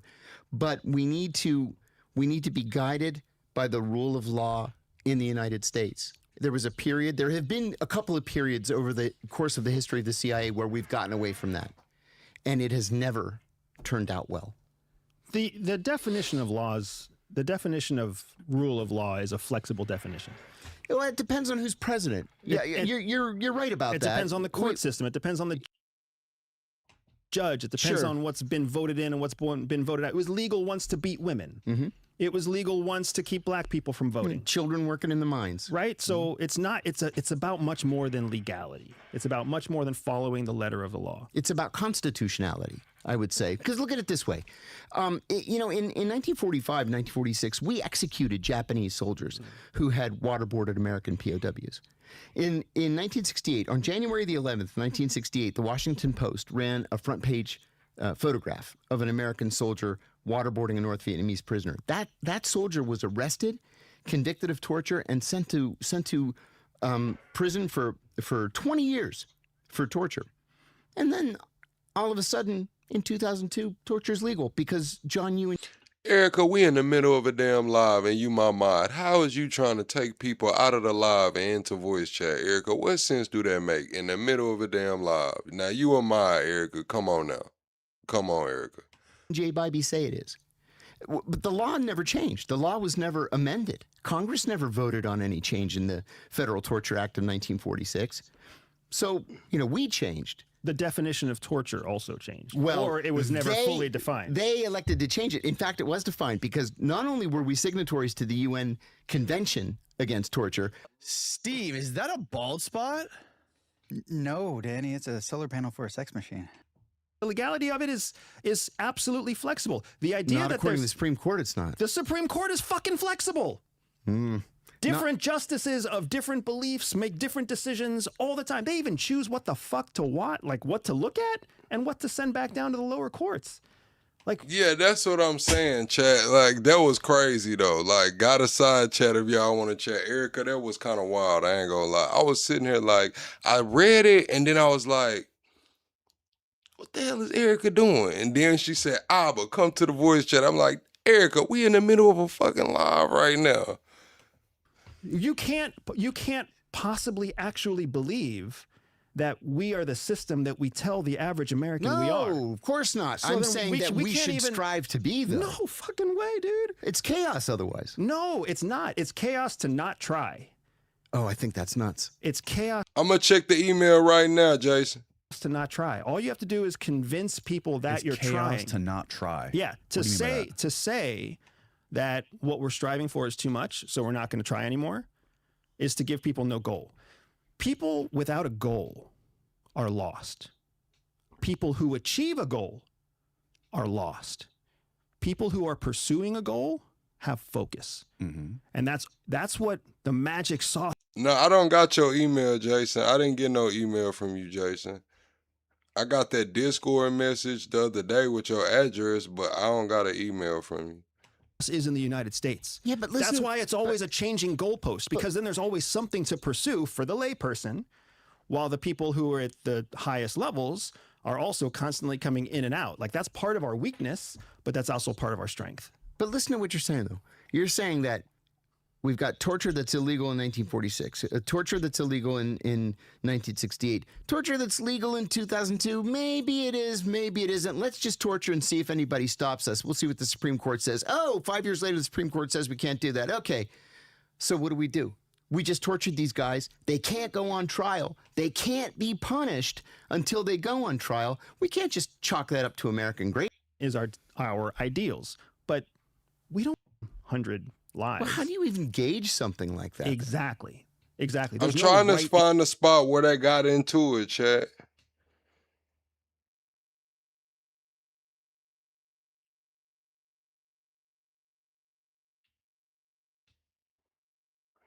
I was trying to see where they got into it. Answer there. Whether the guy rots in jail, whether his head is cut off in jail, whether he's marched through the square and everybody gets to throw tomatoes at him, there is no way that we are going to ever fulfill what the expectations are of all of those families who lost someone on 9/11.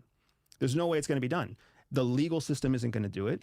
Chat, do y'all remember where you were at during 9/11 when you got the news? Do y'all remember where you were at? I remember exactly where I was at. The UCMJ system isn't going to do it. Like, it's an impossibility to even try. Well, then what do you do? That's the question, right? And for me, it's just if we let ourselves get stuck in the cycle of what's approved by what court, what's legal right now, and whatever, we're asking the wrong questions. Like, we need to figure out what is the right thing to do. And saying that torture is the wrong thing to do, our policies around torture have always been convenient. Yeah. It was in the 1940s, we defined. Oh shit, chat, hit the like button, man. We 35 likes short, man. We already at 4 hours. We don't got 400 likes. We 35 likes short, man. Let's get the likes up to 400. Double tap that screen, man. Go to the top, hit the 3 dots. We got to get the likes up. Torture as one thing that was convenient for what we wanted to accomplish. And then we changed that in 2002. And then we changed it again. We're probably going to change it again. But that's the thing, is that we didn't change it. We changed the interpretation of it. That's what law is. And law then, is the and interpretation. then the court came back and said, no, you were wrong. And that's why it was codified with the McCain-Feinstein Amendment in 2015 to get back to the original Federal Torture Act of 1946. We had strayed so far away from it that McCain-Feinstein came back and said, look, this is the original language. That's the language we're going to use in the Army Field Manual, which is another mistake I can say in a second. And so the law is what's in the Army Field Manual. The mistake is the Army Field Manual isn't. Yeah, chat. So I was in Gifted and Talented at the time. I was in my Gifted and Talented class. They had them in the little what do they call those things, chat? Like the out units, the little units, the side units, not the actual building, but the little units. That's where we had our Gifted and Talented class at. So I was in Gifted and Talented when it actually happened, and then they let school out. An executive branch document that can be changed with the stroke of a pen. So it's codified, but not really. Yeah, I was in like 3rd grade. I think I was in 3rd grade. Codified. And that's what our whole system is built on. Yeah, it's a house of cards. Yeah, they called the portables. Yeah, they the portables. I was in the portable. Yeah, we had Gifted and Talented in the portable. So I was in the portable at the time. but it's the best house of cards that's out there. Unless you want to build a house out of bricks that are authoritarian bricks. Oh, I disagree. I mean, sure, I can see how rule of law can become an authoritarian system. Yes, I can see that. But at the same time, we have to have a framework by which we live and by which we lead. And I've mentioned to you, I think, in the past that on a trip to Africa one time, I was kind of joking with a Congolese foreign ministry official about. You can't joke with a Congolese foreign ministry they have official. no senses of humor. They have no senses of humor at all. Because their fucking life is hard. And they also have their hands out like this all the time. Yeah. But anyway, I said, what's with you and the Russians? You guys are always so chummy, close to the Russians. And very seriously, he said to me, because you promise us democracy and the Russians promise us food. Bingo. Wow. That's how the whole world works. Mm-hmm. The whole world is practical. We are ideological, which we only get that luxury because we are the superpower of the world. As soon as we are no longer meaning the citizens are ideological, not necessarily the people running the country. No, the United States. The whole country. The whole country. Yeah. Yeah, ideology goes all the way up. Everybody's trying to push their ideology. The polarization that we're seeing politically right now is really a polarization of ideology. Mm-hmm. Agreed. That's what and it's unfortunate because we have become so spoiled by what we have that we are now seeing the second and third generation of people who have never actually suffered, people who have never actually wondered where the next meal is going to come from. And those people have gone all the way up to the senior ranks of government and business and politics and everything else. Like, you can still find people who literally live foot to mouth in the United States. There are people below the poverty line. There are people so poor they actually don't know where their next meal is coming from. There's people so poor they don't know if they're going to eat or die next. Right. Right? So they understand what it's like to feel real suffering and need. The rest of us don't. That's why so many Middle Eastern governments, wealthy Middle Eastern governments, are unstable, because they're so fat and so rich. And so fast. They got there so fast. They got there so fast. That's true. Many of those countries. Hey, Chad, I seen a stat the other day, bro. It was kind of crazy that Little Rock is the fattest city in America. Did y'all know that? Like, I think the data just came out, and Little Rock is the fattest city in America. I thought that was crazy as hell. Only gained independence in 1971 in the Persian Gulf. They went from being deserts with dates and Bedouins eating camel milk and dates, and then they became the richest countries in the world within 50 years. I had a friend who was the son of a Kuwaiti ambassador, and Kuwait was my first overseas assignment, and he got drafted. He was in his 30s and he got drafted. I said, drafted? I didn't even know there were any Kuwaitis in the Kuwaiti military. He said, no, there aren't. There aren't many. So he was a banker in Bahrain. He had to fly to Kuwait for basic training. And he said that on the first day, there were like 24 guys, all Kuwaitis. Half of them were royal family members. On the second day, there were like a dozen. Another dozen had just run away.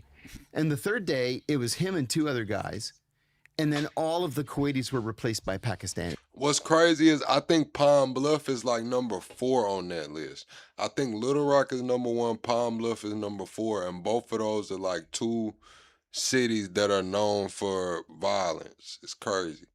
I guess it's violent out there. People just don't go outside. They stay their ass in the house and eat, man. That's what I guess. It's too much violence going on. They just stay in the house and eat. You just pay them. Give them a couple of dollars, and they'll just do your military service for you. Because slavery is essentially legal. In the Middle East, it's legal everywhere else outside of the United States. It arguably happens here in the United States, and people still turn a blind eye to it too. You know why King Abdullah of Saudi Arabia was so dark, or why Prince Bandar was so dark? Because their mothers were Sudanese slaves that were serving in the House of Saud. All right, Chad. Shell sent the article. It said America's most curated war, what the Pentagon isn't telling you. I don't like clicking on that link. But what is that? Oh, it's information on the reporter. Okay.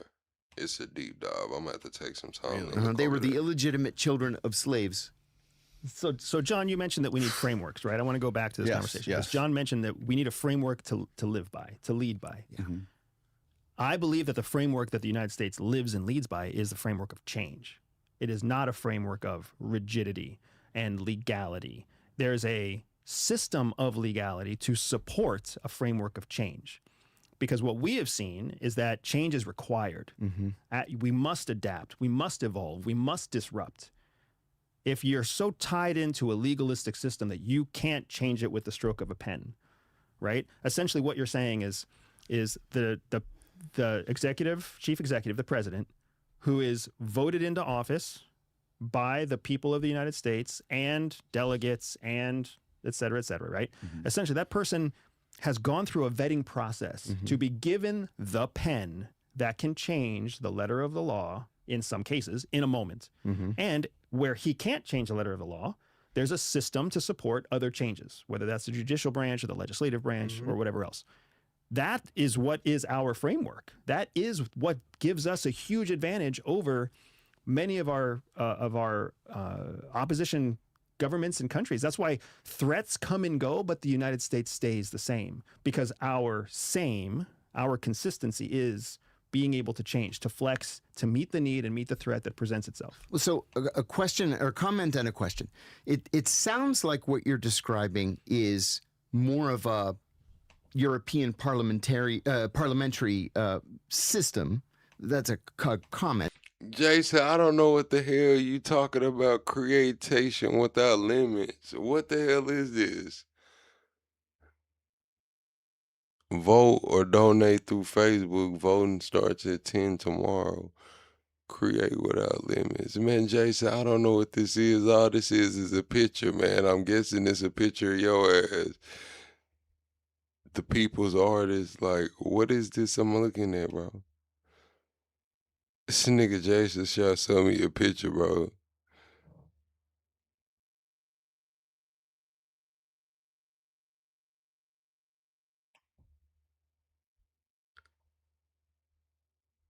What the hell is this, Jason? But the question then is, would you support an easier way to amend the Constitution than the way that we have now, which would then affect change more easily? Steve doesn't know it, but I haven't showered in 3 days. What? How's that even possible? I smell like a used gym sock on a wet. What is each of your guys' favorite whole body deodorant? What is each of your guys' view on the current election? What's and, up, OG? How Kamala got put into office and what's going on with Trump? And what do you think about the idea, which most people believe, that there was a deep conspiracy within somebody in the government to take out Trump, take him out of the election? I wouldn't say most people think that. I Most would people say that online some think people that. think that. Most people online are fucking stupid. But amen. So John, I'm going to let you answer first, because I already have a feeling we're going to have a lot of overlap. So go ahead. I think we will. The deep state. You can call it I don't like the way he laughed. the state. You can call it the federal bureaucracy. The truth is that, sure. This is the one that's supposed to be a spy, I think. In places like, the CIA, NSA, FBI, even DOD among civilians, or not even just civilians, but even flag officers, you got people who've been in those organizations 25, 30, 35 years. We had an NIO for warning, a National Intelligence Officer for warning, when I was there, 42 years. He Yeah. had an age waiver. People don't get sharper. No. The more years they're in government. No. It's not like it is in public sector. That's right. That's exactly right. So they know that they can wait out presidents. Presidents come and go every 4 years, every 8 years. These guys are there for decades. If they don't like this president, they just ignore him. They sit on their or they thumb. slow roll him. Yeah. For 4 years, they'll sit on that. They'll do nothing. They'll do very nothing. little. Do nothing, and the president's going to go away. Number one. Number two, what we've seen happen so far this year is not really as unusual as many Americans think. Look at 1968. Look at 1976. But in 68, you had Lyndon Johnson, a very unpopular. No, the guy in the orange is the one they're calling a loyal officer. The dissident spy is this guy in the gray shirt. popular president drop out after the start of the primaries. Granted, it was early. The only primary that had taken place at the time was New Hampshire. He got 67% of the vote, said, "Oh my God, I'm going to lose," and then dropped out. Eugene McCarthy was the one that got the 33%. As soon as Johnson dropped out, everybody else jumped in, and Robert Kennedy Sr. sailed to the nomination. He had enough delegates to win it. The night of the California primary, he's shot and killed in the Ambassador Hotel. The Kennedy family... This guy right here works for Russian media now. He says that Russian media is the one who's paying him, so it is what it is. He's working for Russian media now. That's why they're calling him the spy. That's why I ask, is he like Edward Snowden? Because he's ex-CIA and he's working for Russian media. Asks George McGovern to stand in for the Kennedy delegates. About half remained with McGovern, but Hubert Humphrey, who was vice president, who nobody had voted for, became the Democratic nominee. Okay, so not too terribly different. 76. You have not George W. Bush. You have Gerald Ford. Gerald Ford was the House Minority Leader a year and a half earlier. But the vice president, Spiro Agnew, was indicted on bribery charges. And so he resigned to go on trial. Richard Nixon picks Gerald Ford. Yeah, it's a clip that I seen. I haven't seen this whole interview, but it's a clip in this interview where they were arguing. The guy in the orange is asking this guy, "Why are you working for Russia?" And this guy said straight up, like, "Shit, they're the only ones who would pay me. I got indicted. I was basically excommunicated. I didn't have anything to do, and shit, they would pay me. So I went and worked for them." Out of the House of Representatives, makes him the vice president, and then in August of 74, Nixon resigns. So Ford becomes president not having won a single vote. Not one American voted for Ford for either president or vice president. And here he's the president of the United States. So this is the system that we've given ourselves. It's not the prettiest sometimes, but it's the system. And it tends to work for better or for worse. So it's not so terribly, it's not a coup like Donald Trump says it is. And, you know, he wasted millions of dollars in advertising, he said the other night on Fox, because he thought he was going to run against Joe Biden. Okay, well, you know what? You're not running against Joe Biden. So toughen up. Third point is, I'm not sure. I think that a lot of this Trump anti-CIA, anti-deep state thing, I think it's for show. Because Trump had the opportunity to essentially dismantle the CIA. And not only did he not do that, but he named Gina Haspel as the director. Gina Haspel was a consummate insider. Right? You don't get any more insider than Gina Haspel. Like, she actually destroyed documents. Tapes. She put them in an industrial grinder. The tapes of the torture to destroy sessions, evidence. To destroy evidence after specifically being told by Harriet Miers, the White House counsel, don't destroy the tapes. This is as demonstratively. What tapes are we talking about? They were evidence tapes of the Abu Zubaydah torture sessions. Really? Yeah. Yeah. She got a message that said from an email. It was an email from Jose Rodriguez. Yes, Mr. Rodriguez. I worked under Mr. Rodriguez. Yeah, I did too. So she got an email that said destroy any evidence related to this. And hold on. All right, nah, that's Hernandez. I'm tripping. All right. Then she did.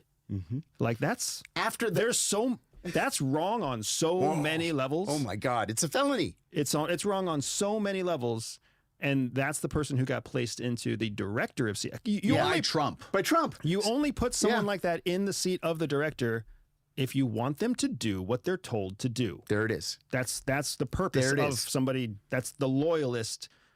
And then on top of Gina Haspel, who does he name as the national security advisor? But John Bolton, the most neoconservative, pro-CIA, pro-covert action Republican that was even available for the job. So if Trump wanted to really put his stamp on the intelligence community, He had everybody fooled because he did exactly the opposite. So there's a couple of other things to keep in mind, right? Neither of the examples from history that John just went through are memorable to any of us. That's right. Exactly. That's right. Because those candidates, those politicians, the outcomes did not change. They did not move the needle of history. That's right. Right? Interesting. Second, you've also got to keep in mind the institutional demands that exist inside the Democratic National Convention, the DNC, right? And the representation of the democratic process in the United States. Joe Biden, according to the laws of, or the system of the transference of power, he can't nominate someone else. Like, he has to demonstrate his faith in the democratic system. So when he steps down, there's only one person that he can actually endorse. That's exactly right. And I'll add that's something. his vice president. If he were to endorse anybody else, that's basically saying, scandal. I don't believe in the democratic system. Yeah, scandal. Because if he's shot, or if he has a heart attack, or if he's lost in some tragic accident, guess where the country falls? Just like it falls to her anyway. So he has to follow that process just to demonstrate his loyalty to the democratic system. That's right. And I'll add one thing. The Republican Party is far, far more likely to nominate an outsider than the Democrats are. The Democrats have made their system so that it is impossible for an upstart or an outsider to win the Democratic nomination. In 1972, Richard Nixon was... So this is CIA saying this shit. What the fuck was Obama then? What the fuck was Obama?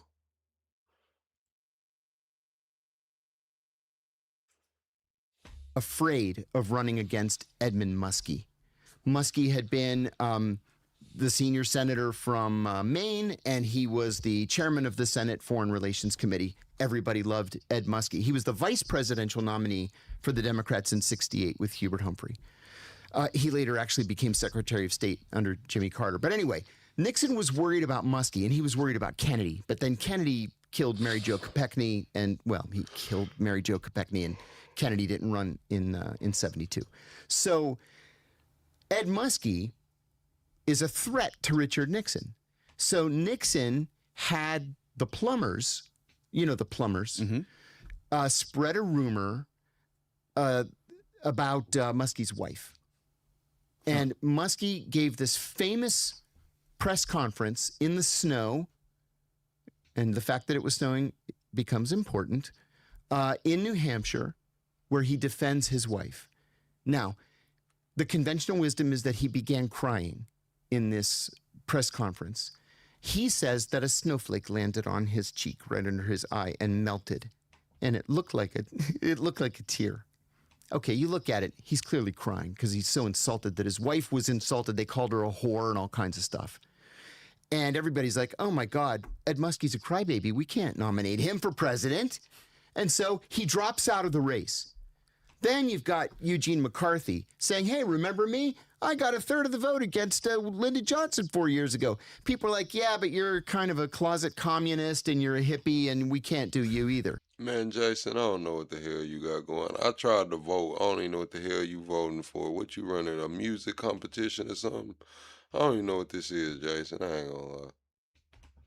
And so George Wallace is like, what about me? I'm a Democrat. No, you hate black people and you're a racist. We can't nominate you. And all these Democrats are jumping in.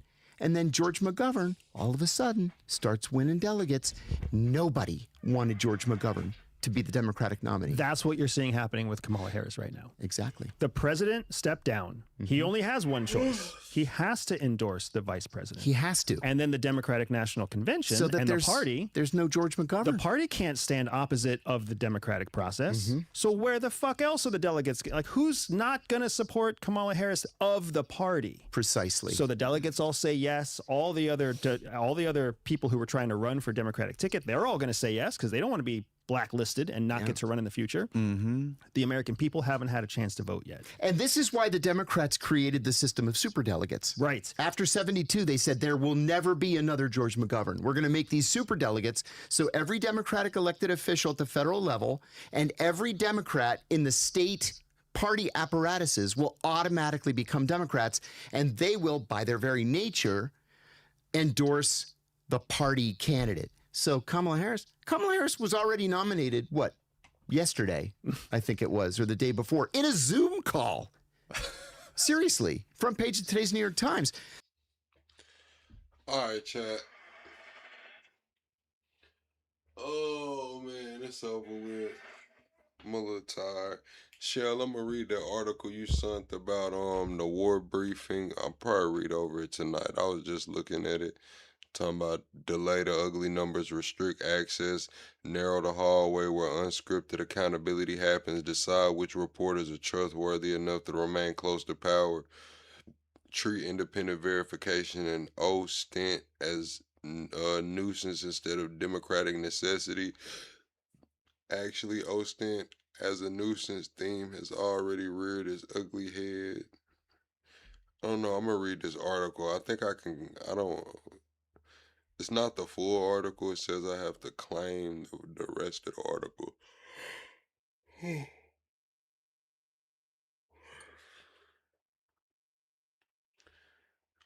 In March, U.S. reported roughly 140 U.S. service members wounded in Iran conflict.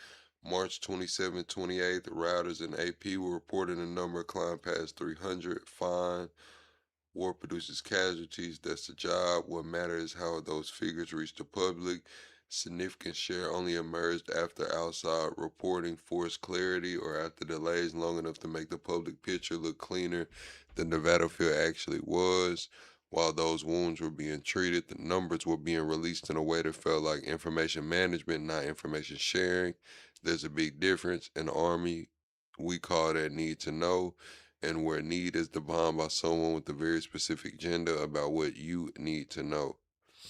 Yeah, I'm going to read over the rest of the article, man. Oh. Shoot. Yeah, chat, man. I appreciate everybody for pulling up rocking with me, chat. Erica, now's the time if you wanted to do the Discord thing. Erica, now's the time for you to tell people to get in the Discord while I'm yawning and rubbing my eyes, about ready to rub my feet together and twiddle my toes and look around and shit. Now's the time for you to, tell people to get in the Discord. But look, yeah, chat. I'm glad, I'm thankful, I'm blessed for each and every one of y'all that showed up and hung out with us tonight. Thank you for all the donations. Thank you for the members. We do have the best mods on YouTube. We are the Weekenders. We are the Weekenders. Announcements. I don't have any announcements tonight, other than we'll be back live tomorrow at 10 p.m. Good night, y'all. Yeah, I'm about to go to bed too. If Eric is getting in the Discord, I might pop in there for a minute, but I doubt it. I'm tired, bro. Jason, I don't know what you wanted. Jason wanted me to show y'all something. It's almost time. Voting for People's Artists kicks off tomorrow. I clicked on that, Jason, and it's taking me to the page. I clicked on voter and shit. It's just telling me how many free votes I can get. It don't even got no place where I can just click vote for you. I don't know what you got going on, Jason. I don't know what you got going on, Jason. All right, chat. I'll see y'all tomorrow night. Well, tonight, 10 p.m., man. Y'all know what time it is. Be sure to subscribe to the channel. Have all notifications on. All notifications on. That way you never miss another live stream.